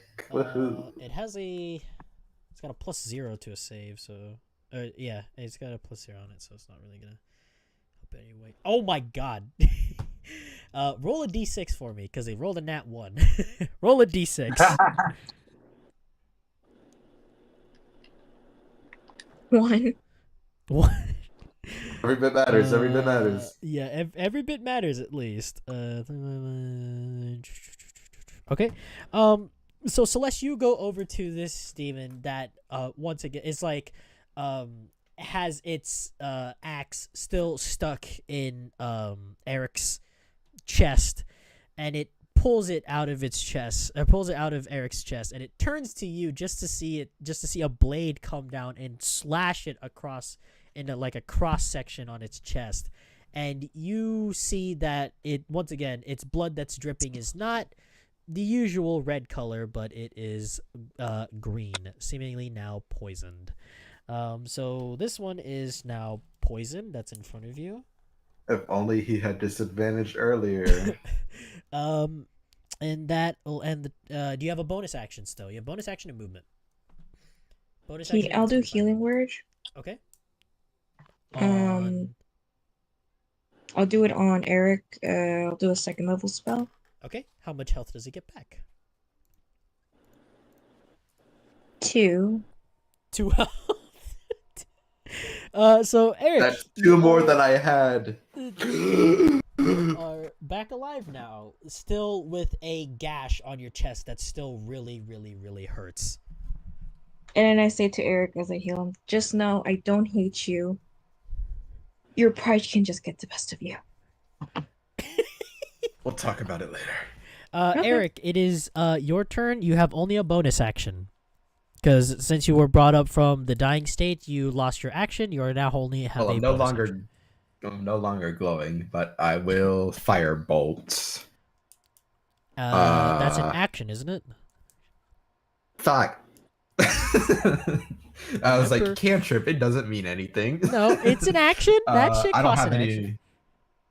Yeah, I know, but I don't think I have any bonus actions worth bonus actioning. I can mantle of flame. I'm no longer mantle of flaming. Yeah, but it dissipates. Do That, you- I can't do nothing Okay, so you want to aside from just stay here. You want to just end your I guess turn? if you'll let me, I'll just like ignite my hands. Well, I can just say that you ready a. I could just say you ready a fire spell. I can just say that you Yeah, kind of ready one. But and then... I don't think that'll mechanically do anything. I'm out of options. Okay. This is back to Demon 2, which is the one that attacked Baprold. This one is once again gonna make another swing at you, Baprold. Bro, Right away. bringing you down. 2 1s on your D4. That must hurt, man. Does a 17 hit? No. Ooh, good. You see this demon go over and make another swing as you like adeptly dodge out of the way of it as it swings and hits the concrete floor with its axe and pull its axe out of the floor and looks at you and just growls at you, flaring its teeth. And that's the end of its turn. This one Am I is still- with all this commotion, go ahead and make me a con save, but with advantage. Con save with advantage? Yes, with advantage to see if you wake up and can join the fight. No, I'm still asleep. Even with advantage? I think. Oh, I have an 11. Oh, okay, that's not high enough. Huh? Yeah, that's not Yeah. high enough. So you are still fighting for your life. That's crazy. Fighting for your life to wake up. It's gonna be this demon's turn. And instead of aiming at Eric, it is now going to aim at Celeste. Okay. Okay, but Cuba would have been really funny if you did me again, right? I would have, but nah. It'd be really funny though. It would be funny ha-has. Don't worry, it would have been funny ha-has. It would be so funny, ha-has. Oh, it almost got a nat 20 as well. Does a 16 hit, Celeste? Oh damn! I totally forgot because I had my mantle of flame when I hit me, Well, right? Yeah, you. So still we would have had taken it. 4 fire damage whenever I got knocked. Oh, 4 fire Well- damage. Okay, so -4. Every bit counts, guys. Every bit counts. Every bit counts. Sailor, are you here? Yeah, Does a 16 hit? it does, yeah. Okay, and it will deal.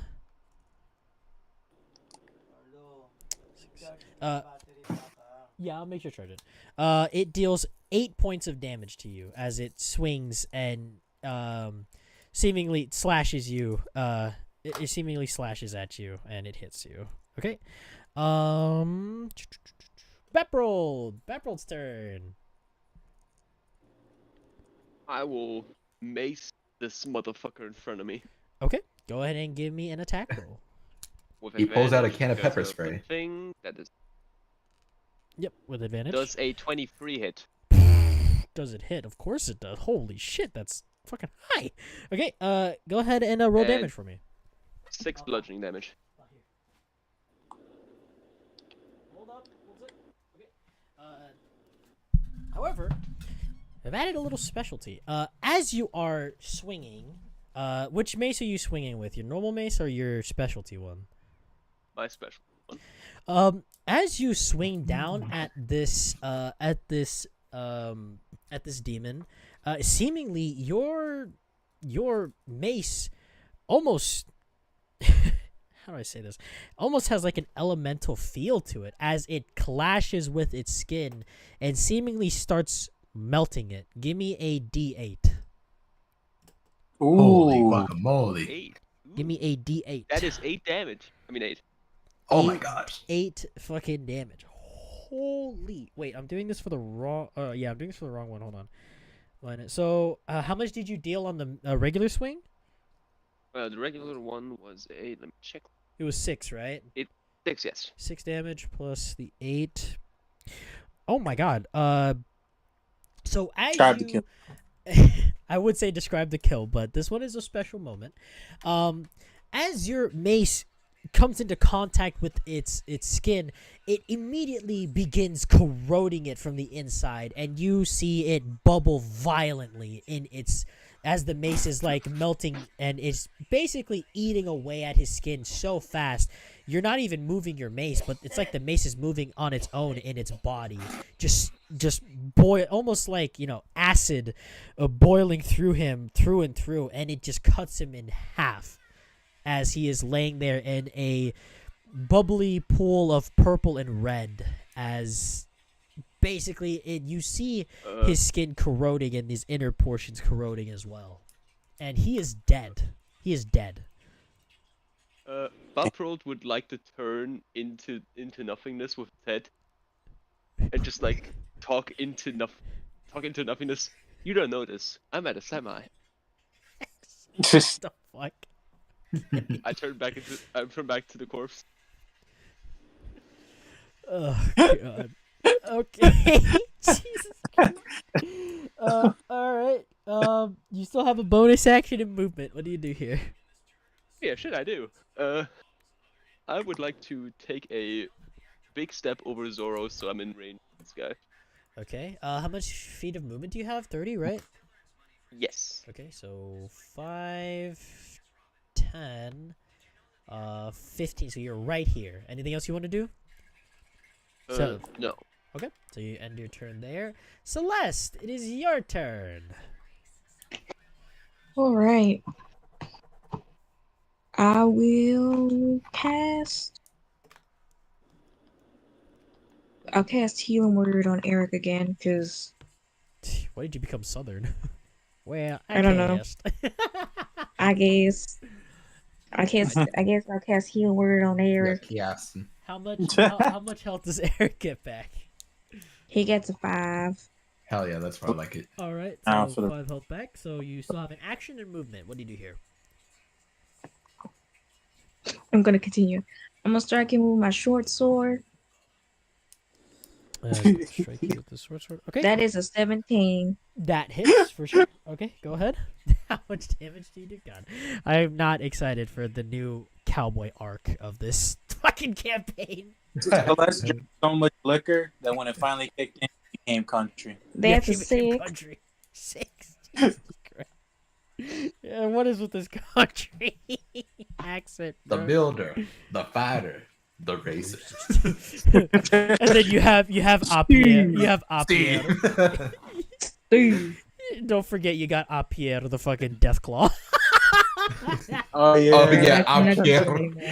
I'm not gonna do it anymore. Okay, so oh no, it's the other one. Okay, you go ahead and slash at this other one, basically completing a complete X on its chest as it once again kind of wimply roars in agony. You still have movement, and that's it. Anything else you want to do here? No. All right, and now Eric. This time you now have an action and a bonus action and movement. What do you do here? This one is Fireball. Firebolt. Okay, go ahead and see if you hit. Does a 24 hit Dungeon Master? Of course it does, my little player. Of course. Do not call me that ever again. I deal 9 fire damage, no bonus to charisma. That is because I exactly don't have the it. amount of damage you need. Describe the kill of how it dies. Everyone, all together now. and I basically. What happened? Sorry. Go ahead and repeat. I say, everyone, all together now, and I basically cast my my firebolt, shooting a hole straight through his stomach, and I'm gonna pass the torch to basically everybody. Okay, so you pass it to Baprold. Baprold, what do you do with this demon that's looking down at the hole in its chest? I point at the ground before it, at the ground under it, and a guiding bolt forms above him. I mean, not a guiding bolt, a sacred flame. A sacred flame rains down, and you see like half of his skin is charred, like half of his face is melted off, and you see the bone and like flesh under it. And now, Celeste, it is down to you. What do you do to finish the job? I'm gonna punch it. All right. Celeste goes over, sheaths her short sword, and instead gives a nice hard punch. And that punch was actually enough because it actually managed to take its head off of its shoulders as it splats on the wall and slowly slides down, still bubbling. Goddamn. Yep. And now your hand is covered in blood, Celeste. I kind of just like shake it off, like. You gotta shake it off, and that's it. That is all for the combat encounter. Good job. All right, give you guys a small rest. Give you guys a short rest. Give you guys a short rest. Yay. And with this, Do I take a long rest? I've been knocked out. Yeah, you've been out this entire time. You get a long rest, dude. You have been napping through this entire fight. You get a long rest, dude. Give yourself a long rest. Zoro, your eyes, once again, like what happened with Baprold, you heard a lot of commotion, a lot of like metal clanging and like spell casting and stuff, but you didn't really pay much mind to it until it kind of like stops.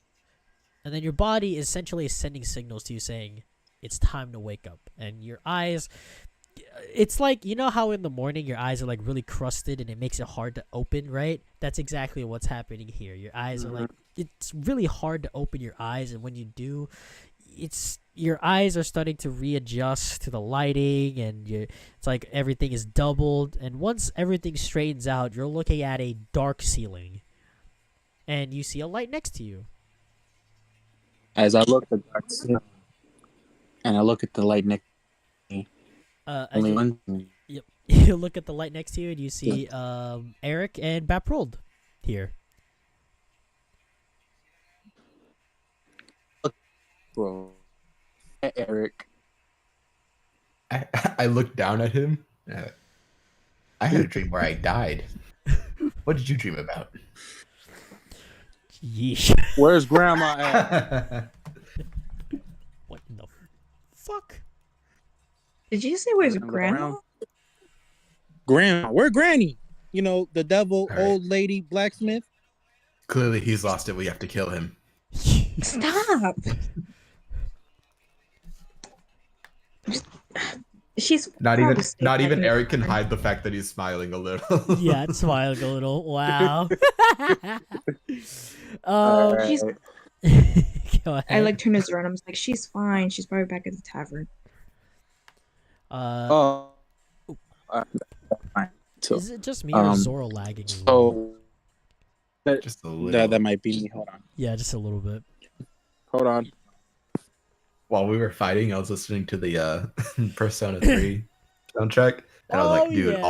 all out attack! Let's do it!" That's funny you mentioned that. Better wait. Oh my God! Everyone, shoot yourself in the head now! God no. We're gonna get our persona. No. God. Okay. All Zoro, right. What do about you now? do? Am I good? Yeah, you're good now, Zoro. So what happens here, Zoro? Disturbing the peace. So where am I at right now? You are here with everybody looking at you, and you see them, some of them covered in scars and blood. Especially Eric, you see this large gash on his shoulder, and like half of his cloak is hanging off because it's been cut. You see Celeste, a couple bruising on her face and a little bit on her hands, and you see like her clothes are ruffled. You look at Baprold. Baprold, you see some of his chainmail has kind of like fallen off, and it's, like some of it is like pieces on the floor now. That's what you're looking at. Looking at a battered party. All right. I look around. Right. I look around, and I just say, honestly, considering the fact that Eric is still awake, I'm pretty sure y'all still had it either way. Oh, Except backstage fee, by the way. From the short rest, Yeah, from the I short rolled rest. super high on my hit die. Yeah, but you still have the scars and everything because it's not a full rest, so you guys still have the scarring and whatnot. But Yeah, you everyone guys knows will scars still- go away when you go to bed. No, don't worry. It'll be Obviously. there, but it's not full. Essentially, it's not fully healed yet. You guys Nah, have it'll be fine. injuries. Yeah, you'll be fine. We'll Just have walk- no just- blemishes or bruises by the just- time we wake up tomorrow. Yeah, just walk it off, dude. Just walk it off. Yeah, like just walk it off. As you guys are here amongst yourselves, you begin to hear a slow clap echoing throughout this entire place, and you hear a familiar voice once more. There's an intruder, and he's dummy thick. Jesus Christ. The clap of his ass cheeks. This is alerting the guards. letting It's me alerting know us. he's It's alerting here. the guards. You guys hear the echo, and he says, "Well done. You guys managed to find yourselves again." Well, I mean, parties are a party for a reason, right? Man, wonderful you guys have been. Well, especially the other two. Shoot, what the hell were your guys' names? I can't remember. You with the red cloak and the Missy with the fluty thing. Yeah, you guys managed to find a way to my home. Nice. I'm waiting for you guys if you guys want to come hang out. I mean, we can have a whole party here in my realm as the echo dissipates. But now, something feels a little different. Eric, you are reunited with your group, but now you feel another faint magical aura with a little bit that you feel a little bit of like a demonic magic around that as well. Do you hear that, guys? DM said it to my group. You have to say, do what I say. Eric feels this naturally. Can I make an Arcana check Go ahead. to further discriminate this source? Yeah. That is a Discriminate? That is a Yeah, I thought Eric's you were racist. Eric's racist. What did you get on your roll? 22. So you feel that there is a what the fuck? Peachy! What the fuck are you doing? The source of this magic, it has an IP address and I know it. Sorry, my dog just bursted into my room. What the fuck? Peachy! The source of the magic was a dog. Yeah, it's the dog. It's Coco. Dude, Coco's here. Coco! The real So- Coco was a friend knew of mine it. along the way. You feel this. So as you basically check around, you feel that the direction of it is in away from here in this direction, but the magic feels different. What? It feels No. almost holy, but at the same token, you feel another separate magic that feels very, very maleficent. It holds a lot of malice within it, and it does not feel Like the like a movie? regular. Jesus Christ, not that. Jesus Christ. It feels like it is a strong entity of some sort that is close to that holy energy. We zoom into Eric's brain and you can see two cells, and there's like a bunch of lightning shooting between the both of them, and Eric gets an idea. Mercurio's in trouble. We need to act fast. Okay. Let me just once again need to do a wait screen. 'Cause I need to Fucking Jimmy Neutron. Jimmy Neutron head Yeah, he gets a brain blast. literally Jimmy Neutron head ass. Okay, so you guys are looking at that real quick. I'm just going to double check real quick the Me jump scare. direction of it. Yes, you guys are a jump scare here. Self jump scared. A self jump scare. Where is it? Okay, so it's here. I can hear my own voice. Echo. My goodness. Echo. Echo. Eric's lost it, guys. He's so Yeah, full of himself. He's lost. We can have hear to him, kill so. Eric. Okay. Okay, so I found the direction. Okay, let me just go ahead and put it back up on the stream real quick. Right. And put it back up for you guys as well. Hold on. Mm-hmm. Okay, so Eric, you feel Disturbing. you wait. Is it? Oh, it's still not there. Hold on. Let me fix it real quick in Discord. There you go. Now you guys can see it.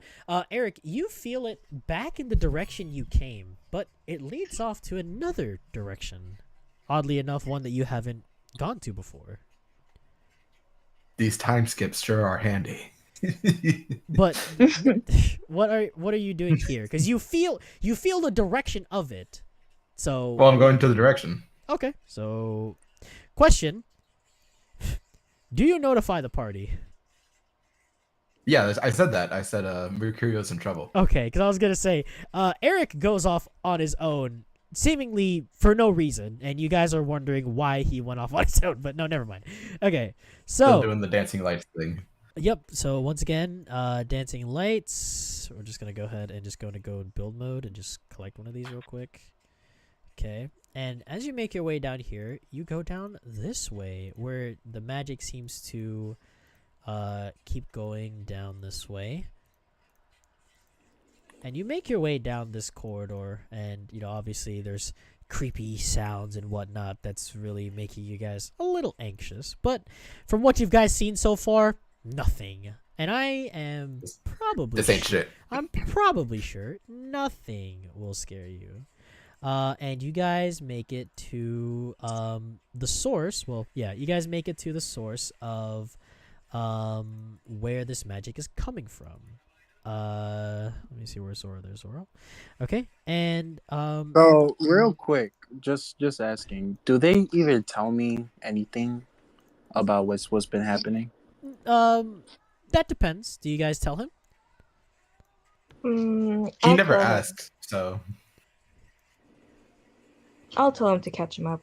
Yeah, so Eric's not inclined to say they'll anything. He never asked. basically catch you up on the way. So they explain everything that's happened from Celeste's view. So obviously, finding Mercurio's corpse, it teleporting and making a portal, and then her and Eric finding Vaprold, and then Vaprold punching the shit out of Eric. Eric. She makes a very good point about that. Yep. And then obviously there was the fight that ensued in the room that they found you, and then from then on, it's been whatever it is now. The rest is history. Yep, rest is history. As you make That's how I met your mother. As you make your way over here, Eric, you in the dark, as you get close, see a corpse.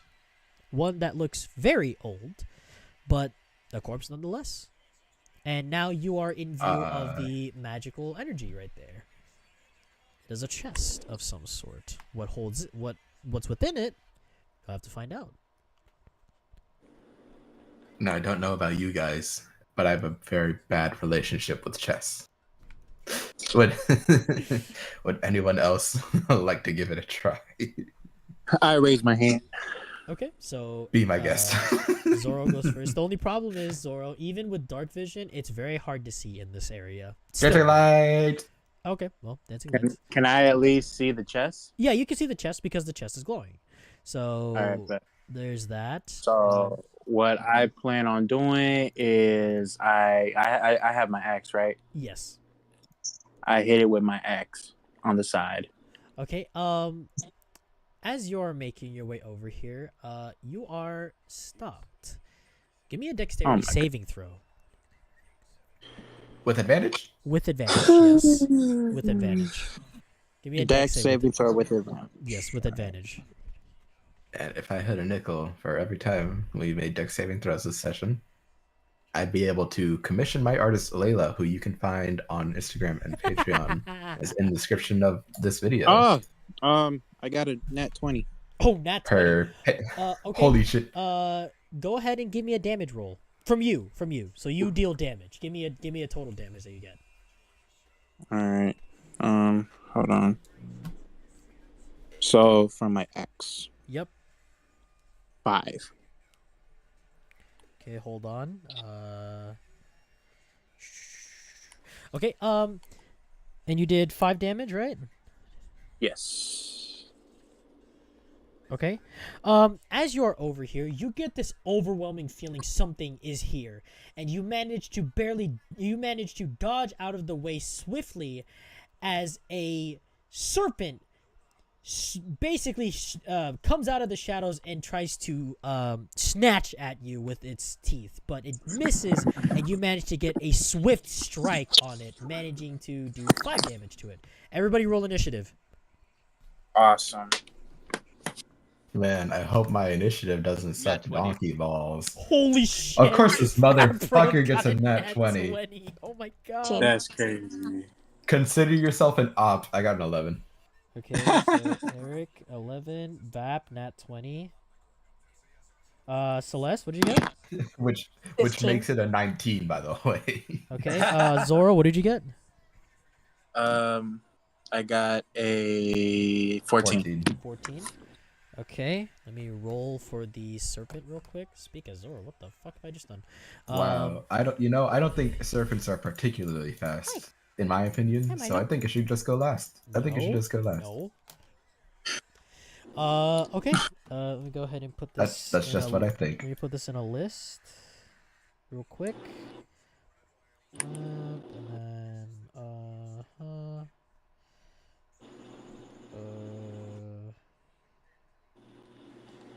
Milo, no. What are you doing? Okay. Vap rolled your first. Milo's Go the ahead. DM now. Milo's the DM. Okay. Yes. Here, I would like Sacred Flames. Sacred Flame. Okay. Funny little contraption of a chest. What is the save on that? Is a 13. 13 save. Dex. Dex save. 13 okay. dex save. 13 dex save. By the way, it has a it has a +5 to dex. Let me see. If I No wonder. Oh, it still rolled low. It got an 8. So, Let's how much go. damage does it do? It does 1 radiant. First low. 1.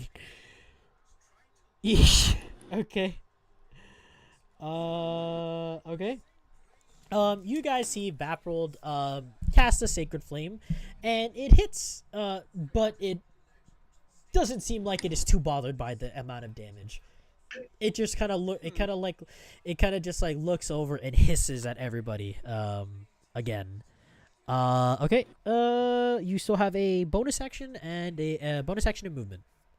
I'm just gonna move alongside Zoro. Okay, so 5, Other than that, nothing else. Would have done more damage throwing a pebble at it. 15, 20. So you got At 20. least I So hit. you're right next to him at least. Okay. True. So now We you do guys every bit of damage matters. you guys get the full scope of this snake. This snake is pretty much as tall and maybe just a little taller than Zoro.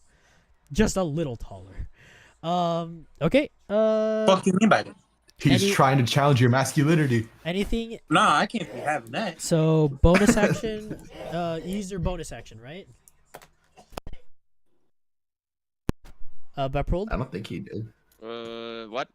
Did you use your bonus I picked action? out- Bonus. Bonus action? You Yeah, still have a no, bonus I don't have nothing that's like worth a bonus action here Okay. currently. Celeste, you're next. What happens here?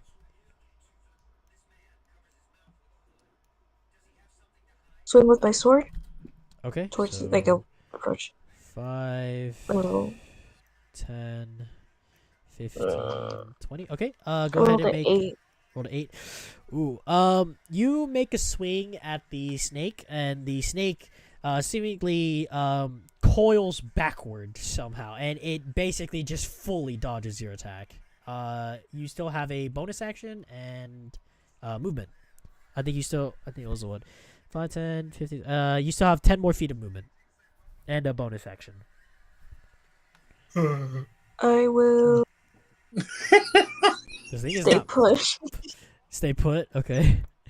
I also yawned. Wait, no. I'm sorry, 'cause what do you who do? made that sound in the background? Was it me yawning? That's I probably think him that was yawning, you. yeah. It sounded like it was you. That was me. I was mid yawn when I was because it was we are the same people. Oh my god. What Dude. what happens I here? tell you, So we gotta do this fusion dance. you have the bonus action. Did you use it yet for anything or not yet? No, I'm just gonna say put. Stay put. Okay. Eric, your turn. Or sorry, Zoro. Zoro's turn. Fuck you. Hell yeah. It's Zoro and then Eric. All right. Where am I at, peoples? You're right here, directly in front of it as well. Basically, you guys have kind of surrounded it, essentially. Oh, okay. All right. I'm not gonna do that then. I will just go ahead. What's up? That was fake has- of me. Yep, don't forget. That You would just still be have going, the sigil to "Brr, summon brr, the dog. The dog, Coco, can be summoned for a bonus action. Oh. I can summon. I forgot. Don't forget, All you right, can do bet. that. You know what? All right, I'll do this then. For my bonus action first, I will go ahead and summon Coco. As you do this, you lift your hand, you lift your arm up, and your tattoo begins to glow.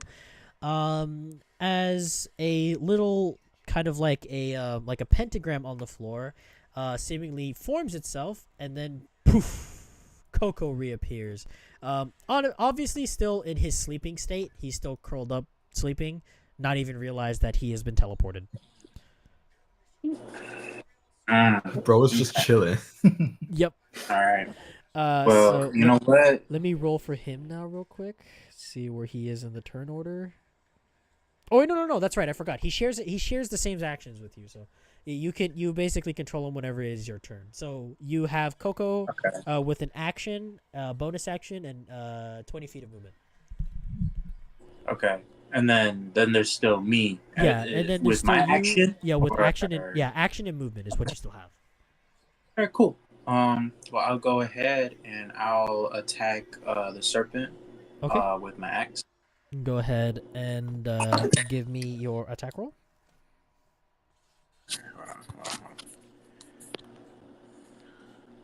All right. No. All right. 15. Barely misses it, unfortunately. It is a fucking slippery motherfucker, and it manages to adeptly little dodge bastard. again away from your attack. Anything you wanted? So that's it for you. So now you have Coco, who has an attack, or who has a action and a bonus action. All right. Well, Coco is still asleep now, right? Yes, Coco is asleep, but Coco kind of gets the general idea of what's happening and seemingly awakes and gets into stance and is now in turn. Let me go ahead and roll real quick to see if he understands what this thing is. Quick. Oh, wow. So Coco, seemingly understanding what the fuck this thing is, Coco understands that there is something that tethers this thing to this room. It telepathically tells you, he says, "Master, Snake is tied here with something divine." It recognizes what this kind of snake is, and it gives you the info, well, the generalistic info of what this type of snake is. It is a guardian snake. So this type of, well, essentially a guardian type. And it has taken the form of a snake. And the way it functions is it is an entity that only is basically a guardian of a divine item that is somewhere within its vicinity that it protects. Did he roll like a nat 20 or something? Yes, he did. Oh, that's okay. That's that makes why. sense. That's why. It was a nat 20. I was about to say, how Master, I have this insane key more... information. You would not believe how I know this. Right. That's why. Right. That's why I was like, oh, okay. I was like, well, I got a nat 20. What am I to do? You know. So this is because you're making me. it's a guardian. That's crazy. Yes. All right, cool. Awesome. And the Alright. way guardians would dissipate is if something were to come into contact with the if something were to open the container that a divine item is in, or dislodge the divine item from something. Okay. Would I be able to send Coco out to go either look for it or to point out where it's at? I wonder where it could be. Well, I was gonna say I kind of wonder. kind of. That wasn't Eric. That was me. No, for me, I was like, I kind of wonder. Listen. This is Zoro. He just woke up. Okay. Yep, and he's still having a bit of a problem. Bro did not have his coffee. He didn't have his coffee. He didn't have his coffee yet. Okay. All right. Cool. Well, I don't know if I'd be able to tell the dog to open the chest. Unfortunately, it cannot. It cannot open the chest. So it knows where the I divine guess item is, essentially. I And guess this information's to you. Do you relay this to everybody? Because you're the only one that has knowledge of this, since Coco spoke to you telepathically. Was it me again? Oh, sorry. Yeah, I'll go ahead. I'll tell everybody else. Everybody has been informed of what Coco told Zoro. So now Coco still has his action and his bonus action. What will you have him do? All right, cool. What does he have for a bonus action? A bonus action? He has this kind of funny thing. Think of it like a second wind, but it's for everybody. What he does is he does is kind of like a heal. He licks your face and you get back 1d4 of health. Oh, that's so cute. That's what I was saying. That's so sweet. Yeah. Okay. Well then, I mean, considering the fact he's literally right there with all of us, I'll go ahead. I'll have him attack the serpent. Okay. Let me go ahead and make a roll real quick for him. +2. Ooh, fortunately, he rolled really low. You see Coco lunge, or like basically run towards this thing, and he jumps and tries to bite, but unfortunately the snake, very acutely aware to its surroundings, manages to duck under it, and manages to dodge the attack entirely. Okay. All right. Well, that's fine. I mean, I'm not really trying to kill it. So then, who is he closest to? He is closest to you and everybody else To in me? this area. Yeah, to you guys, because he's right here, literally next to you, floating away. Oh, okay. Pretty please, can you give me a rundown on everybody's health in the party? I'm good. Everybody, what do you mean? Like how much health everybody has? Yeah, did they all take a short rest? Yeah, they all took a short rest in the meantime that you were waking up. That's why. So you took a long rest. Alright. So Okay, all right. So Wish I could take a long rest. there's nobody in need of any healing then right now. nope. They're all still pretty. All right, good. cool. All right, then I'll go ahead. I'll end his turn as well. Okay. Eric, it is your turn. All right. So can I skirt by the snake without triggering an attack of opportunity?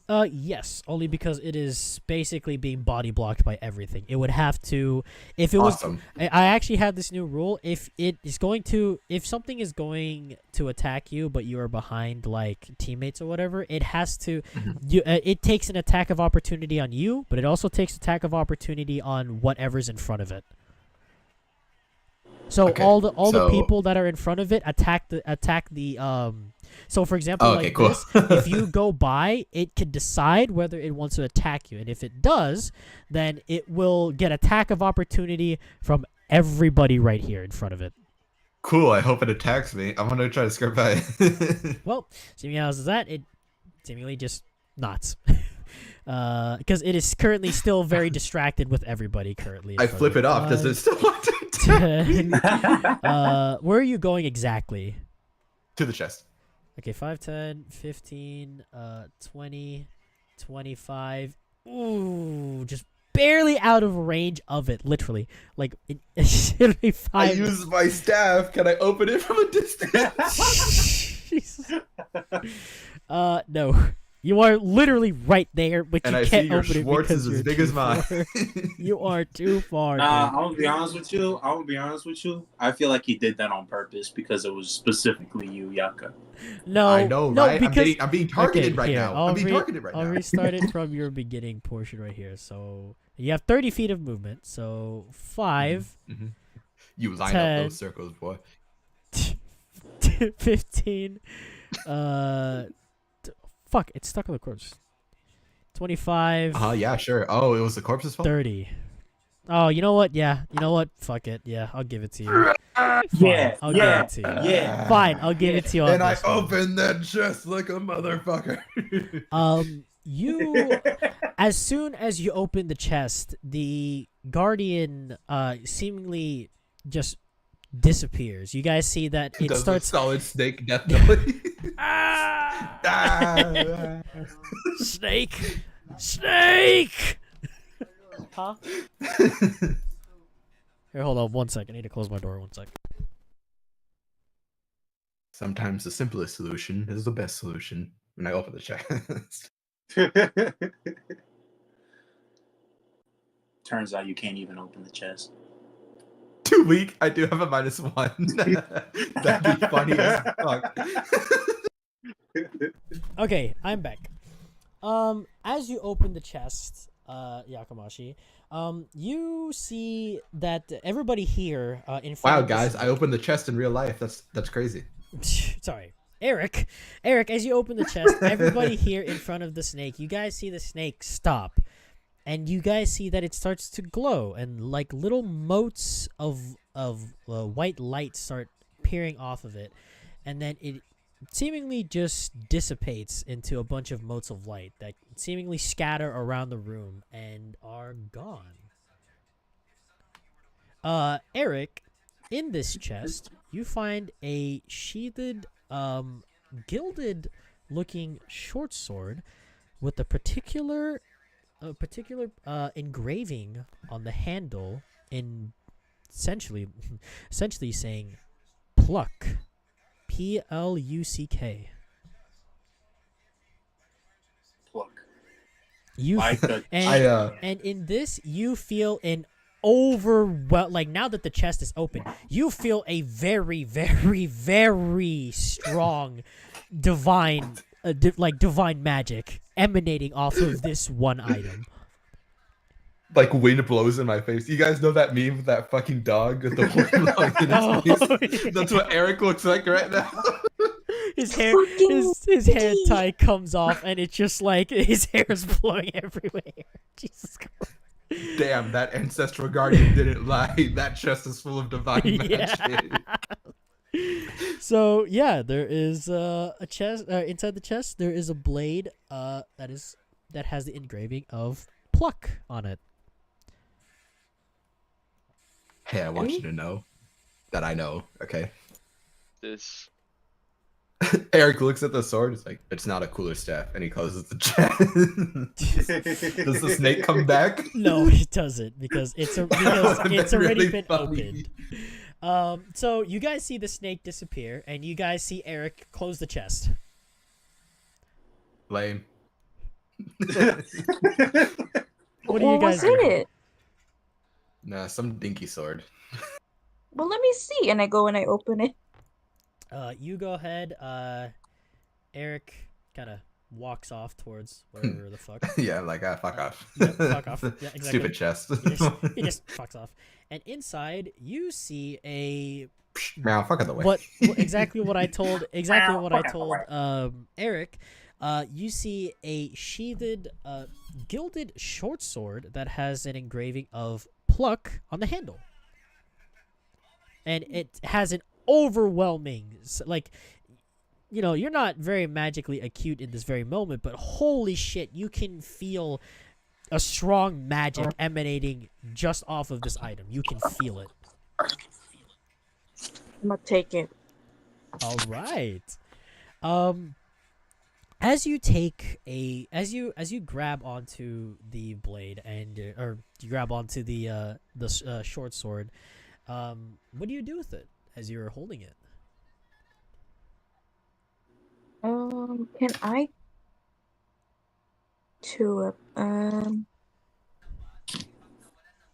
I look at it and can I do? You said there's like a symbol on it or something. It has an engraving on the handle that says pluck, Pluck. Can I do an investigation or history check? You can make either one, investigation or history, up to you.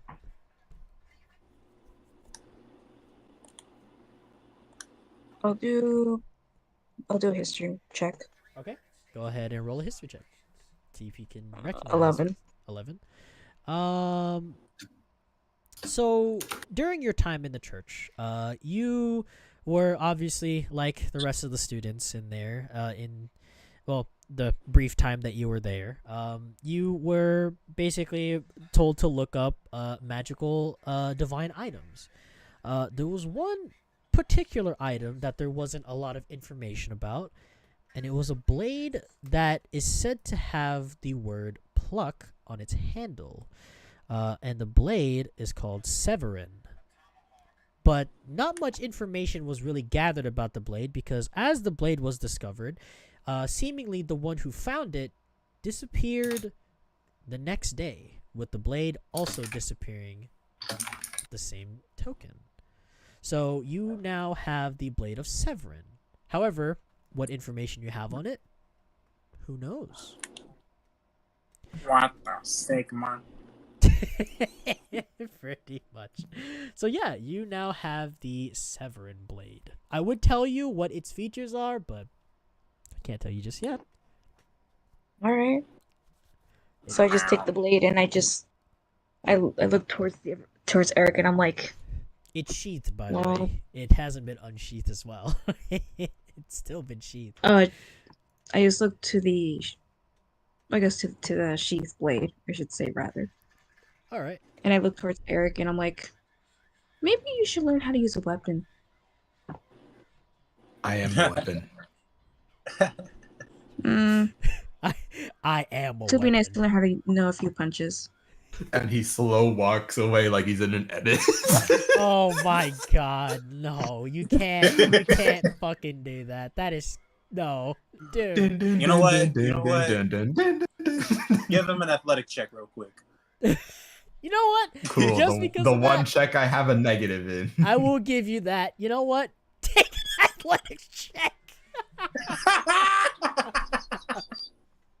Zero, you better shut your ass up next time. Take an athletics check. That's a 16. So All right. who's laughing now? You guys see It's Eric, really cool edit.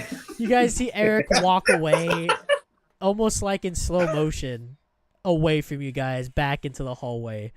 And you guys are just standing there wondering what the fuck he's doing. The just Giga cried Chad heavily music and is just playing in his following. head. God, no, not the Giga Chad. No. Fuck. He really thinks he's a Giga Chad. No. God. Sigma. Sounds fucking horrible.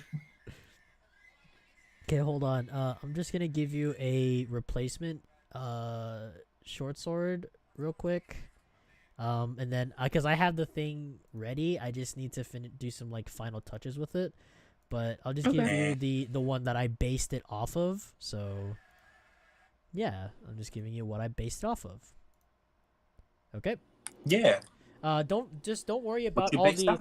don't worry about the effects and everything on it. Don't worry, because there are special effects with it that you will figure out when you use it. And I added it to your inventory now, Celeste. So I think if you refresh your page, you should see like long sword of sharpness, but that's not what it's supposed to be. It's supposed to be Severin. Okay. All right. So you guys have found the magical item. So now, what do you guys do from here? All right. I would like to take a look around. Okay. You go ahead and you take a look around. Wait, is that a bunch of gold on the ground? Wait. Too late. You have already fucking left, dude. That's your fault. And you guys see just a bunch of gold and items laying on the ground, right there next to it. Okay. I'll do an Alright. investigation check. Okay. Go ahead. And Hey, I give was me a not check. told As there was well gold I. to be had. Go ahead and give me your guys' rolls. 12. Just, You got a I'm 12. starting my change.com. Okay, so you got Justice for Yakamashi. Give him 50 gold. You got okay. So Celeste got a 12. What did Zoro get? What did you get, Zoro? What did Yaku get? Oh boy. Investigation, right? Yeah, investigation check. I got a 13. 13. So you guys basically just dig around in the gold, and you guys find a couple things here and there. Some of these are like magical, like small magical rocks, that have some kind of money, some kind of value to it. But basically, Baprold, what do you do as well? Are you just there watching them dig through all this gold right in front of you, or like? I'm just like, God, man, I have enough money from my fucking Das Wut battle. From the church. As you guys are digging through it, you guys basically find a golden. You guys find like a small golden tiara that has a bunch of gems inlaid in it. You guys find, or you find like this some like armor bits of like gilded armor. Obviously, no armor rating to it. It just looks fancy, but it's made from expensive materials, so hey, it might be worth. I want to be a pretty princess. Give me that tiara. Nah. Both of you guys find in total at least 300 gold. Ooh. 300 gold between the both of you. What you guys see here. How do you guys split this? Do you guys split it at all, or 3 ways. you guys gonna be greedy? I have 20 gold left, I believe. Okay. I have 20 gold too at the moment. Oh, okay. There's Well then, 300 gold. y'all will go ahead. Celeste, go ahead. Take you 200. I'll take 100 because I was asleep for most of this campaign. Okay, and that's it. So Celeste gets 200 gold. So go ahead and add 200 gold to your inventory, Celeste. And Zoro, you got 100. Yes, big bank now. And you guys are. What do you guys do from here? Get your money.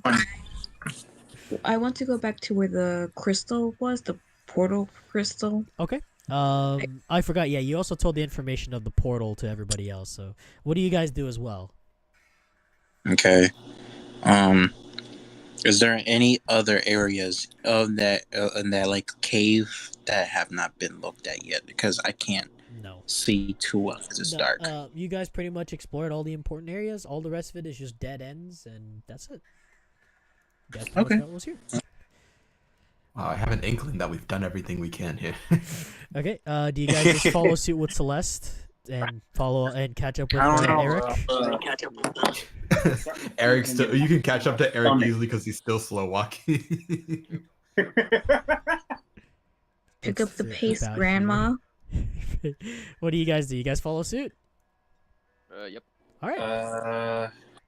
Yeah, let's follow. Sounds good. You guys are walking down the hallway, and obviously, you still see Eric right there, still slow walking.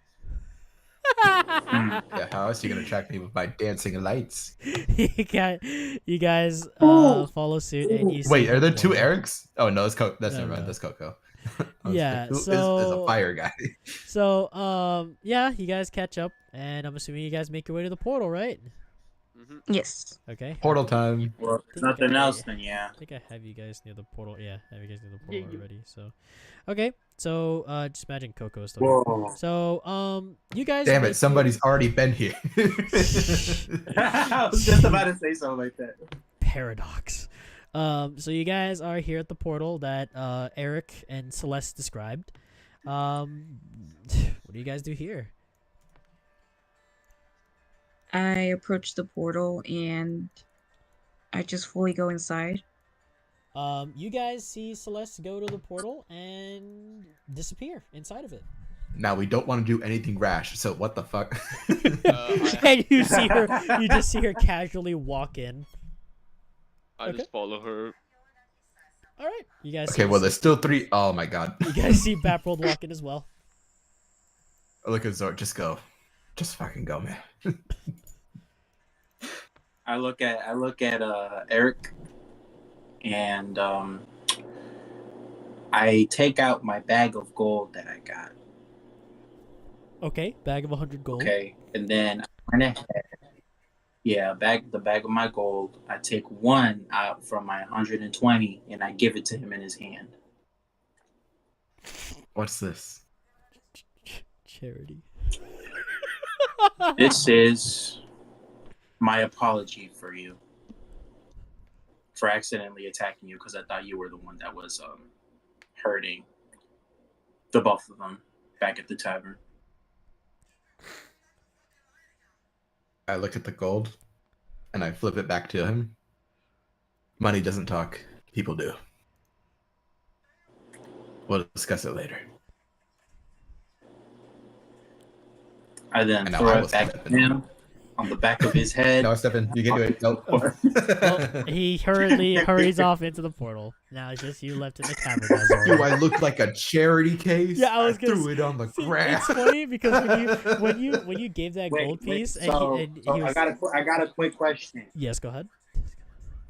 So if I weren't to throw it towards where the back of his head was through the portal, it wouldn't appear on the other side and hit him. No, it wouldn't. It would lose pretty much all of its like momentum. It would just fall to the floor as it gets to the other side, essentially. Ooh, a penny, and I pick it up. Yep, essentially, yeah.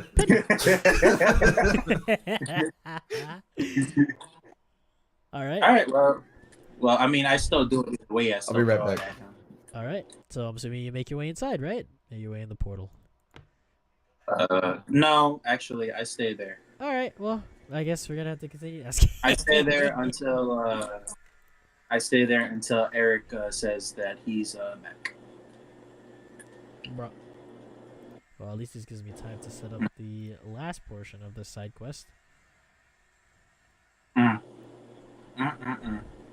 See, I had a feeling you weren't ready either. Well, because I forgot I have to put the characters here as well, so that was my mistake. Okay, I'm sorry. I have to put the characters. You should be. That's a rookie mistake right there. I know, right? Or rookie DM, bro. Sorry. What is this, like your first time DMing? Yes, I know, man. Oh god, so much pressure. So much, man. You need to do better. Oh, you need to get better at that. Exactly. But all right, yeah. When Yaku gets back, I go through. Not a moment sooner though. I forgot that these ones lag the fucking map for some reason. I don't know why, so I have to remove those to kind of allow the map to load a little bit. Okay.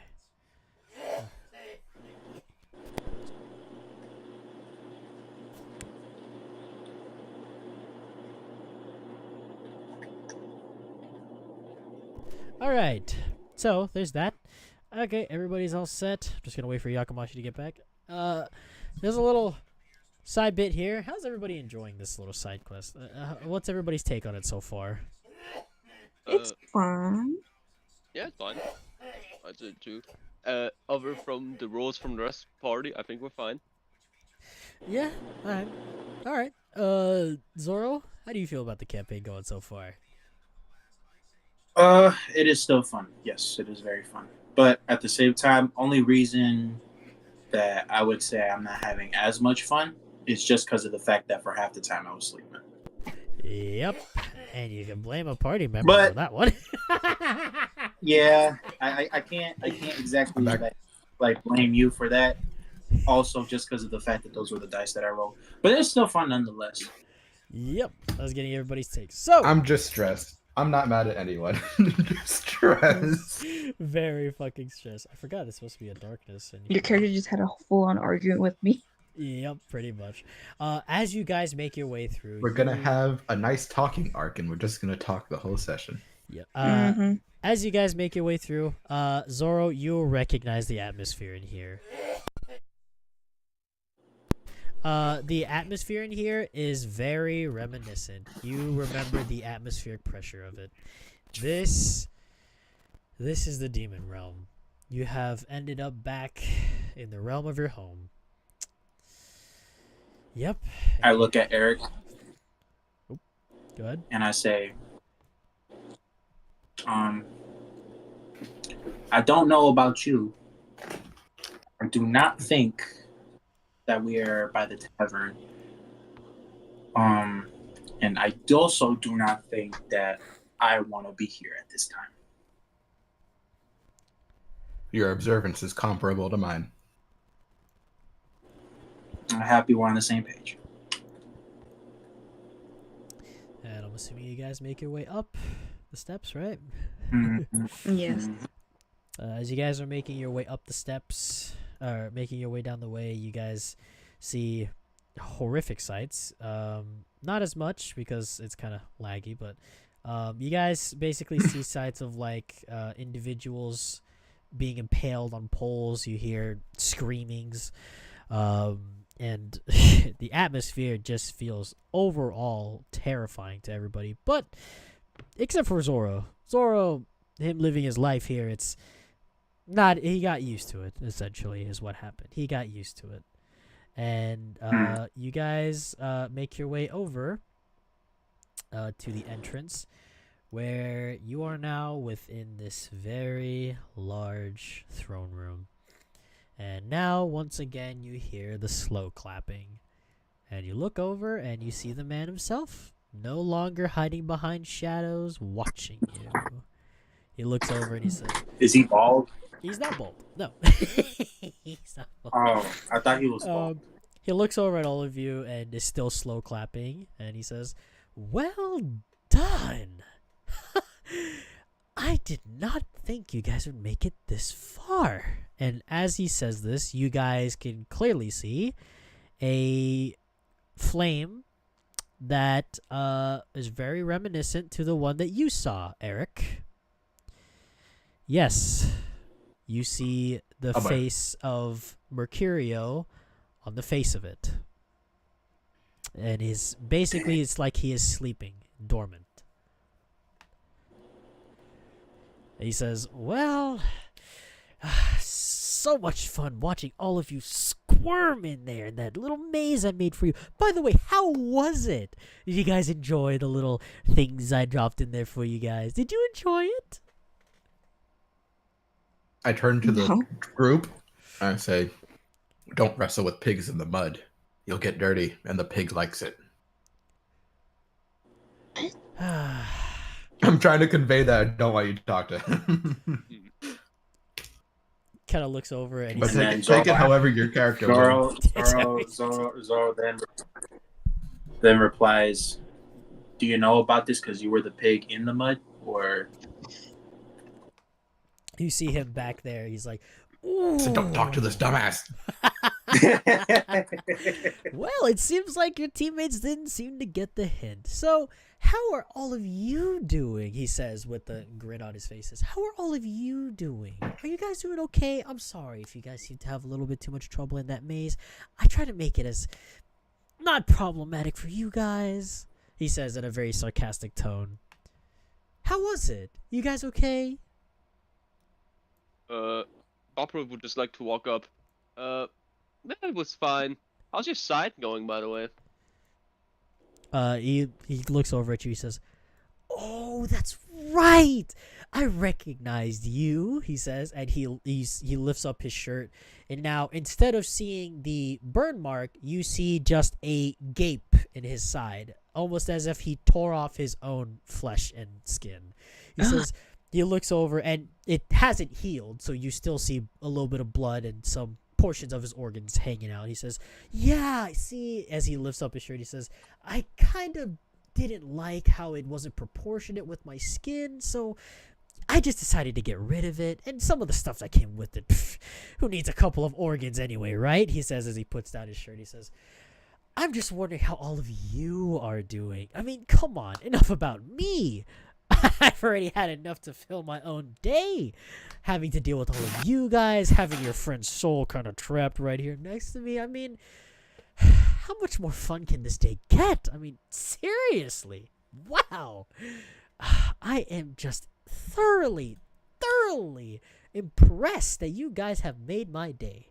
More than, let's be honest, more than anyone ever could. Hell, even my own wife couldn't even do that for me. And I don't even have one. You see, you get the joke there? I'm kind of alone, right? No? Kind of went over your I then heads? step forward and I'm like, so, what's the point of all this? Oh, the point. Ah, yes. He kind of like taps his head. He's like, I almost forgot. You see, my master has kind of need of, no, not all of you. Bringing all of you here was just for my own pure enjoyment, obviously. But he needs of you. As he points at you, Celeste, he's like, and the power you have laying dormant inside of you. Now, you may not know it because, well, I mean, it's kind of sleeping. Hey, wake up, he says as he kind of knocks on his head. But, I mean, what is it you're going to wake up to them? I mean, come on, it's been ages. You haven't at least barely touched it. It's been trying to get to you this entire time, and yet you still have not been able to awaken it. I am surprised. Wow. He says as he kind of continues rambling on. I'm just looking in confusion, like, what? Power? Oh, he stops. He's like, oh, shoot, that's right. I forgot that you don't know this. See, there's one thing I need to really ask you, all right? Where do you think you got your little magic proficiency, huh? You think you were blessed by the gods like the people in the church tell you? You think that's how it works? No, God, never. No. Your powers don't originate from that. You weren't God touched or whatever they call it. Freaking perverts over in the church. Tell you that much. Your powers originate from somewhere completely different, ma'am. And it seems like you have yet to understand it. So, I would like to clue you in. But, no, my master kind of doesn't want you to know your potential yet. So, I'm just going to leave it for you to understand that, chosen child. And, I got a question. go ahead. Are you asking this Can I in do- Zorro or okay, metagame? Sorry, go ahead. Nah. Which is Can I Yeah, do a perception check for around the room? go ahead and give me a perception check. Yes. Alright. While that's happening, I'd like to ready an action. Okay. Let's finish up with Just- Zorro's first. Yeah, but just to cast a firebolt if he does anything like sus. Okay. Okay, that's cool. You ready a firebolt? Perception. Yeah, you roll perception. Oh, I got a 21. Okay.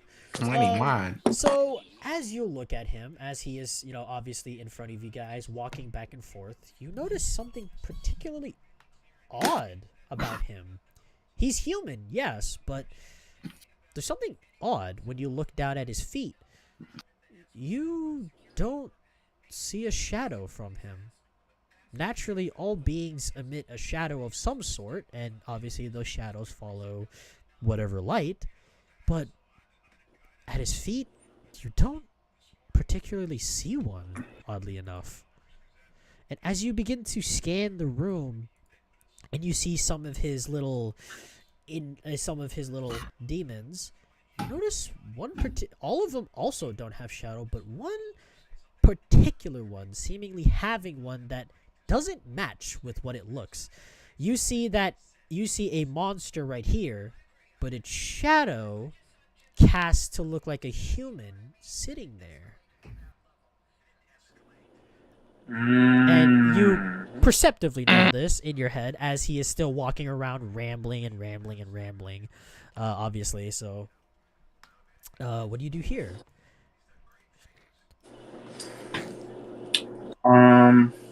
Well, then if that's the case, would I be able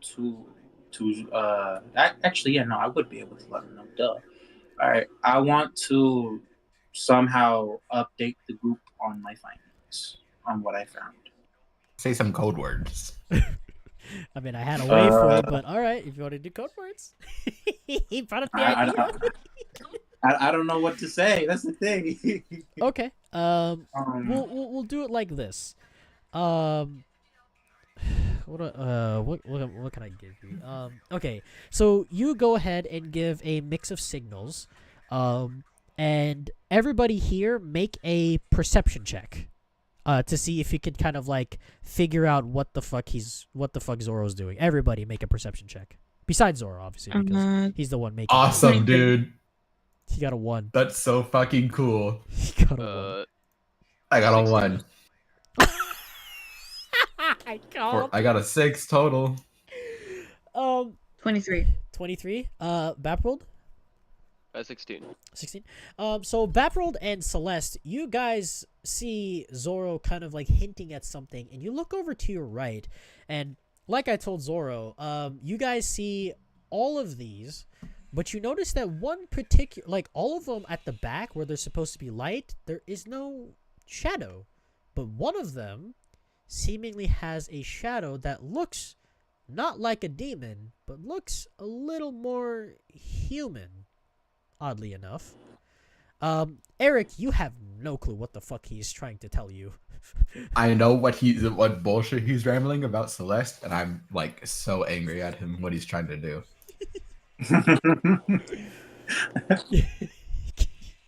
And obviously fucking pervert.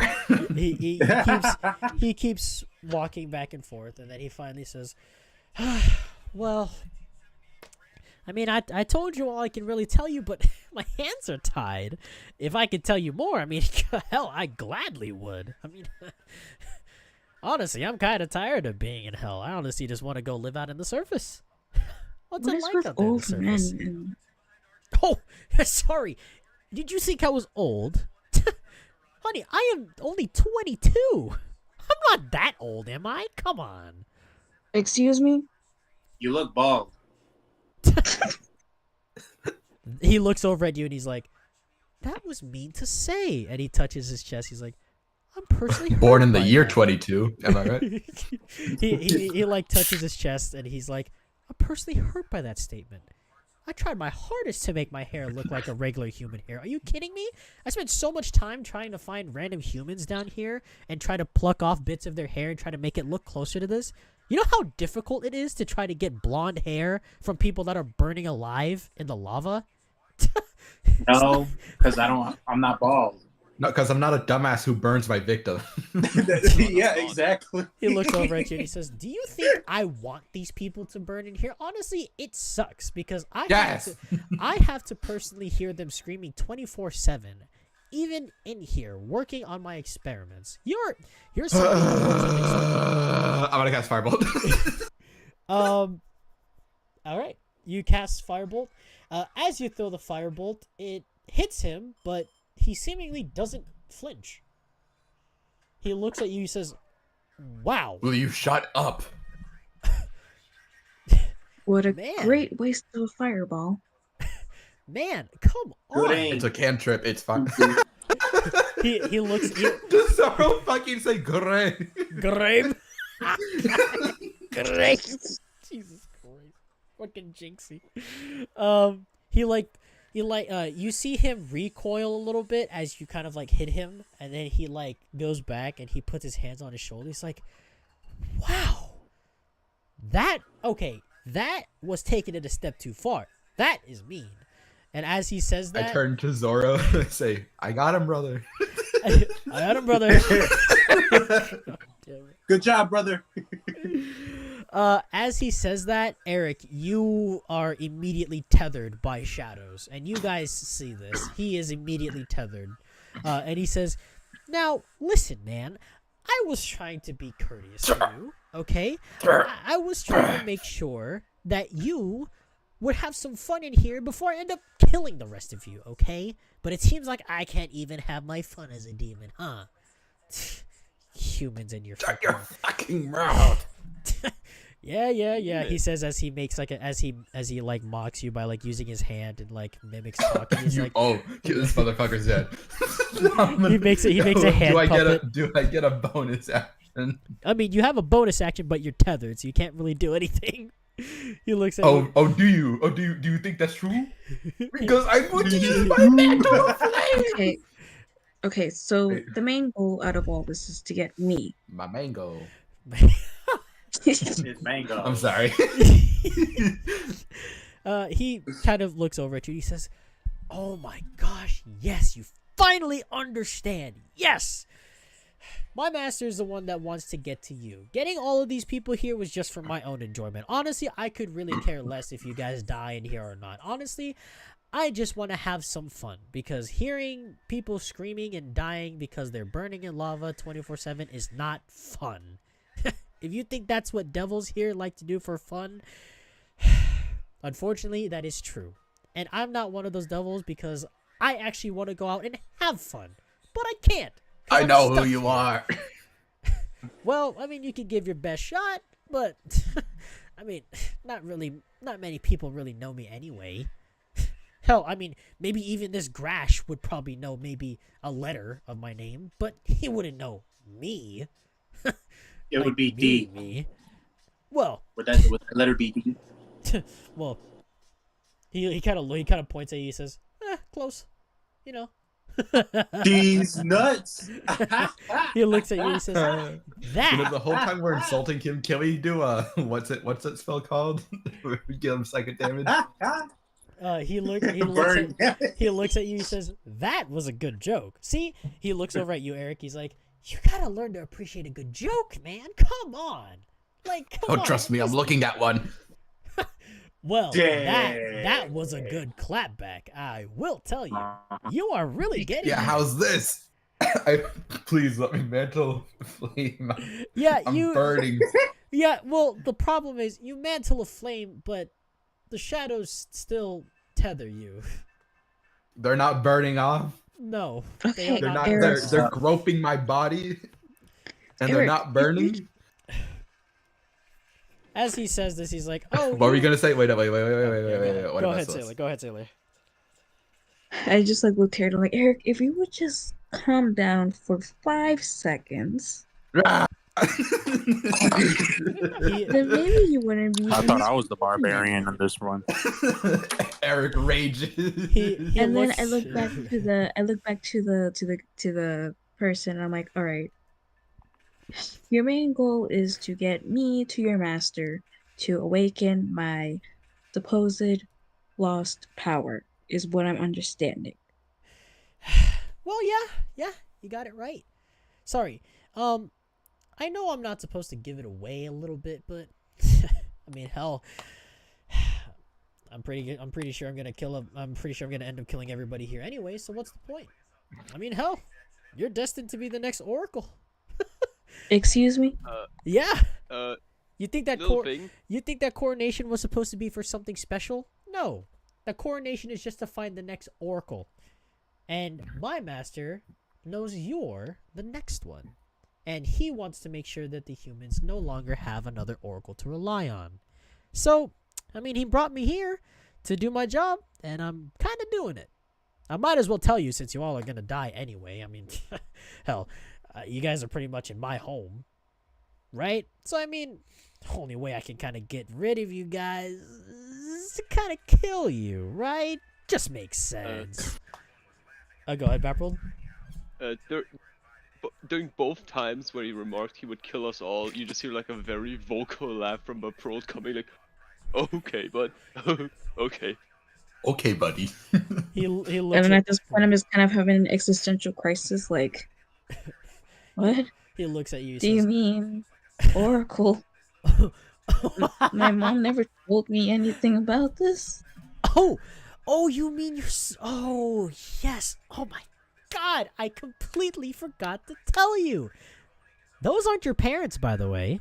As he says this. Those aren't your parents. You want to know who one of your real parents is? He says as he points up and he says, "Take a guess. Letter starts with A. Someone you all pray to." What a joke. To think a goddess would bed a mortal and give birth to a child. He says as he slaps Armando. as he slaps his, Armando. As he says as he says this, he like slaps his knee. He's like, "My God. If you really think about it, we're all pawns in these gods' games. Honestly, I mean, to think that a goddess of all people, would bet a mortal. It's absurd. I am at least a rook. It is absurd if you really think about it, lady. Okay, it's absurd. But did you even stop to even think about past memories that you've had, not ones you were given by the church? You're just a child that was supposed to be kept shut away from society. It seems like the father wanted to keep you, but hell, we got to him first. And now we have Astra's very child right here in front of us. I mean, you must be going through some kind of mental problem, I'm assuming, some kind of crises, but, well, I kind of tire of these games right now. I know that you're Astra's kid. Listen, being the Oracle and everything, yeah, that's just a little thing that they give you. They give you a title in the church. I've been watching over Fortuna for like, I can't even remember how long. I've been following you guys the entire time you got captured all the way up until now. Who do you think was the one that tipped off the demons that you guys were in Fortuna? Some random person? No. That was me. Me only. I have been very secretive with all of you, and I am thoroughly surprised you did not notice. He looks over at you, Zora, and says, Take a look at that that man tethered right there, the guy in the red. Look at his shadow real quick.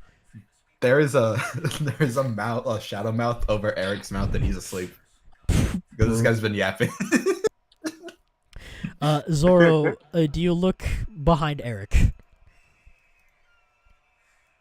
Well, he's talking about his shadow, right? Yep. I look at his shadow. Yep. As you look at his shadow is not like everybody else's. All shadows have a shape and it's static.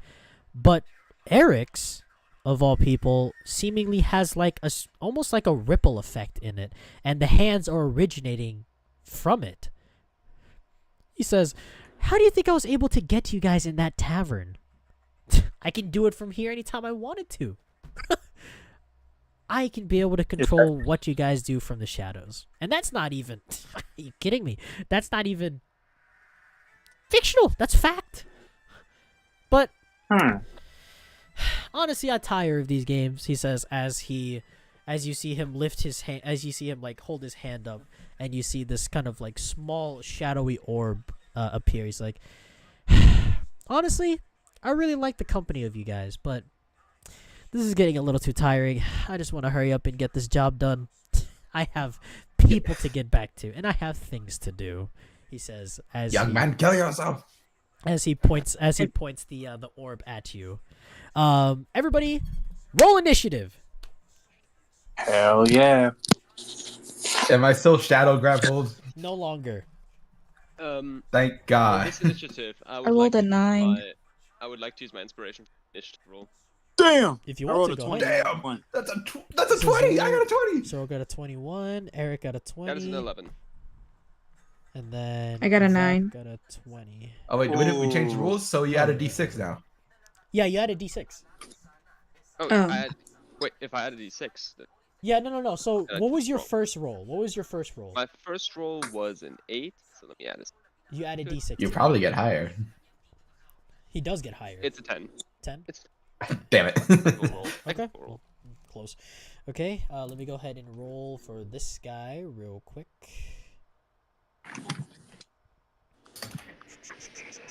Oh fuck! D&D Beyond crashed on my phone. Hold up. Damn it. No. Okay. It's pulled up now. Give me 1 second to make it initiative. One more thing. Ooh, Before okay. combat started, Vaporol changed into demon form, just so we know. Okay. Sounds good. What action is it for Vaporol to change forms? It's a specialty, so it doesn't use any action. He could just. It's a change it free whenever. action. It's a free action. What? Essentially, yes. That's cool. I like that. I like that. It's Okay, like so we got. something in fiction, I guess. Uh huh. You know, that fictional reference. Yeah. From fiction. Okay, and then. That's fictional. From that fictional reference that everybody knows. From that Yeah. fictional reference. It's fictional and a reference. You know. I wonder when the Persona reference is gonna come in, like Cube mentioned. You never know. Okay, Zoro, you go first. What do you do here? All right. Cool. How far is everybody away from that bald man? You guys are about how far? 5, 10, about 15 feet away from him. All of you are about 15 feet. All right. So I want me and Coco to go up towards him Okay. as close as possible. Okay, so you guys are here in front of him. What do you guys do? I will activate Rage, and I will have Coco as well activate Rage instead of Chain of Yeah. Domination. Okay, so Coco will now grow in size.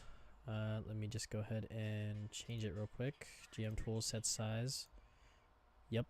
So Coco, Holy moly! Coco immediately grows in size, and the flames on his back, that is basically his mane, get burn even brighter. As you are standing in front of him. The man looks at you and he says, "Well, ain't that a cute puppy right there?" It's the cutest. His name's Coco. I can agree with He's you. about to on bite that. your ass, by the way.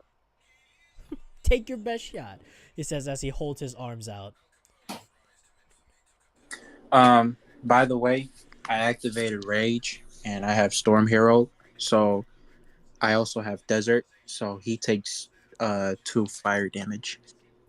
You hit him with damage, and he still stands there. He doesn't flinch. He just says, Oh, okay. "A little bit of flame. Ooh, I like that. Anything more Don't you got you- for me?"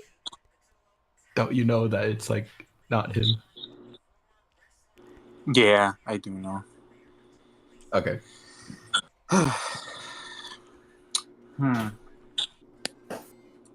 Not exactly. I'll be right back.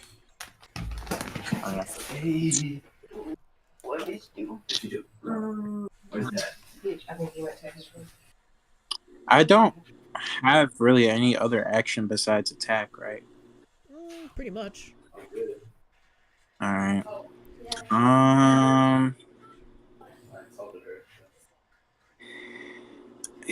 Okay. I will. I guess I'll just try to hit. I don't know. Yeah. All your attacks will land on With this. Okay, right. Yeah. So what do you do here? Oh, okay. All right. Yeah, attack him with my battle axe. So you swing your battle axe down, and it chops him straight in the jugular, and you know that should be a kill. That should be like a kill right there. But his, you see his eyes close as you hit him.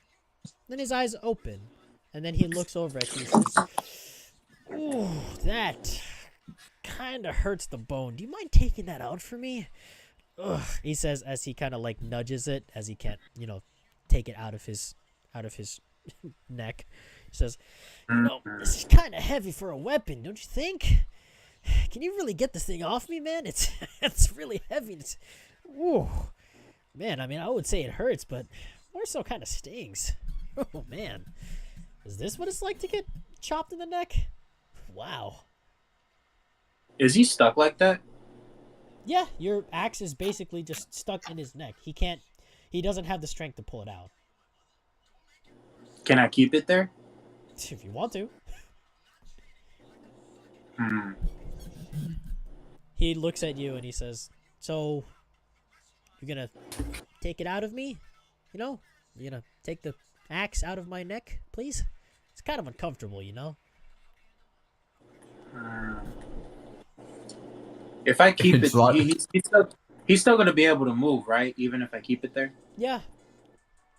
All right. It's too far and you gotta go out the other way.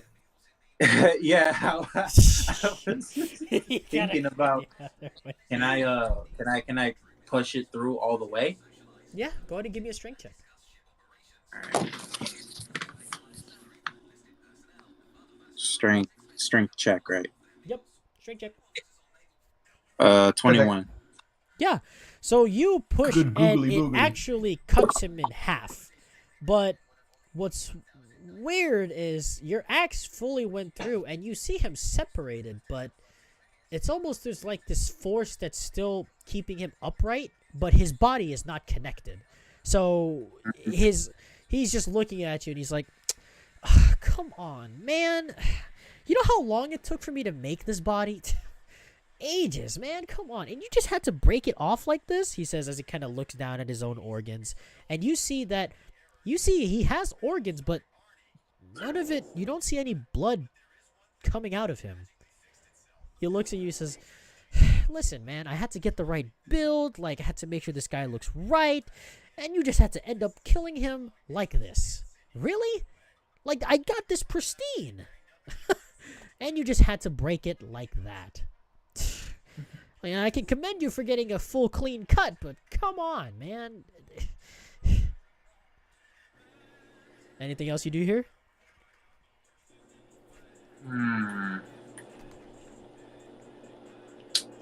Okay, I got an idea, I guess. Outside of that, that source of light there, is there any other source of light inside the room? Yeah, there's multiple sources of light inside the room that you see, everywhere here. So there's a bunch everywhere. Oh, okay. But you remember that this one here, the shadow does not reflect what is there. That looks like a monster from what you see, but the shadow reflects a human sitting there. Okay. All right.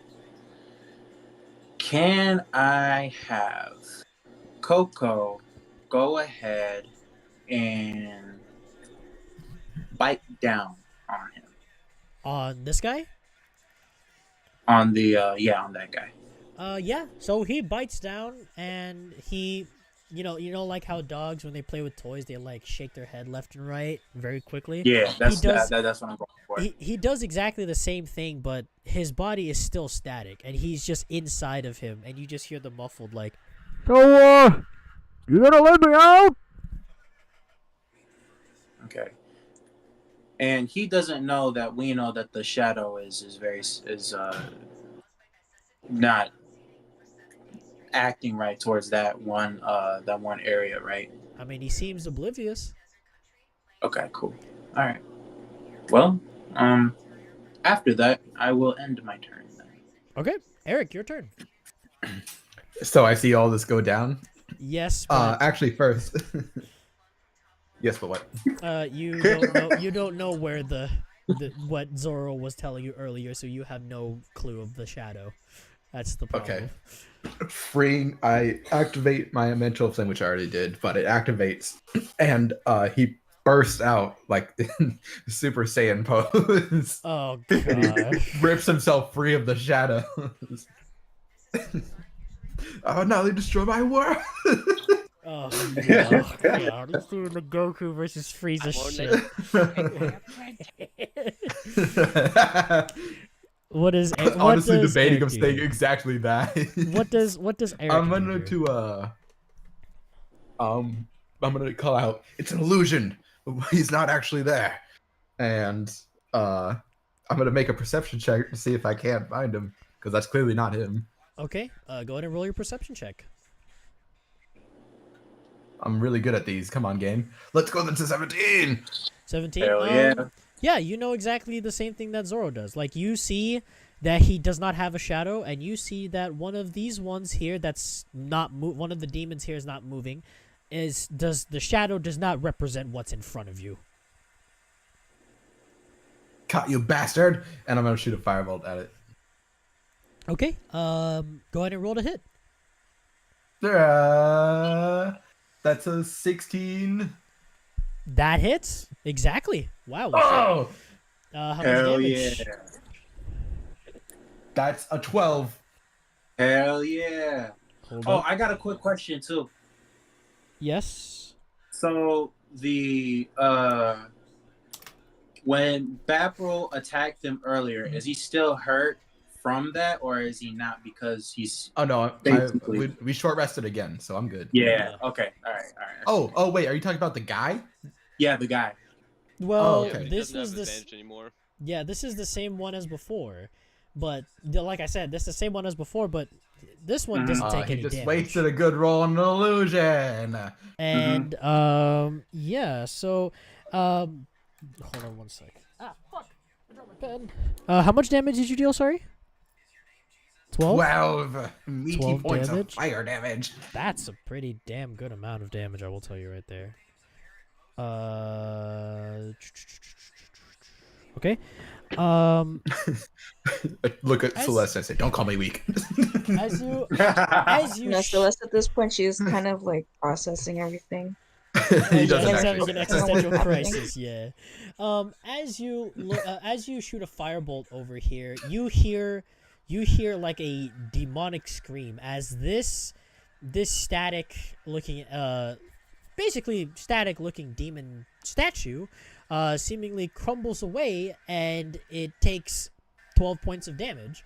But instead of there being like a regular human or demon for you to see, you instead see the shadow grow from that, and it becomes pretty much a fully fledged entity now, fully of shade. And it looks at you and it says, "Just think, you saw my illusion. You're perceptive." Yeah, I got a +5. He says that to you in abyssal, and you know you. Say it back in abyssal. No. Pues sí, ya tiene unos 5 pendejo. Yeah, so you did 14 damage to it. Good. No mames, way. No, 12. I'll just make him bigger. As you do that, you see that the other version of him, it stops moving and it just falls apart like it's supposed to, and now it is completely gone and erased. But Coco still has the other half of the corpse still in its mouth, but it's no longer moving or talking anymore. Okay. Anything you Why want don't to you do? shut up and fight? That's it. I'm good. Okay. It is this demon's turn. Fuck you, guy. Fuck you. I know exactly what to do here for this. It is going to. He's gonna spirit bomb us, guys. He's not going to spirit bomb. He's going to do something even worse. He's gonna become our sleep paralysis demon. You see him glare his teeth at you, and he jumps and almost dips into the shadow like it's a pool, and it makes like a ripple effect on the floor, and it stops, and then you hear the echo again of, "Well, well, well, it seems like you found me out, did you? Well, seems like we're He's gonna going have to fucking monologue again. It seems like we're gonna have to change things up a sec here." And as he does this, all of you guys are tethered, but this time you are not going to go unconscious. Instead, all of you have your eyes basically covered, so now you are blinded. And now he used his specialty skill. So who do we start What's it with? called? What the fuck is this? It's not. There is no name for it because it does not need one. You will know exactly what it is when you open your eyes. Each of you guys open your eyes, and now, Celeste, instead of looking down and seeing your own clothes and body, you see Eric's. Oh my goodness. They Oh did Oh a my good, fucking god. good Friday. Zoro, you as you open your eyes, still standing there, you. This feel was the slight- D4 roll! This was you feel a sense of like a dull headache as you look down, and you no longer are your green skin. Yes! You are Vaporals. Yes! Oh my goodness. Eric, as you open your eyes, you for some reason feel a lot more. How do I say this? You feel a lot less sore around your body, and you look over and you basically feel young again, as you look over and you see your own body to your right, and you seemingly look down and you have now become Celeste. I feel like I can't drive. Vaprold, Jesus Christ. Oh my god. What'd he say? He said, God, I feel like now I can't drive. as he body swapped with you. Vaprold, you no longer have a headache, but you feel fucking strong. You feel absolutely like on the top of the world as you look down, and you no longer see your chainmail and everything you have equipped. No, instead you're wielding a very large battle axe. Vaprold, you have become Zoro. Holy shit. Every- Is this what it feels like to be Hey. sober? Everybody has become body swapped. Now the problem with that is you guys will have to use the other person's skill that you have body swapped. And the problem with that is that every roll you make is at a disadvantage now, as you are Okay. not acquainted with the bodies that you are working with. So each of you pull Wait. up the separate person stat block. You will have to use their skills in this fight. Oh my So I'm god, back, dude. right? You are so Celeste, you pull up Eric's character sheet. Zoro, you pull up Vaprold's character sheet. Eric, you pull up Celeste's character sheet, and then Vaprold, you pull up Zoro's character sheet. How do I do that? Go to D&D Beyond and then go to campaign, and you should see yeah, so you should see like the campaign that you're in. And then when you go into it, instead of going into your own character's like character sheet, click Zoro's. Gonna try and, because on my tablet it's not letting me go into Zora's page. Hold on. I feel like I can't cast second level spells anymore.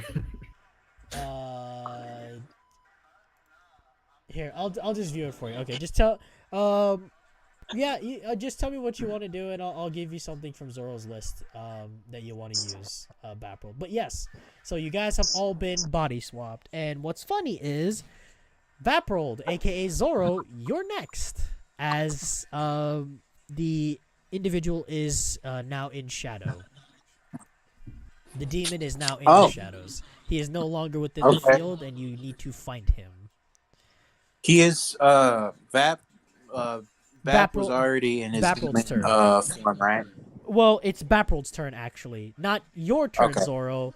Sorry, can I- Hiraki's turn. Yeah, okay. Is he still in his demon form though? Yes, he is Yep. still in his demon form. Yes. All right, cool. I'm one. Quick question. Yes. Does he have danger sense? He does have danger sense, yes. Is there like Mhm. anywhere in particular in this room that's giving me like a vibe of where this guy is? You would have to make a perception check because remember, he roams around in the shadows. Whose shadow he's jumped to, you'd have to make a perception check. Okay. I'm gonna Oh. really quick. I'll use Zoro's if you want to do like a perception check or whatnot. What do you want to do here? Yeah, perception. Perception check? Okay. So with this +3, you got a 5. Damn. Wow. As you try to find the shadow, you see that there are way too many fucking shadows in this place that it is almost impossible to discern which one he's hiding in. Is there anything you want to do? You have an action, a bonus action, and movement. Is there like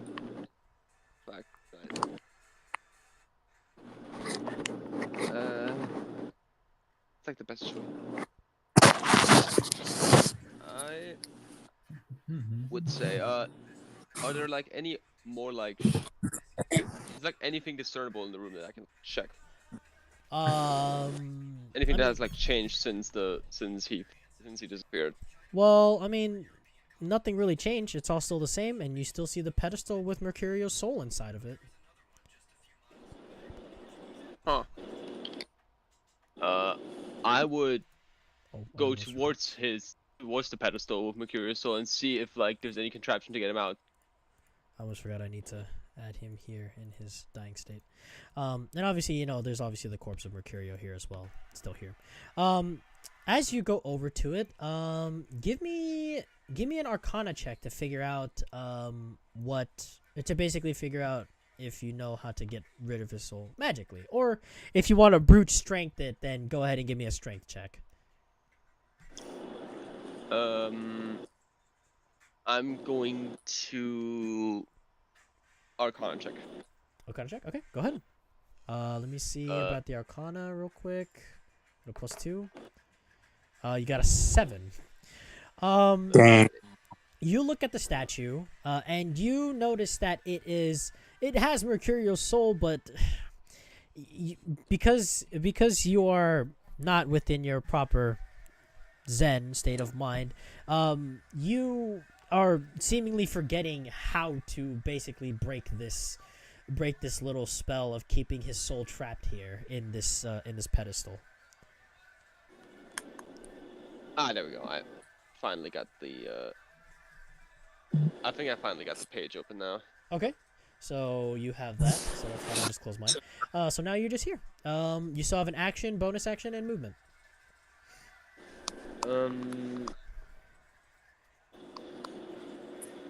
Yeah, I'm looking for the list here. Just to see what I have. Yeah, this is a twisty turn. This is why I had you guys make a D4. Yep. You guys body swapped. I know. I realized it the moment it happened. I'm looking at Sailor's inventory. I'm not seeing a. Oh wait, there it is. Sailor, can you equip your longsword of sharpness for me, please? Please. On my thing? Yes, on yours, Yeah. so that he can use it because he's body swapped with you, so he's using your character. Well, you're gonna have to roll. You're gonna have to roll for me anyways. But yeah. Huh? Okay, good. Okay, Yeah. dude. I'll make you one in a sec. Oh. You know what? Like, probably Yay. just gonna like. Only a +2. You're not even proficient with it. I need to custom make it. That's what I'm basing it off of. But don't worry, it'll be overridden. You're supposed to have a +4 to that, so add it like a +4 for your DC to hit. Okay. But I'm use the damage just, of it. You know what? I'm just gonna try and stay here and wait something out because Storm Aura is still active here. Okay. Celeste, you as Eric, it's your turn. Finally get a good initiative and somebody else gets it. Fuck off. Yep. I'll roll a perception check. Okay. Go ahead and roll a perception check with Eric's. Let me do that for you. Yeah, go ahead and roll that. And he will tell you what you got. You got a 15. Ooh, okay. You begin to scan around the room, and obviously, like with this body swap, you keep the voices, but you're just in a different body now with a different character sheet. You look around the room, and you see that under one of these, the shadow is casted. It has a ripple effect.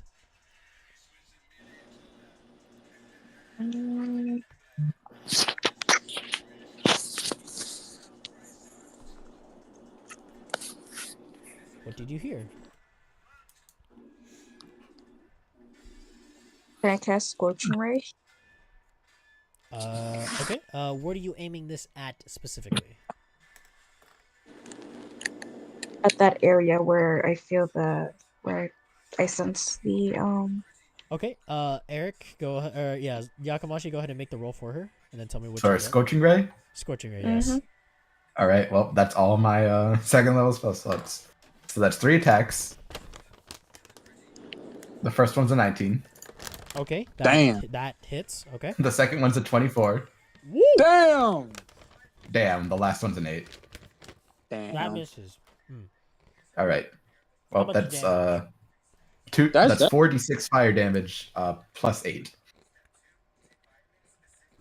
So that's 12 and 14. So that's it's 26 damage. Jesus, man, are you kidding me? Holy shit! What can I say? Eric's like the coolest guy here. Oh, I have something stored after this battle. Okay. As you do that, as you shoot Scorching Ray at this, it immediately disappears. That ends up disappearing, and it obviously returns into his normal form right here, looking at you. As you see a bunch of burn marks all over his body. He kind of looks at Make him wiggle. He looks at Make you. him wiggle. He looks at you and he says, How he shows us his ass. "How do you know? How do you know where I am?" He yells, So Eric asks Celeste, Eric says, "I'm really so cool." Celeste, you understand him because you're Eric, and Eric knows Abyssal, so he's yelling at you, basically telling you how you know he is there. Lucky guess? Damn you and your luck. What the fuck is he saying?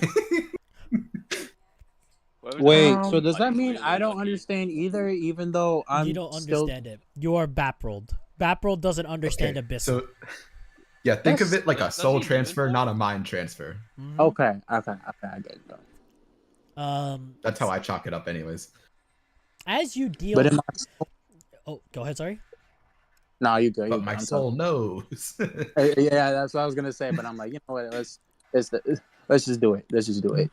As he says, Let's do it. as he takes this much damage, he looks over and he says, "You know, I was afraid of using it, but here," he says, as he basically summons a creation of multiple body parts put together to create a huge monstrosity.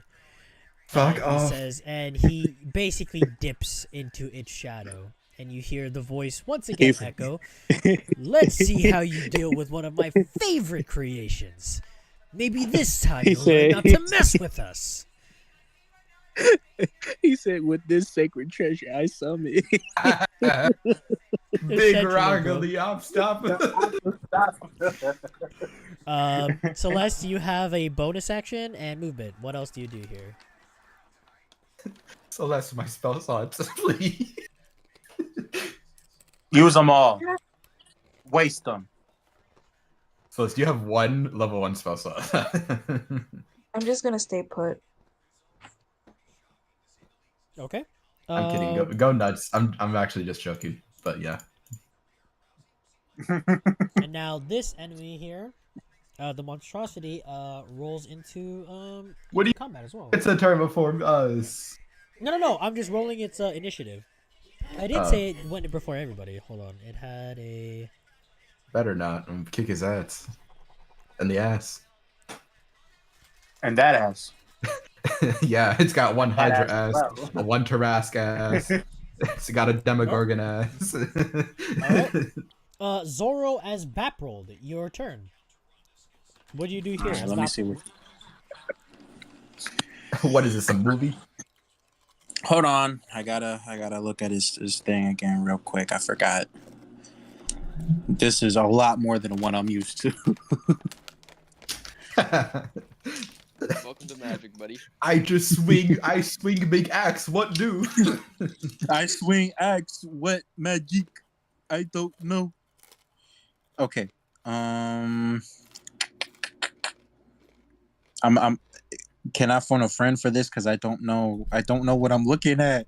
Yeah, absolutely. No. You can help him. You can help him, Baprold. You can help Okay. him. Yeah, I can. So currently, so what are you like currently on deciding? Like, what do you think is like? What do you want to do? Well, I'm a guess. I could probably like do Sacred Flame. Sacred Flame. Yeah, you could, but also at the same time, you still have 2 level 1 spell slots which you can use for Guiding Bolt, or you can also, if you feel funny, do a level 2 Guiding Bolt, which does more damage. Oh, okay. And that will take up both the spell slots for the level It 1, only right? takes it'll only take a second level spell slot, depending on it. Only takes 1 spell slot depending on what level you cast it on. Oh, but well, I'm saying that because I don't see no spell slots for the second level. That's why. Okay, yeah, those might not have been updated, but those 2 are still like. Oh, okay. You still have 2 All spell right, slots cool. on level 2. All right, bet. All right then. Go ahead. Fuck it. I'll go with the guiding bolt, second level. Okay. Alrighty, I am rolling that for you. That is an 8. That Damn. misses. Damn. Damn. Sorry, I used your second level spell. That really sucks. Wait, shit, I forgot. Well, we're gonna call it in now. Any skills or attacks you guys use, you're supposed to be making it with. Oh yeah, disadvantage. Because you guys are in different people's bodies, but we'll call it for the next one. It's fine. We'll call it for the next one. It's okay. Yeah. So, you guys see Baprold, well, Zoro as Baprold, get a guiding bolt ready in his hand, but seemingly not knowing what to do with it. He tosses it, but doesn't put enough strength to kind of like aim it properly, and it just flies past the big demon entirely. It drops at his feet. You still have a bonus action and movement. It flew behind me. That's how bad I threw it. So out of Zoro's body, you just hear, "It's the thought that counts, buddy." All right, I have a bonus action and then movement. You said right? Yep. All right. What bonus actions do I have?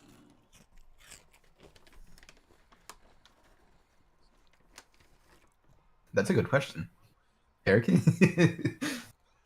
Yeah. So, what bonus actions do you have? You have Shield of Faith, which is a level 1 spell, which gives +2 AC to anyone within range. You have Healing Word, which is a 1d4 +6 heal. Okay. You have what else do you have? Healing Word level 2, and you have Spiritual Weapon. Spiritual weapon. You create a floating spectral weapon within range that lasts for duration or until you cast the spell again. When you cast the spell, you can make a melee spell attack against a creature for 5 feet of the weapon. Okay, so you just basically make like another character. Okay. Let me see. We should probably wait until Where am I? That's What right is next happening here? to Eric, right? We're just talking about like he asked me what bonus actions he has. Okay. That's me right next to Eric, right? Yep. That's you. You're Baprold. Okay. All right. I'll go ahead. What was that? Shield of what? Shield of Faith. That gives Shield of Faith AC to anyone you choose. Okay. I will cast Shield of Faith to. Let me see. To whom? I'll cast it to Eric. Eric's Alrighty. body or Eric? Wow, it's a first Celeste? nice thing you did. It's not even me. That's why I'm doing it to you. Do you give it to Eric as Celeste or Celeste as Eric? Celeste as Eric. Okay. So, Celeste, keep track. You have a +2 to your AC whenever you're being attacked, okay? A grand total of 13. That's why Better needing as much help as possible. Okay. Okay, I guess that's pretty much it. Eric as Celeste. It is your turn. Alright. What are you doing here? I'm gonna make an Arcana check to see if I can't reverse this shit. All right, go ahead. Celeste, if you would. Make an Arcana check on your roll, and then tell him what you got. 22. Fuck yeah. So you know that body swaps like these are not uncommon in demon places. Actually, some races of demons actually have evolutionized themselves to be like this, where they would do a soul swap. Something like this, to this kind of scale, requires you to have a soul intact in order for you to cast it, because it needs an empty vessel for the souls to bounce from. So, you have a soul here and an empty vessel. So long as you break whatever is holding the soul from entering its original vessel, it will keep the spell for as long as it's still kept. So now the So best what way I'm to break reading. it, yep, go ahead. Go ahead. Actually, no, you're gonna say Oh. something. Go ahead. I was basically saying that you have an empty vessel, which is Mercurio's body, and what's happening is everybody's souls are being bounced to Mercurio's corpse, only for a split second, and Mercurio is pretty much dying, because he doesn't, well, you know, he's pretty much shriveled up at this point. And the other person whose soul is here, like for example, Baprold and Eric, your souls are being bounced to Mercurio, and then Eric's soul is being put into Baprold, and then the soul of Eric is being put, the soul of Baprold is being put into Eric. That is exactly what is happening here. Mm. Shadow manipulation plus soul magic causes this. Shadow Mm-hmm. from the hit movie. Sonic the Hedgehog. Sure, it's your herd. So what do you do here now? Okay. Eric as Celeste. Seeing that Zoro as Baprold is next to the vessel already working on it. Baprold as Zoro, actually. Yeah. Celeste or Eric says Zoro. Fuck. Whoever's there, just work on ripping that thing out. You hear this Noted. information, so now you are informed. What do you do now? You still have a bonus. You still have an action, bonus action. Awesome. I still have an action. Okay. So you said the demon hid in that thing's shadow. Yes. All right. I'm going to cast Leap. On what? Basically, the area wherever the shadow is. So as you cast Sleep, what is the spell save? The can you roll 5d8 for me, Celeste? Because there is no save. Actually, 10d8. 10? Isn't it with disadvantage? There's no save. There's no Oh, there's no Oh. save for Six? Sleep. you add up a total amount of hit points by 5d8, and if the creature has that amount or less, they go to sleep. Well, 6 is what you got.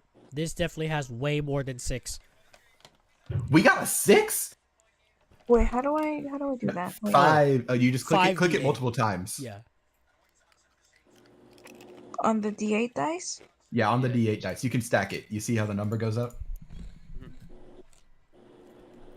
Okay. until it's 5-minute roll. What did you get? 19. 19. That's 19 so only? low. This does not put it to sleep for sure. However, you see the shadow. You see something emerging out of the ground, and you see a little sleeping, or no, I can't really say little, but a giant sleeping monster coming out of its back. So anything he's concentrating on drops, right? Nope, this is not a concentration. What the fuck? Oh, Fuck. it's not concentration. Well, yeah, that's about it. I don't have any bonus actions that I know of. Okay, Nope. you have to turn with Eric. That'll end my turn. So, okay, so the demon is put to sleep. You still have the monstrosity there. So skip turn. Vaprold as Zoro. It's your turn. What do you do here? Okay, knowing that information, I now destroy the idol with Mercurial Soul. Okay. Okay. For doing that, give me a strength check to see if Not see athletics? if you could put. Question mark? Well, okay. Actually, let me ask this: how are you breaking this statue exactly? Are you gonna swing it with your axe? Are you gonna tear it down and let it crumble, or like what's the situation here? I'll pretty much tear it down. Like I'll try and rip away like the like bowl that it's holding in its hands, and just like repeatedly like waving it from right to left. If it doesn't like rip it off, I'm just gonna budge it into throwing it like off the stage. Okay. Give me a strength check. With disadvantage. Yes, disadvantage because you are not used to this body.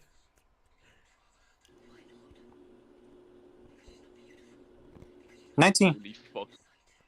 Ooh, okay. Zoro or Zoro, Vapold. As you do this, you are shaking the statue, right? Yep. So you are shaking the statue left and right, and maybe because it's been sitting there for so long, you hear a crack, and you look over at the base of the statue. There is a giant crack along the bottom of it, and as you keep shaking it, it eventually tumbles over and crashes, crumbling to pieces.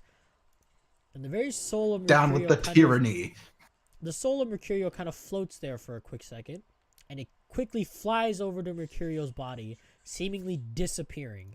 As this happens, everybody feels this wave of pain, as if like a very horrible migraine.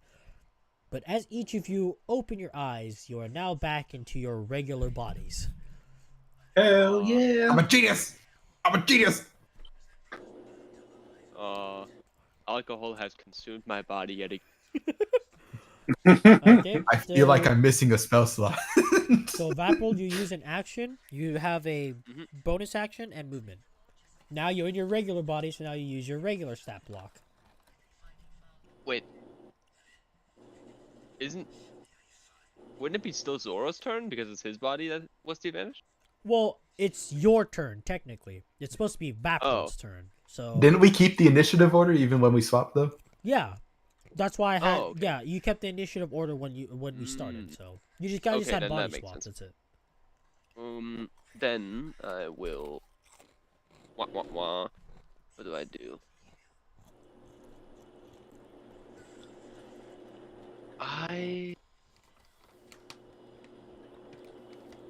You know what? I'm gonna not do anything. I'm fine. Okay, so you're gonna end your turn there. Cool. On God. Just like that. Come on, bro. Okay. Just like that. So, as your guys' bodies are back into your regular bodies, this monster seemingly does not move, almost as if it's like a full statue. Huh. Odd. Celeste, it's your turn. Now you're in your regular body. Now you use your own page for your stuff. Okay, I Purple is Again. not my color. mm, I begin making my way over to the demon. Okay. 5, 10, 15, 20. Okay, you make it. What do you do here? Can I attack? Yeah, of course. It's sleeping, so it can't do anything. It's Jack? off. However, what I will tell you is, any enemies that are sleeping is a guaranteed crit If you hit, if you hit. Yes. you roll with advantage and everything, but you could still miss. Okay, so in this case, since I have the longsword, would I use advantage? I Yes, would you like roll. to You roll interject. you roll your attack with advantage, but I haven't made your custom blade yet. I'm still fixing up the stuff for it. So, but for yours, you roll with a +4. So instead of adding the Okay, so +2, that's part of it. So make a D20 roll and then add 4.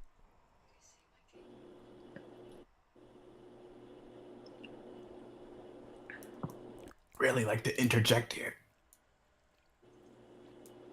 What's up? What would happen? Eric would definitely try to stop her. Okay. And why would Eric stop her? Eric just calls out, Celeste, wait! and she slowly looks to him. He's incapacitated right now. Look at the demon, it's not doing anything. Yes, and This is our opportunity to take advantage. on the sleeping demon. What do you mean by Yes. take advantage? We all gather around him and make him bite the curb. Wow. And I thought I was a demon. You should be ashamed of yourself. I speak to him in demonic. Have you already forgotten? Yeah. No, I haven't forgotten. So I roll a 11. Well, even if you tried, it missed anyway. So even if you were trying, it missed. So because the problem is when you hit a target that is sleeping, it immediately wakes up. But Okay. That's what I'm trying but to you say. missed. You missed. So it doesn't wake up anyway. You missed. It's all cool. Doesn't graze him or anything. You're good. So the demon is asleep now. You use your action. You have a bonus action and movement.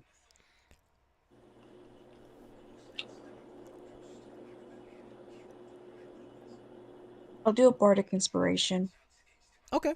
Who are you doing a bardic? Who are you giving this bardic inspiration to? Eric and Valpert. You get to do can it cast it twice? for 2. Oh, okay. That's cool. Okay, so That's crazy. Vapple and Eric, you both have bardic inspiration. Okay. I feel inspired. So I think that will end off Celeste's turn.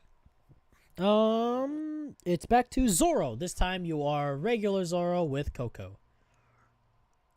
Okay. Oh, and The demon's asleep. since you haven't attacked anything within 3 turns, rage goes away. So Coco goes back to regular size. We technically attacked the statue. No, he pulled the statue. Technically speaking. Actually. Damn it, the DM said nuh-uh. Go ahead, Zoro. Alright. I will look at Eric. Okay. I look at Zoro. And I will say, what should we do? Let's all gather around him and hit him with our best shot when we're all ready. Okay. Can we do that, DM? That has to be within your guys' turns, but that's fine. If you guys can do it within your turn. So it's your turn currently, Zoro. Okay. Then I will go ahead, go up to him and attack him with my axe as hard as I can. Okay. But we're not already. I am. Do I have this angled? I'm not- Okay. there's a reason why I have you end up placed here. There's a reason. Within this, you have all basically, with 3, created a small little area here that barely just makes it to the sky. This is a little feature that I have been kind of planning, where if you have 3 people who are able to use one specific type of attack, like, of course, physical or magical, this is where the persona type of thing comes in. You guys, all 3 of you can do basically an all-out attack, no matter how far you guys are. The only thing is, you have to make sure you create at least a triangle with 3 people here, and anything within that triangle will take damage. Now, the way it will work, each of you will roll your AC. So each of you will roll with your attack and see if you manage to hit. Okay, so Can it be a funky looking square, maybe? No. Damn it. So for all of you, so Celeste, Baprold, and Zoro, all of you give me your attack rolls. Spell modifier attack roll or like attack? Well, for yours, I kind of just regular attack for yours with your specialty base, because I have something. It's kind of like a specialty thing with all of you. So, what do you guys get? Hit a 15. 15. Okay, that hits. Approved. If you like, that is an 18. Oh yeah, that hits. 21. Hell yeah. 21. Oh, it's a nat Okay. 20. It's a nat 20. Oh, it's a Holy nat fuck. It's a nat 20. 20. So now that all of you have hit, now what would happen is, well, seemingly this is supposed to be very big damage. Each of you are supposed to roll twice with your attack, but instead, Celeste rolls 4 times with her attack because she got a nat 20. You roll 4 times your attack. Holy shit. This is what happens. Is that the regular D20, right? Yes, regular D20 plus whatever you have as your little modifier for increased damage. So let me double check for yours real quick. So I think for yours you have a specialty for your. It's for that's underneath the damage, right? Yeah. So all of you make damage with your attacks. So all of you you all roll twice, but Celeste, you roll 4 times. So we roll the damage 2 times, not yes. the hit. And then you give me the total damage you got with all of it. From each of you. Do I roll with my D8 or my D10? Let me see. Okay. Roll with your D8. Roll with your D8. All right, cool. Approved makes 10. 10 total. Mhm. Okay, so Vapor got 10. What did we get for the? Could I use a regular die for that, or? Oh, so for yours, you roll 4 D8s, Celeste. You roll 4 D8s. That's fucking crazy. So I get a 17. 17. Holy shit. Okay, 17. And Celeste is the only one we're waiting for. So because you got a crit, you roll with 4. That's so fucking sad. 12. 12. Holy shit. Mm-hmm. That's 2 1s though. You still did you guys still managed to do a lot of damage. So the way this will be described is, since it was Zoro's turn, we'll start with Zoro and then Vaprold and Celeste. So Zoro, how do you basically prep this for both Vaprold and Celeste to finish the job? How do you picture this as he is laying down on the ground? He's laying down already? He is sleeping. He is not awake. But you guys pretty much full kill him because this is way over the amount of health he has left over. But what do you guys do just for some flavor? So Zoro, how do you set this up? What extra appendages does he have to his body? Nothing much. You just see that he just has a bunch of like spiky bits to him, and you see that some of the appendages have kind of like some like, what do I call it, like human hands and whatnot and human parts all around his body, but that's all you can really see. Okay. All right. We're the scaly one, right? Or not the scaly one, the spiky one, right? The spiky one is the one that you will basically be killing, yes. Okay, cool. I will go ahead and actually, could this be a me and Coco thing for the beginning? Yeah, absolutely. This is how you're gonna basically be killing him. So how All right, how would you put awesome. this? So all those spikes that he's got on his back, Yep. me and Coco go ahead and pull them out as Oh. brutal. So you guys see Zoro basically put his foot on his back, and as he pulls out one of those spikes from his back, he immediately wakes up but cannot move as he does not have the strength to get up and is, being held down by Zoro. So you hear him just screaming in agony, in just echoing throughout this entire place as him and Coco pretty much tear off all of the spikes on his back, and you just see just a bunch of puncture holes all over his back. Will you pass on to Zoro or Celeste next? You mean Bap? Or sorry, Baprold. Sorry, I keep fucking Alright, spacing it. Will you pass this out to Baprold or Celeste? It next? didn't swap their bodies anymore yet. Yeah. All right, I will pass it on to I will pass it on to Bap. Go ahead, get you a couple licks in. Baprold, what do you do here? Backward pretty much just takes like a lot, like a like inward crawling position. Like pretty much he bends inwards with his arms stretched down, and over the body of the being, it just like charges a sacred flame. Okay. That this time it pretty much goes around like his leg bones and just singes them off. Oh my god. You guys see that Baprold seemingly has his hands over, and you see that he kind of angles this sacred flame, and he just severs the legs off of this thing, and it is basically trying to crawl away from you.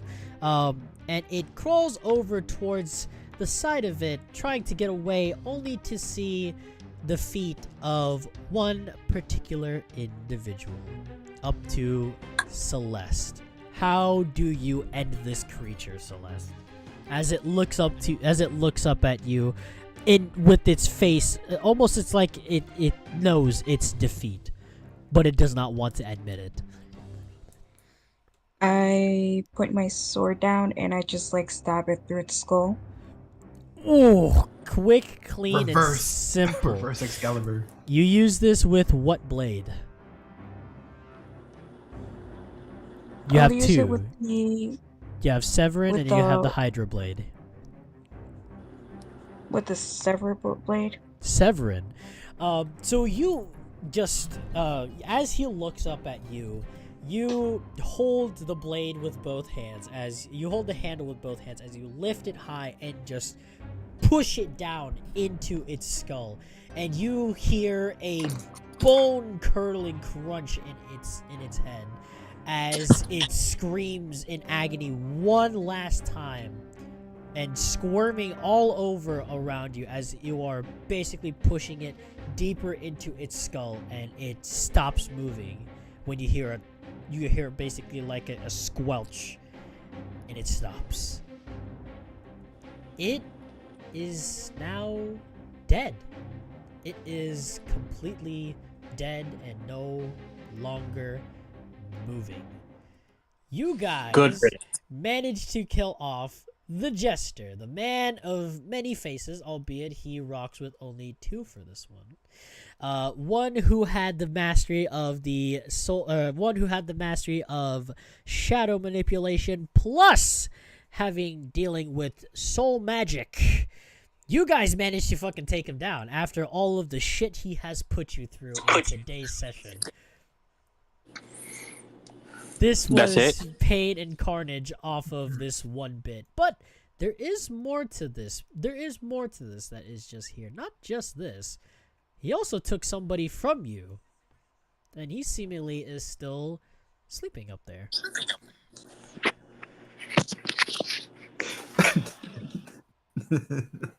Eric, shows up Before. late to the final finish and just like kicks the body. God damn it. Just one kick. Ugh. Take that, you bitch. All right. What does everybody do here as you guys are all gathered around this one corpse of this fucking demon who has caused you pretty much so much emotional damage this entire side quest? I just clean out like my blade and just put it back in the sheath, and I just look towards Eric and Valtred. Are you all Just right? kind of like a distrust at them at this moment. Listen. Say what you want about us. That's that. This is this. Revel in the victory for now. We'll talk later. So we're all going to have a very long talk. I like that. Anyone else do anything here? I mean, I'm not looking at it. I'm not doing anything here. This is all you guys at the end of the day. You guys managed to fucking kill the Jester. I mean, Okay, who wants to help me harvest for parts? And I pull out a small knife. I'll do it. You know what? Here. Let's do this. Okay, Eric, here. Take drop- this. drop Put the it. axe down. Put the axe down. Put the axe down. Do it. You're the one that butchered the last time we did Yeah, something like and I this. Let me definitely take don't care of trust you to not butcher it with an axe. So put it it. Well, down. because I wasn't gonna do it with the axe. If you let Okay, me put it down. finish, Just put it down. Just put it down. I just go to Mercurio. I was about to say the same thing. I will beat you. As these With two the are axe? arguing how to skin this demon, Celeste and Vaprul, do you guys make your way to Mercurio? And you see, as the soul returned to him, you see his skin start to become lighter, almost as if it's no longer turning white, but turning to more like a natural color now. And his skin is starting to have a lot more definition. His muscles are starting to come back, and his breathing no longer feels heaved and heavy. It feels normal. And he seemingly is just laying there asleep, still wearing the same clothes he had on that day, just covered in a bunch of mud and obviously some dried blood all over his shirt. Seemingly still asleep. Well, he ain't waking up anytime soon. Just gonna carry him to camp if we find a way out of here. You carry Well- him with. Yep. Okay. But as you pick him up, Baprold, and Baprold kind of, I guess, walks back towards the group. Celeste, you notice that something fell out of Mercurio's pocket, and it clatters onto the floor. You see this shiny little metallic piece. I go and I pick it up to investigate. All right. As you go over and you basically pick it up with your hand, you feel a little singe in your finger, and you notice it kind of pricked you a little bit on your finger, and you're bleeding just a little bit. However, as you look over and the piece of the metal you let go, it falls, seeming as if it stopped just before it hit the ground. And as it's there, you turn back and you see pretty much everything has stopped moving. Look, just put the axe down. Yup, in Celeste's view, everything has stopped moving. Everything started to fade out and stop. And I'm gonna go drink. Celeste, as you are here, you see everything is not moving anymore. But now you hear footsteps that echo throughout this hall. And you see once again another humanoid figure kind of appear around the corner, which is weird. Humans are not supposed to be in this place. But you recognize her. It's your mother. Or should say, quote unquote, mother.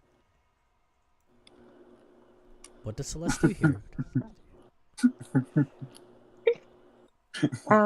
I slowly begin to approach the other person. You make your way down. Could and, save time in a that's bottle. exactly the Quicksilver. The first thing that I'd Um, like to do. You make your way towards this individual who, well, looks like your mother. And she looks back and she gives you this sort of soft smile. And you see her mouth something at you, but it's like you can't hear it, oddly enough. And suddenly you feel this overwhelming pain start to singe into your left eye. As you obviously kneel down in pain, and it almost feels as if there's like you know what it's like when you have an eyelash in your eye and it like begins pricking your eye and it's really irritating. That's exactly what it feels like. But then the pain starts to slowly dissipate, and as it dissipates, you open your eyes again to see that the figure before you is gone. Time is still stopped, but you are now, the figure that was once here is gone now. What else does Celeste do here besides look off? Can I do a perception check? Perception check on what exactly? If there's anything like around that could still be like useful for this moment, or Well, I'm not gonna really give you a perception check on it, but you kind of notice something different with your vision. You start to notice little, oddly enough, colorful motes of light that are appearing around you. You see these little dots of like red. You see some of them are green, some are like a purple, some of them are white, and they're kind of just darted all around you, seemingly not moving. Oddly enough. What'd you Darting say? around her and not moving. What'd you say the color Please was? pick a side. all of these, so basically she is seeing like a bunch of these like dots of light all around her in this entire room. Nobody else sees this but her, and she sees these like dots that have different colors to them. So you see like a few of them are like white, some of them are red and orange, some of them are green, and some are blue, some of them are purple. Okay. So it's like a rainbow color. Essentially, yes. It's just dots of rainbow all around this room that you can see. Okay. Celeste. Celeste is finally coming out of the closet. Dude, God came down and told you you're gay. Jesus Christ, that's not it. I just like start shaking my head to get my thoughts straight. As you begin shaking your head, your vision returns to normal. You still see the dots, but time moves normal again. Now you're standing here while everybody is still arguing behind you. No, bitch. And the knife is made specifically for carving things. Just use it. So one little specialty that I need to note is that now you have unlocked the first version of your Oracle Awakening. You have now been given the specialty of Spirit Seeing. Now, Spirit Eye is a specialty that you have. That is a little thing that's a trait that allows you to basically cast spells with different types of elements, utilizing the little motes of light, aka spirits, in the air to change the effect of the spell. And now you are also able to now access Firebolt, but it's not just a Firebolt. It is just the basis for a Firebolt that you can change with different elements, depending on what kind of element you want it to use. So you can either have like a wind type of element where you basically shoot out like a little I guess kind of like a blade in the air, and it kind of swoops through and chops up the wind essentially, or something around that similarity. So you now have Oracle Excite. Interesting. Ooh. Yes. Let's go. And one other Let's little go. one other neat little feature you also have unlocked when your finger was pricked is you now notice that there's like a little mote of light specifically sitting on your shoulder that is blue, and it's kind of like sitting on your shoulder and is just almost as if you can see it's like looking at you, and it starts to reform into a small shape of, let's see, what shape does this take into is my question to you, because this is what Celeste sees. What shape does this light this mote of light kind of like mold into, essentially? Like, does it turn to like an animal? Does it turn like into like a person? What does it change to? It's an animal. What type of animal would it change to? A cat. Ooh, okay. You notice that the little Your mote of consciousness. you notice that this little You've been slacking mote of off lately. light- Jesus, God damn it! I'm trying to finish this narration. Sorry. You notice that this little mote of light changes and molds into a small kitten that sits on your shoulder. Now, this is another part of your Oracle-like ability that you have unlocked called an Oracle Guardian. Now, what's cool about this is this basically functions the same as Coco does with Zoro. The only difference is you are the only one that can see this and interact with it. And two, it basically gives you a wide range of elemental abilities that it can, obviously it can shapeshift. It will also spew it will spew out an element of some type depending on what you want it to do. Similar to like what Coco does, where he spews out hellfire. The cat can do the same thing, but with different elements. And you're the only one that can see this. What is this cat named? This kitten. What name does this kitten get? Ooh. There's only one wrong answer here. Dog. Let me go into Google. You guys see that? You guys remember that meme of Moist Critical like showing off the cat on his stream? He's like, "Yup, that's one fucked up looking dog." Oh yeah. That's one fucked up looking dog. I'm gonna name it Luna. Luna. that's a So good name. you are able That's pretty to. solid. So you call this Luna, and it kind of looks up at you and gives you like a slight smile, and it kind of like rubs up against your your cheek.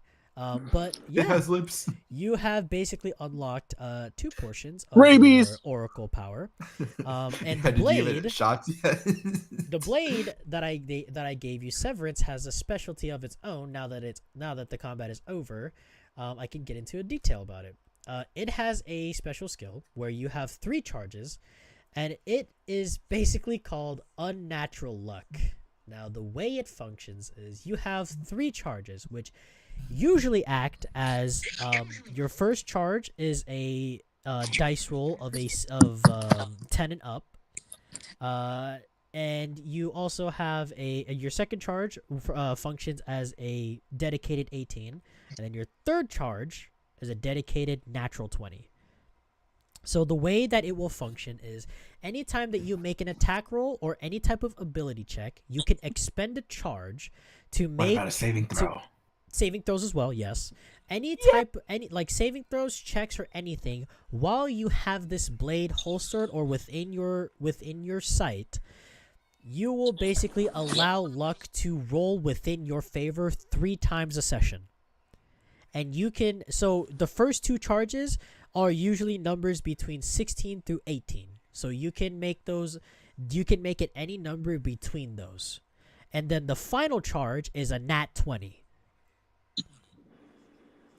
For any type of roll that you have. But the weapon needs to either be within range of you, within like holding range so you can hold the blade, or has to be within sight of you so you can see the blade, essentially. So that is Severance's little ability, Unnatural Luck. Yo, Celeste, let's swap bodies again because I really need that luck, bro. Luck. You had your chance. Yeah, you said it was not a staff. It's useless. As She gets a you- magical True. True. as you guys are here, finishing up, doing what you can. By the way, who is skinning this demon? By the way. We're still arguing. Okay. Yeah, we're still Here, arguing look, about just it. take it. Just take it. I'm holding the blade in. I'm pointing the handle end at you. Just take it. Just take it.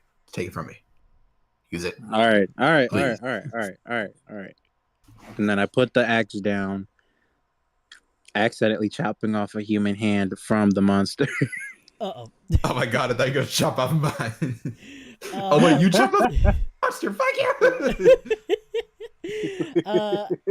As you guys are finishing up here, you guys notice that The wrist has the best veins. Fuck. you guys see that it's supposed to be a portal, but there's not really a portal asset. But think of it there being a portal that appears up here by the throne. Wow, that's But- a really weird crystalline portal. But the portal is not purple like the last one. It is blue. And It's as pretty you- solid for a portal. As you look at it, you guys see on the other side, rather than not seeing anything, you guys see it's Fortuna. Oh, not Fortuna, sorry.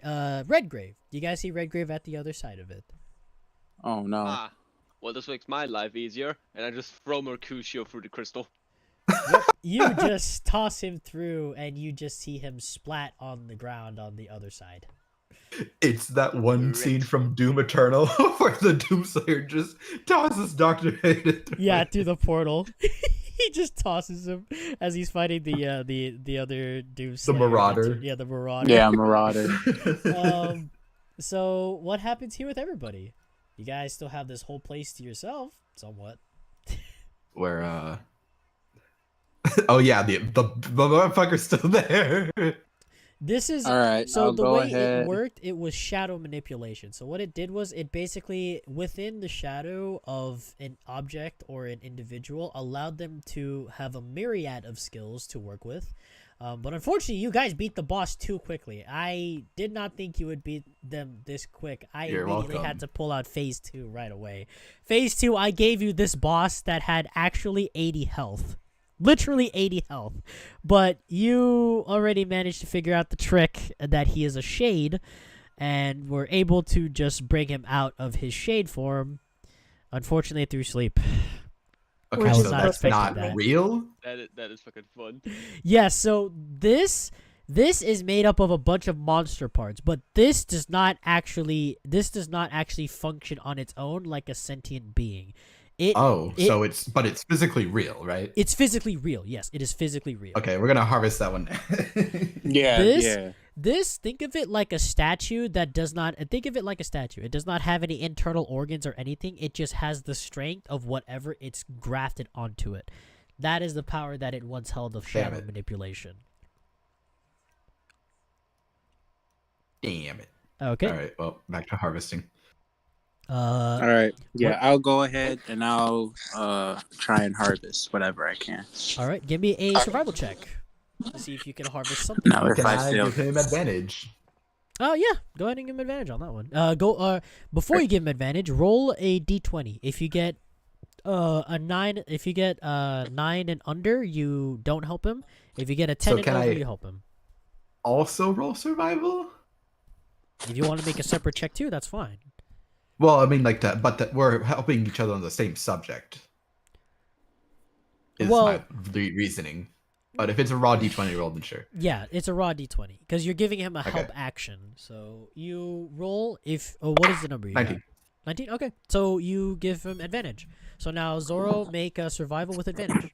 All right, You guys. want to cut right there? Oh, you get Right there. guidance as well from from Hariki. Hariki gave you guidance survival Yeah. with advantage. and Yes. guidance. So you And Take a that. d4. yeah, so you take the higher number and you add a d4 to it. Whatever you get from the d4, add to it. I don't know what I got from the D4. Oh wait, no, hold on. I don't know what I got to begin with. Oh no, it's frozen. Damn it. Oh no! He got an 8. I got an 8 with the 4, so then that's the D4, right? Yeah, d4.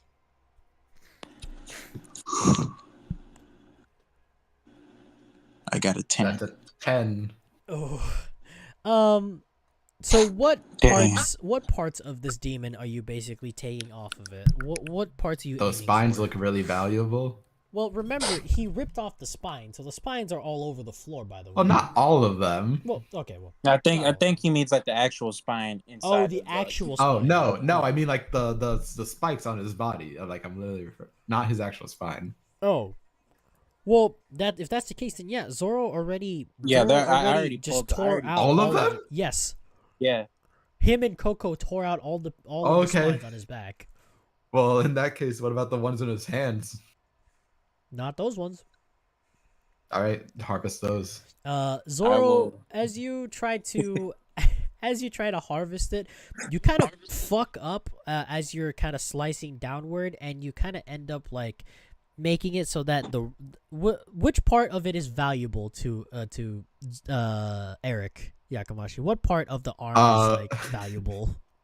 Basically, like there's like so there's the arm, then there's a tissue between the claw and like the rest of the arm. So basically, anything beyond that tissue is very valuable because Yeah. that's like an attack weapon. So it's really good for You guys, making weapons. so Zoro, you kind of cut away at it, and you kind of fuck up on the angle, and you end up just cutting into a little bit of the valuable part, but still get the arm off anyway.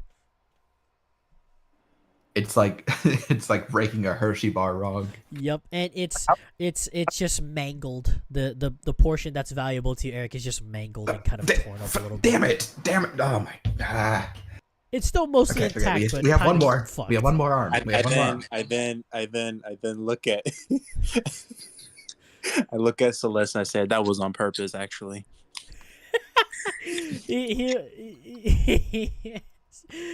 You guys are just sitting here, and Celeste, he looks at you and he We're says, gonna have "That an was on even purpose." longer talk now. God damn it. Okay, if you want to take up the other arm, you can make another check. So go ahead and make another survival check to see if you get it. Another help action. Okay, make a roll, and you still have guidance from Fuck. Haruki. That's a 5. Okay, so you don't give him No- advantage. no So advantage. you add a D4 to your roll.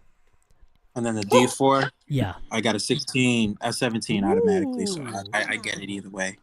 Okay, so you basically learn from your first mistake this time, and you just swiftly cut through without an issue, because you know exactly where the arm kind of connects to, or the bicep portion kind of connects to his forearm. So you kind of cut around there, and you manage to skillfully dice through the you basically just skillfully slice through the joint and give both arms to him. Go both arms to Eric. As I said, the first one was on purpose. So what does everybody else do here now? I would like to look around the layer a bit. Oh, actually, sorry, Celeste, I didn't mean to cut you off. That's fine. I'm just gonna go through the portal. Okay. Sailor is on her way out, and she's gone. Haruki, what are you doing? Vapor would pretty much just like he's just gonna look around the room, like taking in the scene, Yep. thinking You look over. like there's something in the back of his head, just like saying like, this would be nice one day to have some. And then I go for the portal. And he leaves. All right, so those guys leave. Eric and Zoro, what do you guys do here? When I glean anything else is valuable on it. I mean, nothing else. I mean, there's the inner organs. There's one particular that might be useful. Oh fuck it! I'm gonna take his entire body. Jeez. Okay, you are just dragging this entire demon corpse through the portal, and you both leave. Zoro, Oh, no, anything no, no. else? I'm not done yet. I'm Oh. not done yet. Oh, we'll just call it like it's still here. What, Well, what I'm do you done. do here? So What do you do here? All right. Zoro? Would I be able to look around still? Yes, you can. Have like a perception check or something? Okay, go ahead and give me a perception check. What are you looking for specifically in here? Just anything? Anything that seems either out of the ordinary, like it doesn't belong there, or something that's valuable that we haven't already looked at. Okay. Sitting right in front of the giant monstrosity statue. Well, like, Well, the monstrosity Well, statue definitely, like, there is no doubt about it. It has a special weapon in its hand, but it's not Yeah, able to use it as it is frozen. So it's a statue. It's not a sentient being. Take the weapon. okay. Let me look at the weapon that sentient statue, not sentient statue, got in its hand.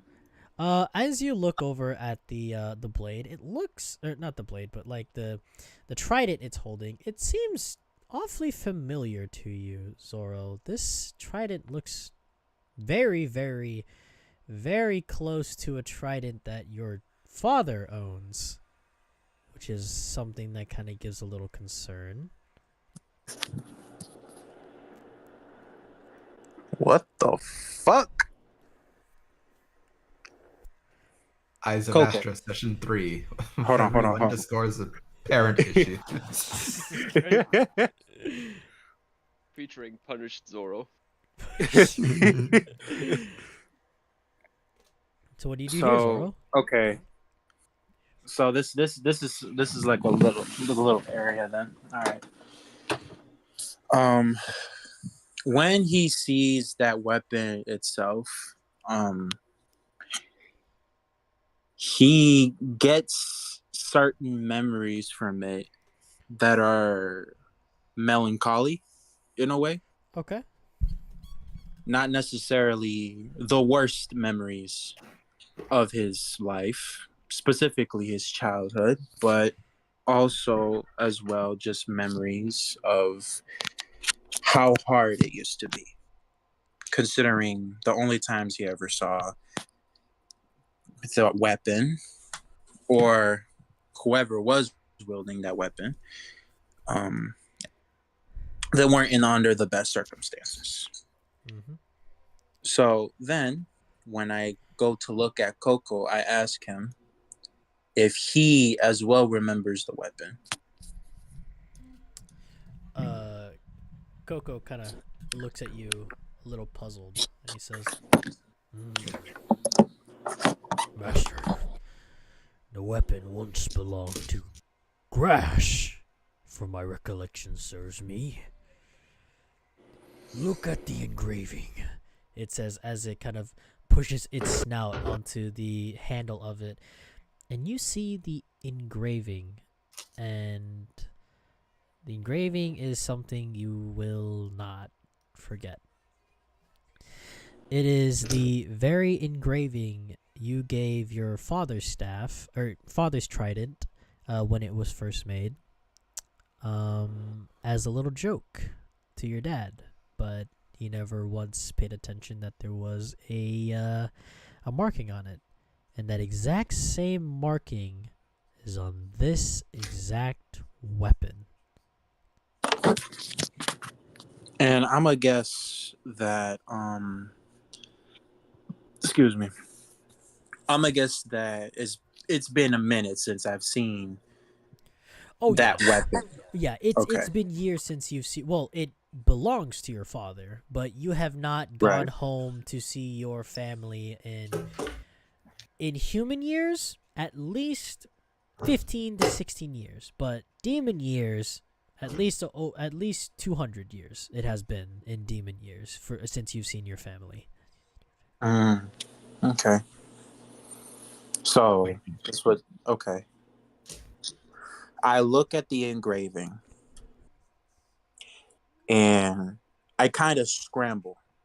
And I kind of like in a panic sort of way. I look at it, and obviously, as you said, I realize and I remember that was the one that this was the trident that my father had. This isn't just a replica. This was the trident, considering it had the. Well, this is to your knowledge. This looks exactly the same, even having the same exact engraving on the same exact spot you put it on when you were younger. Is there any way for me to, I guess, pull it out from the statue's grasp? Well, the statue is grasping it, but you can try to pry the fingers off of it. Give me a strength check to see if you're able to either pry the fingers or just break the fingers to, open its hand so you can, grab the weapon. 13. 13. It was a little rough, but the hand is still there's still like a few fingers still attached to it that are still holding it shut. So you think best course of action, just take the whole hand, and you you pretty much chop off its hand from the wrist that is still holding the trident, and you take it with you. You now have your what looks like your father's trident that has a hand attached to it. Anything else you want to do in here, or? Would there be any way for me to inspect it a little bit more to see if there's any more like clues I can get to see if I know for a fact that this is the trident? Well, you've taken a look at most of the clues that you can recollect, but there might be somebody Okay. who might help you. All right.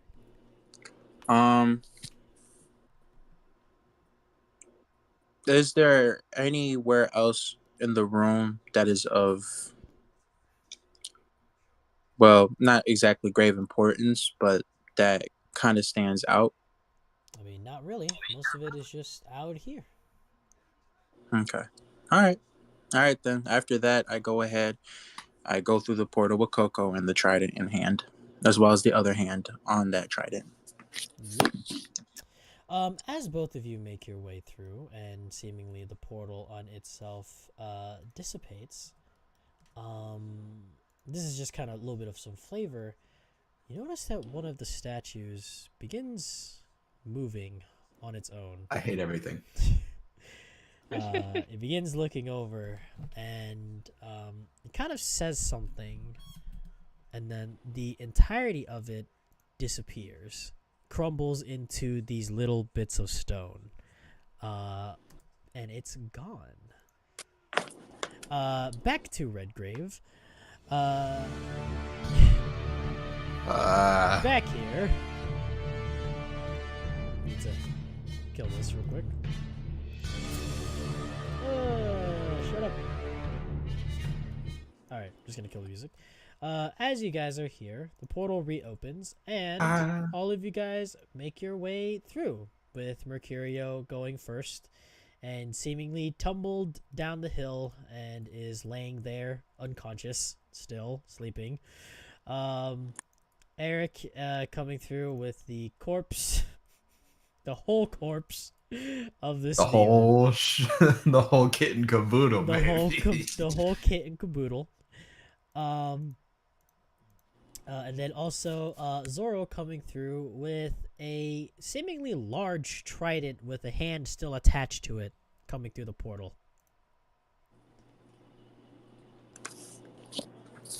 Anything you guys want to do here, or?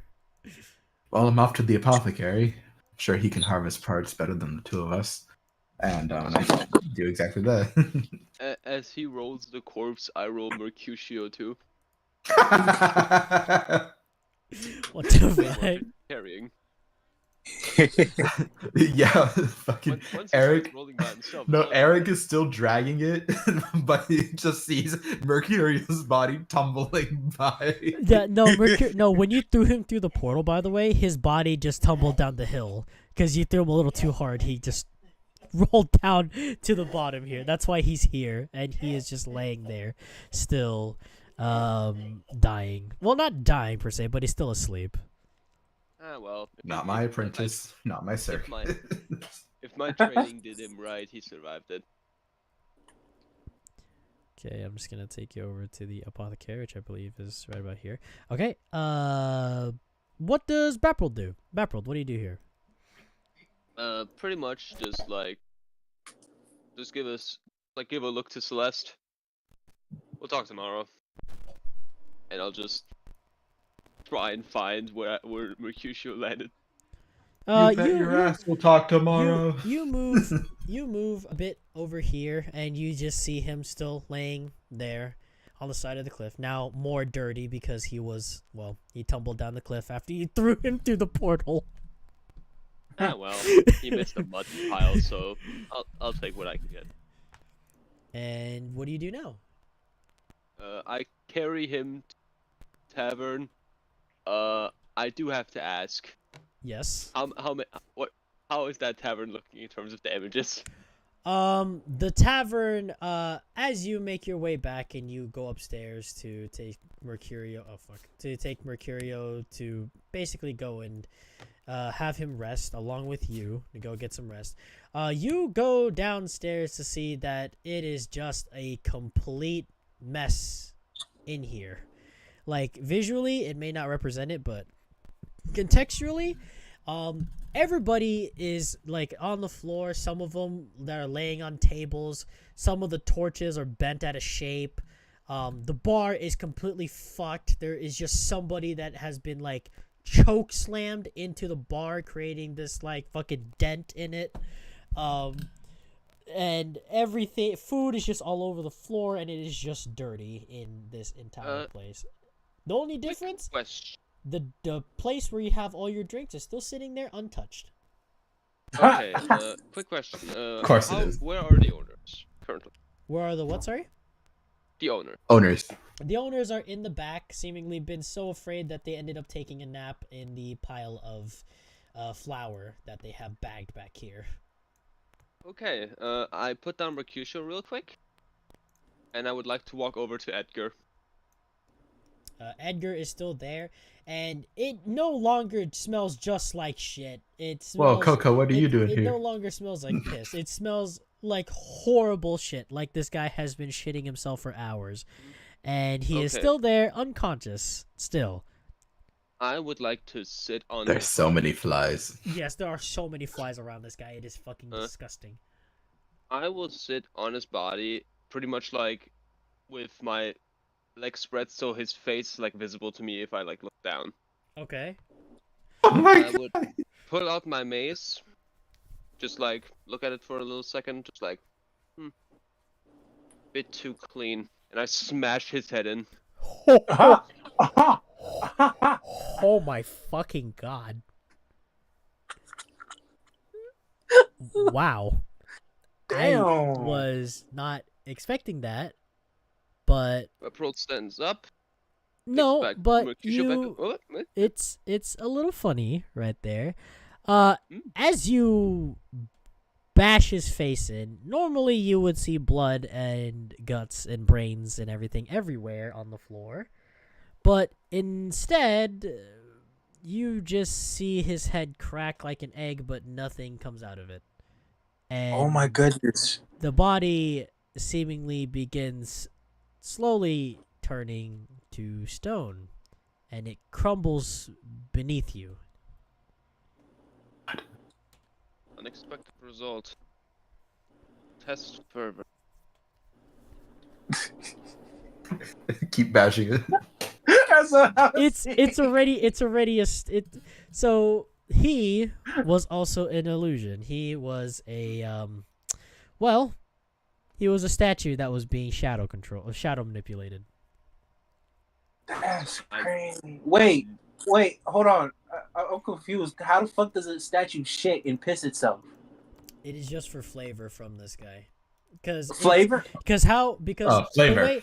Okay, so if I had to give it a bit more context of how it works, the way shadow manipulation works is it essentially kind of works like it takes a snapshot of what somebody looks like, and it basically recreates them into sort of like a statue state, allowing them to live kind of like basically making a copy of that individual. You know how there's like sort of like how printers do. If you take a picture of something, you can make copies of it. Shadow manipulation, what it does is it basically devours the individual and basically makes him able to be fully controlled and automated from longer distances through shadows.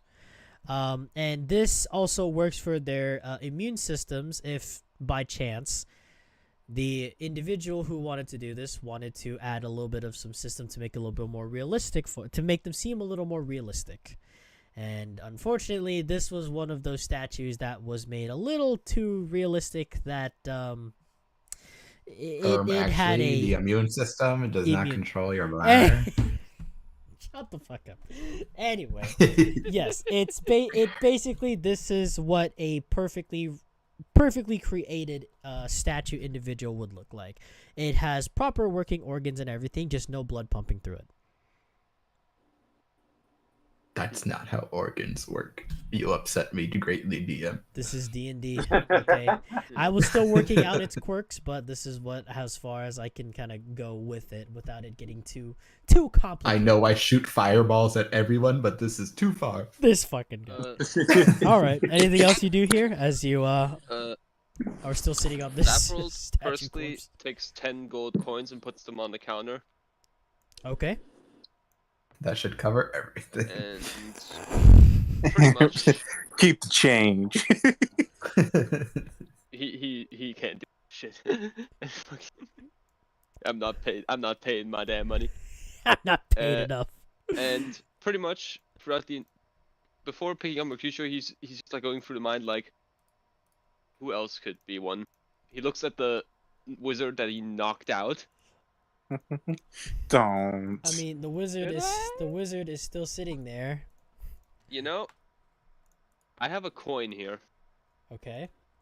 Oh my god. I'm gonna Is you flip a gonna coin. fucking two-face this? Oh my god. Oh no. Heads, I beat his face in. Tails, I let him live. He's got the D2. Oh no. It's heads. I beat his face in. Unfortunately, this is not like the last one where you bash his face in and blood and brains go everywhere. Well, the wanted result from the first one got achieved. I put Mercutio's body, Mercutio's sleeping body, upstairs in his sleeping chambers, and Batrold will spend the rest of night/day trying to hide this body. After he just murdered somebody as a test. I don't even know what the fuck he was testing, bro. What God the damn it. shit, man? What the fuck? He just killed an innocent. He just killed a poor innocent. How the That's Mercurius wild. ascended? As hell. That was How could you do that? kind of fucked. Do it again. He goes downstairs and he spends the entirety of this time trying to get rid of the corpse. In the meantime, we will go back to the big hill. Celeste, are you still awake and alive? Yeah. What does Celeste do here as she makes her way back? She just looks to Zora and she's like, all right, I'm just gonna go to sleep now. But he can tell like she's not She's not okay. yeah, she's not okay. All right. Zoro, you kind of see her walk off distressed about something. And you kind of just make your way in and just go to bed. Yeah, that's like the most that she has on her mind. She's not thinking about anything else. Okay. As you go over to the door, you walk in and you see the same thing that I told you about. Except for as you make your way towards the back, you see a Baprold holding a very bloody mace above this seemingly innocent wizard's corpse that has its head literally bashed in till it's unrecognizable.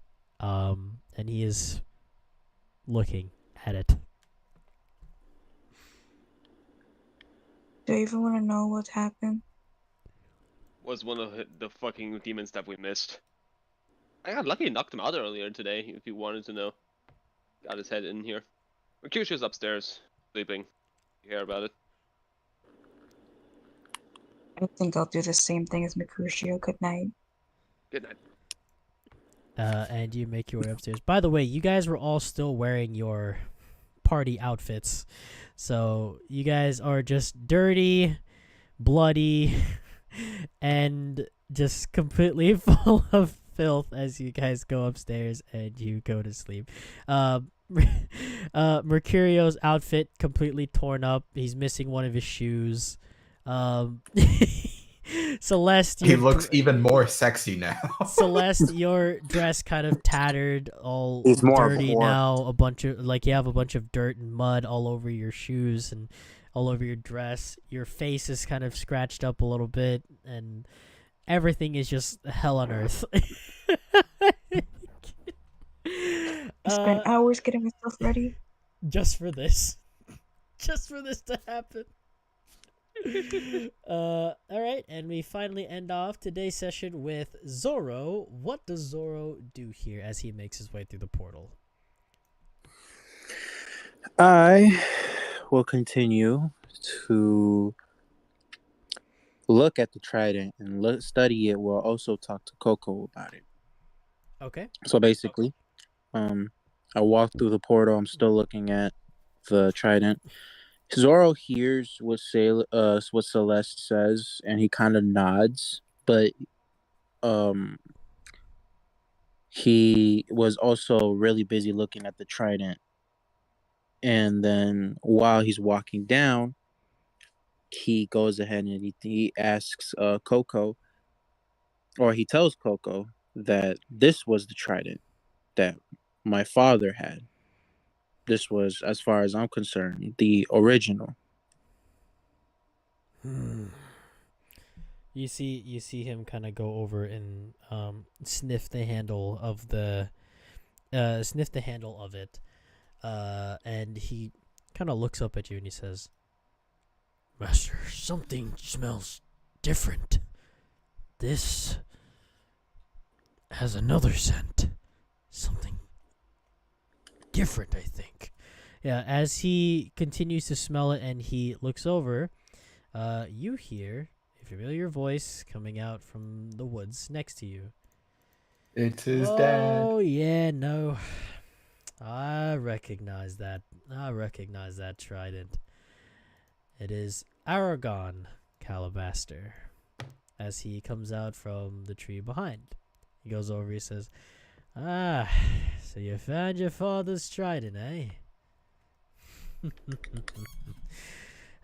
Still remembers the day that I made it yesterday. It took me quite a while to get this right. He had very specific measurements for this trident. Not sure why, but hey, Grash or Grash, you found it in there, eh? Yeah. And how the hell did you find us? What? You didn't think I'd find the helpful few of the village to be missing the whole day? I don't think that'd be very possible. Actually, to be fair, you guys were missing for quite a few days. But I was too busy working at the forge to really pay attention. All I know is you guys have been gone a little too long for my liking, but because you guys are my best customers. I guess. I got some So- bad news for you, kid. You see, your father told me before that the day he let go of this trident, and any time I'd see it anywhere outside of his grasp, would be the day I'd have to take a drink. The drink, well, it's for his remembrance. How long has it been? Well, to be frank, last that I spoke to your father was, God, maybe a good, I don't know, 5-6 years ago. Ever since then, I've been trapped down in that under dungeon where I found, your little friend. What was his name? Fuck you. Garrick? Eric. Something? Eric, yeah. That guy. Yeah. Yeah, I'm sorry, kid. How he passed, I'm not sure. But all I can tell you is that he was he may not have really looked kindly to you growing up. And trust me, there have been many instances I remember. But he used to tell me about you in secret while you were asleep after your training days. He always told me that you'd grow up to be an Utgar. And if I remember, that's champion, right? Being a champion amongst your people. Just like your father. Well, yeah, he didn't exactly make it easy for me to become that, but you know.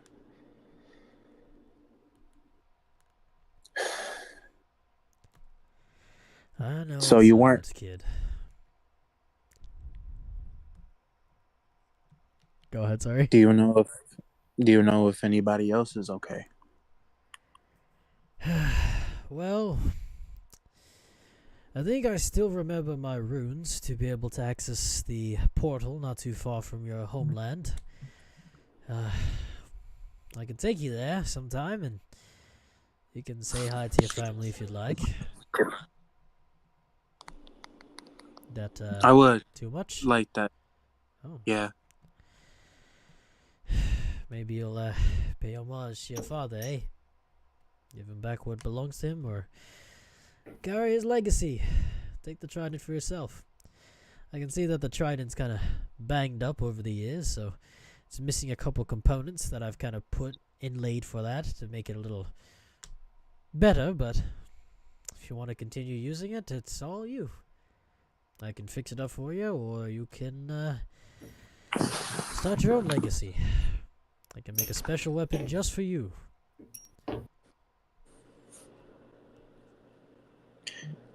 I think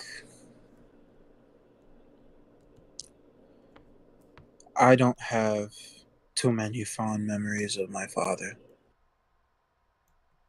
And honestly, to this day, I kind of wish I did have more memories of him in general, bad or good. So I think I'll keep it. Whatever it is, that needs to be fixed on it, just let me know. I'll pay for it, whatever. No, kid. Come on. You kidding me? Your father was one of my best clients. It's not every day you get to be able to be a personal blacksmith for a Grash. It's a high honor amongst blacksmiths, actually. Grash have very specific details of weaponry, and, well, your father was the more feisty ones among those, but he brought a lot of pride to your people. I'll take the weapon off your hands for free, and I'll get it all fixed up. Call it on the house, eh? All right. Appreciate it. Of course. Family of my best client. Guys always get a discount, or at least in your situation, for free. Just come find me down at my shop if you need me. I'll be there fixing up your weapon, and you can check its progress.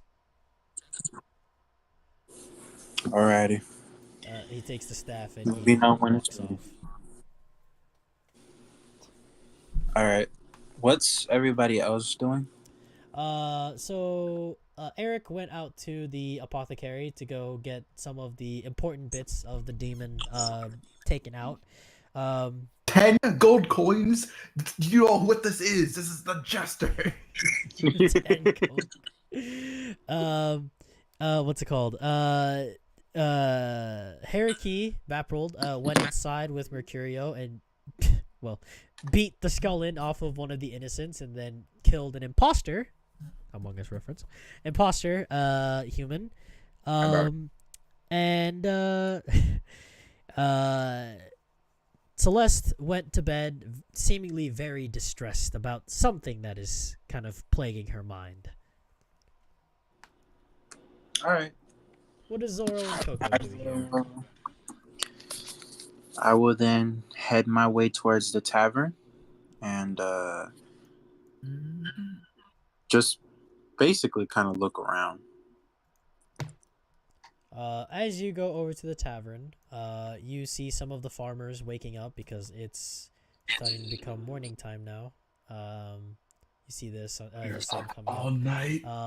And you make your way here, and you open the door, and you see exactly the sight that I told Hariki, where you just see just a bunch of like people here, drunk, knocked out. Some of them having puked or pissed or whatever on the floor. And yeah, it is a horrendous There's sight piss in here. everywhere. Yes. Make a dex save as you slip on it. Piss. But as you're making your way here, you see Vaporald's specific table full of drinks untouched somehow throughout the entirety of the kerfuffle in here, and you see Vaporald dragging a corpse away. He just looks as Bab drags it away, and then he looks at Coco and telepathically he says, "I'm not even gonna ask." Coco kind of just gives you like a slight nod as he looks up at you. What do you do now as well? I head up towards my my room. However, while I'm on the way there, I start talking to Coco again, and I say, "How much of my father's legacy do you know?" Coco kind of looks over at you, and As he struggles to get up the stairs. as he struggles to get up the stairs, he kind of looks. He kind of, as you guys are making your way up the steps, he kind of looks at you and he says, "Well, Uthgar are very dangerous individuals. I have not been able to fight one in a century. Well, your father was the one that taught me what it's like to fight in Uthgar. However, he put up a good fight. He was honorable. Not just that, talented. Much like you are. I have no doubt that your father has passed. But I know that his honor and his spirit still follow with you."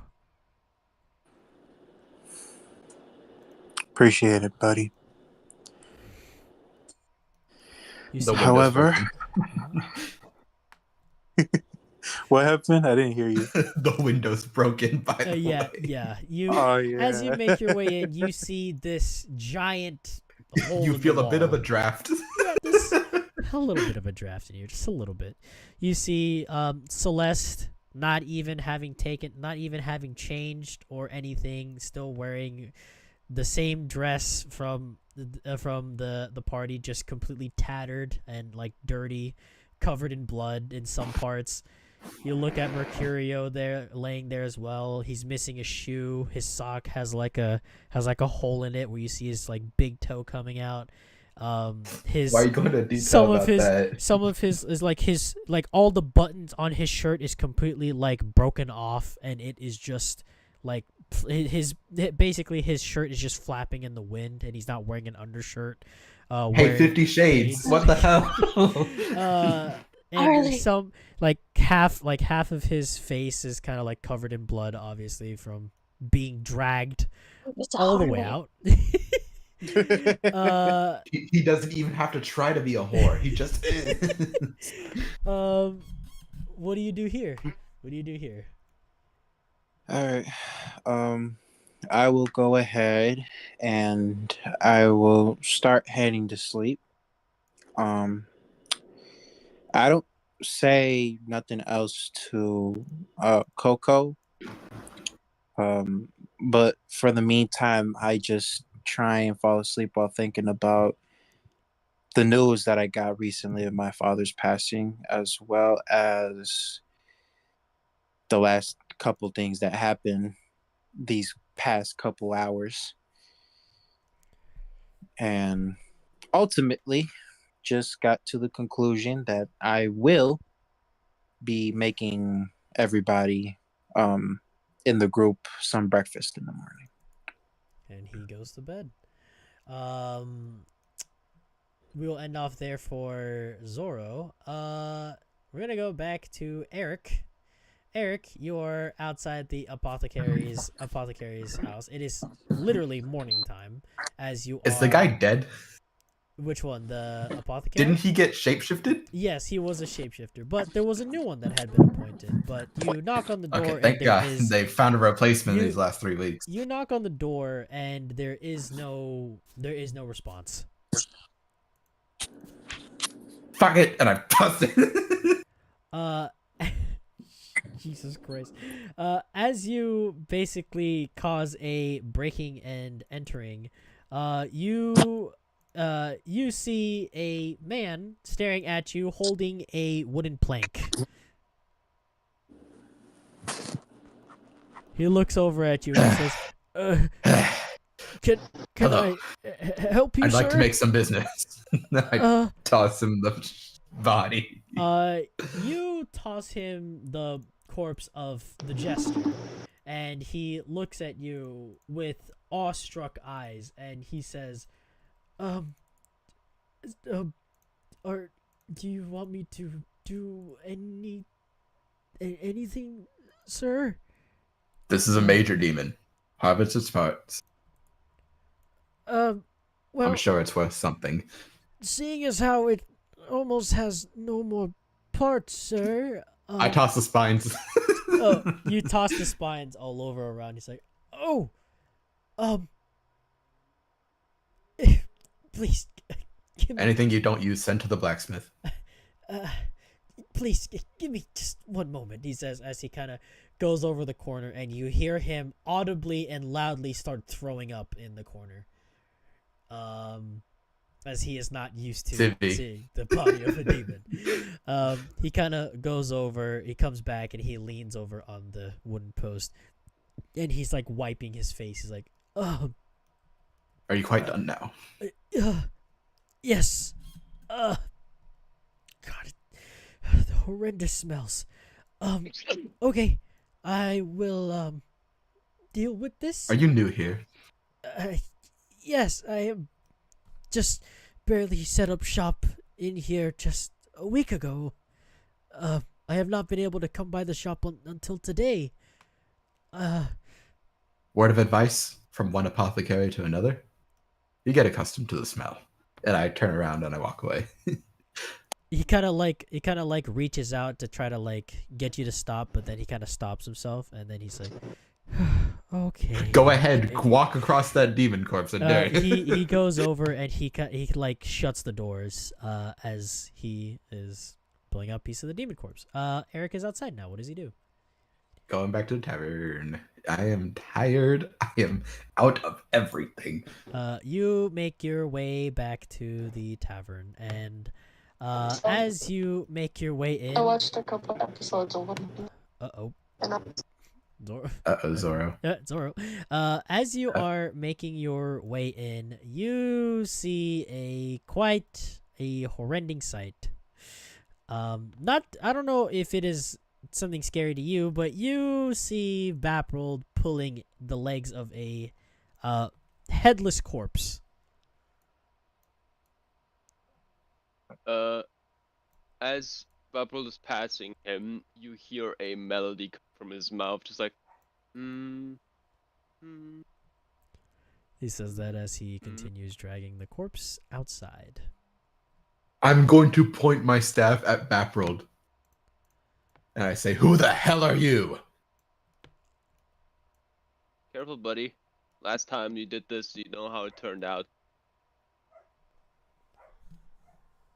Last time I wasn't this strong. I'm going to cast Burning Hands on him. In this tavern in front of people? I mean, they're all knocked out. Yes, but they're still alive.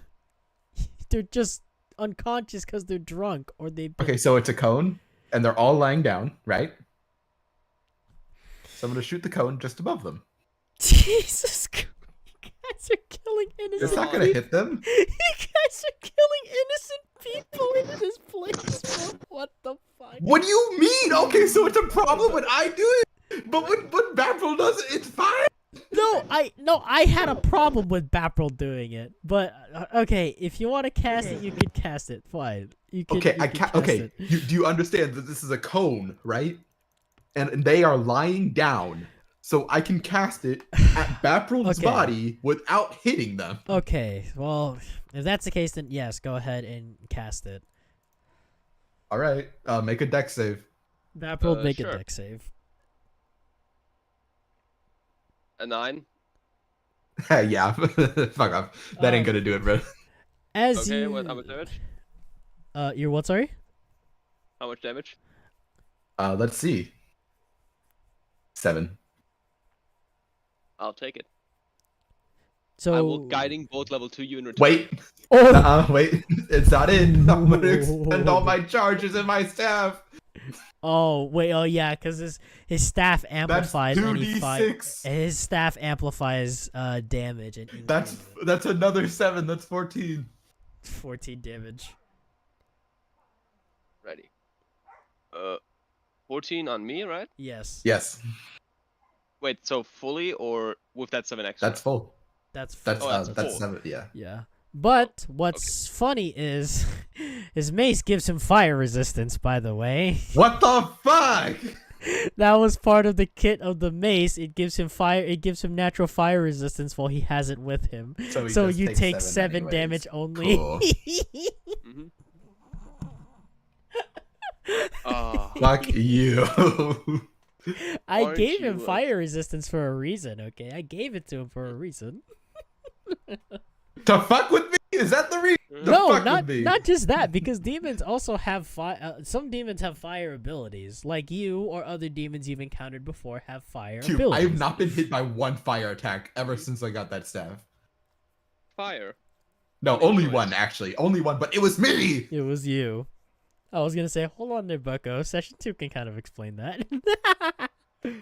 Don't worry, I have built new monsters now that have different Alright. elemental types Well, now. So be that ready for the happens. next session. Go ahead. Okay. He's gonna Level 2 guiding bolt. he's gonna guiding How do you bolt the still have fuck level out 2 of slots? I do have one. How? He's gonna guiding bolt the fuck I'm a out of cleric, buddy. Fucking That is a clerics are 22 OP to hit. as shit. Oh my god, that's... Yeah, you know what? I'll let you decide if it hits. 22. Yeah. Let's get that damage in. 21. Oh my I'm god. dead. Before you get knocked out, just so we're clear, I do not want to have this conversation again. As in, I'm just like leaning over Eric. I don't want to have this conversation again. As in terms of power, you don't touch me, buddy. As he says this, Eric, as you were just hit with a guiding bolt that had basically, unfortunately, Baprold sent him into the table full of drinks and caused the table, like, he basically landed on the table full of drinks. And fucking splashed everywhere. And he is basically just become, I'll just call it that, since you guys are in a safe, semi-safe area, I guess, I'll just call it that you're not making death saves, but instead you're just unconscious. Oh. I would have cast Spare the Dying on him anyway Oh, before I okay. leave. Yeah, so you cast Expand the Dying for him. And you kind of see him for a quick second, Eric, as you see him continue pulling the corpse out the door as you are still here on the table. As the table like cracked in half as you landing on it, and you pass out unconscious. We'll end off the session with Baprold. Baprold, what do you do here to get rid of this corpse? What the fuck? I will pretty much find, you know, that tree I fell out of? Oh, this one, yes. Yeah, I would like pretty much just dig a hole and just bury him there and then just put leaves over it. Jesus Christ. So there is this now like unnatural pile of leaves that are kind of like here Damn. around this tree a bit more than it should be, which is a little concerning, but no problem. It seems natural. But give me a survival check to see if you can make it try to look like as natural as it could, or you make it crude? That is a 14. Okay, so you made it kind of look pretty damn close, honestly. You gotta make it damn close that it looks pretty much normal to like the naked eye, it looks normal. But if they kind of look a little deeper, they'll kind of notice something's wrong with this shrubbery. But overall, all's well ends well. So, you kind of got that done. What does Bapple do now? I go back into the tavern. I see pretty much the broken table now, and all like the spilled good beer. Mm-hmm. There's still some on the sides that have not been untouched, but they're just sitting there. Are they full? Yeah, they're still full. They've been untouched entirety. I'm gonna take 1 mug and leave 10 more gold on the counter. Okay, so you take a mug with you, and you go leave gold on the counter. Where do you go now? Before I go upstairs to it, I just stare at the unconscious body of Eric, and I'm gonna go upstairs. Yep, you take your drink with you upstairs as you are on your way, I'm assuming, to bed, correct? Yeah, to bed. When I enter the room, Bapril just stares at the hole in the wall. Like, you go over and you open the door and you see Zoro sleeping there, and you kind of feel a bit of a draft and you wonder what the fuck it is until you look to his left and you see a giant hole in the wall. Bapril goes towards the bed, just lies on it. Let this end, please.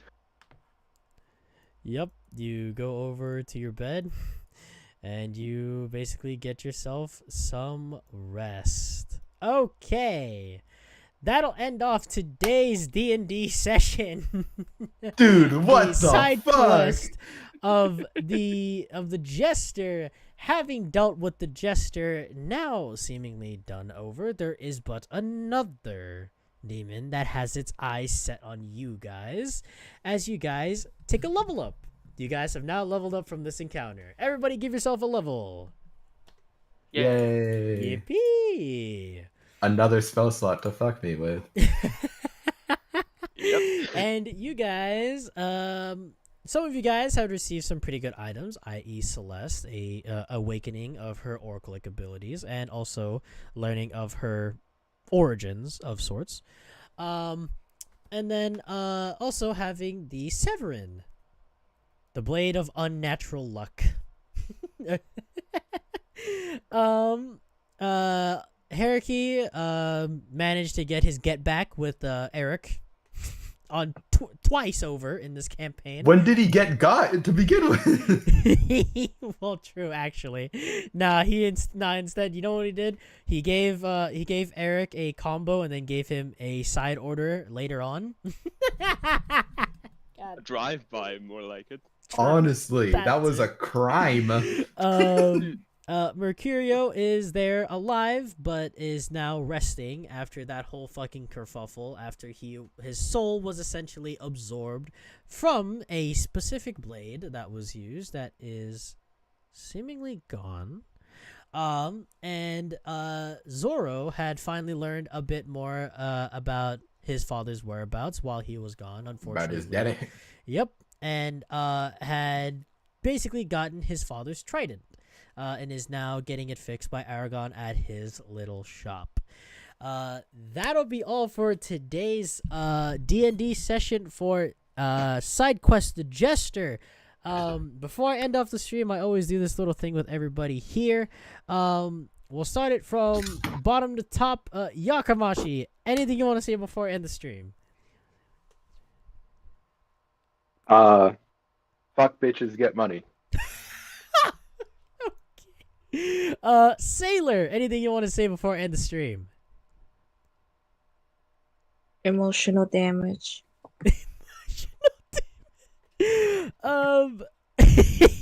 Jesus Christ. Zoro, anything you want to say before I end the stream?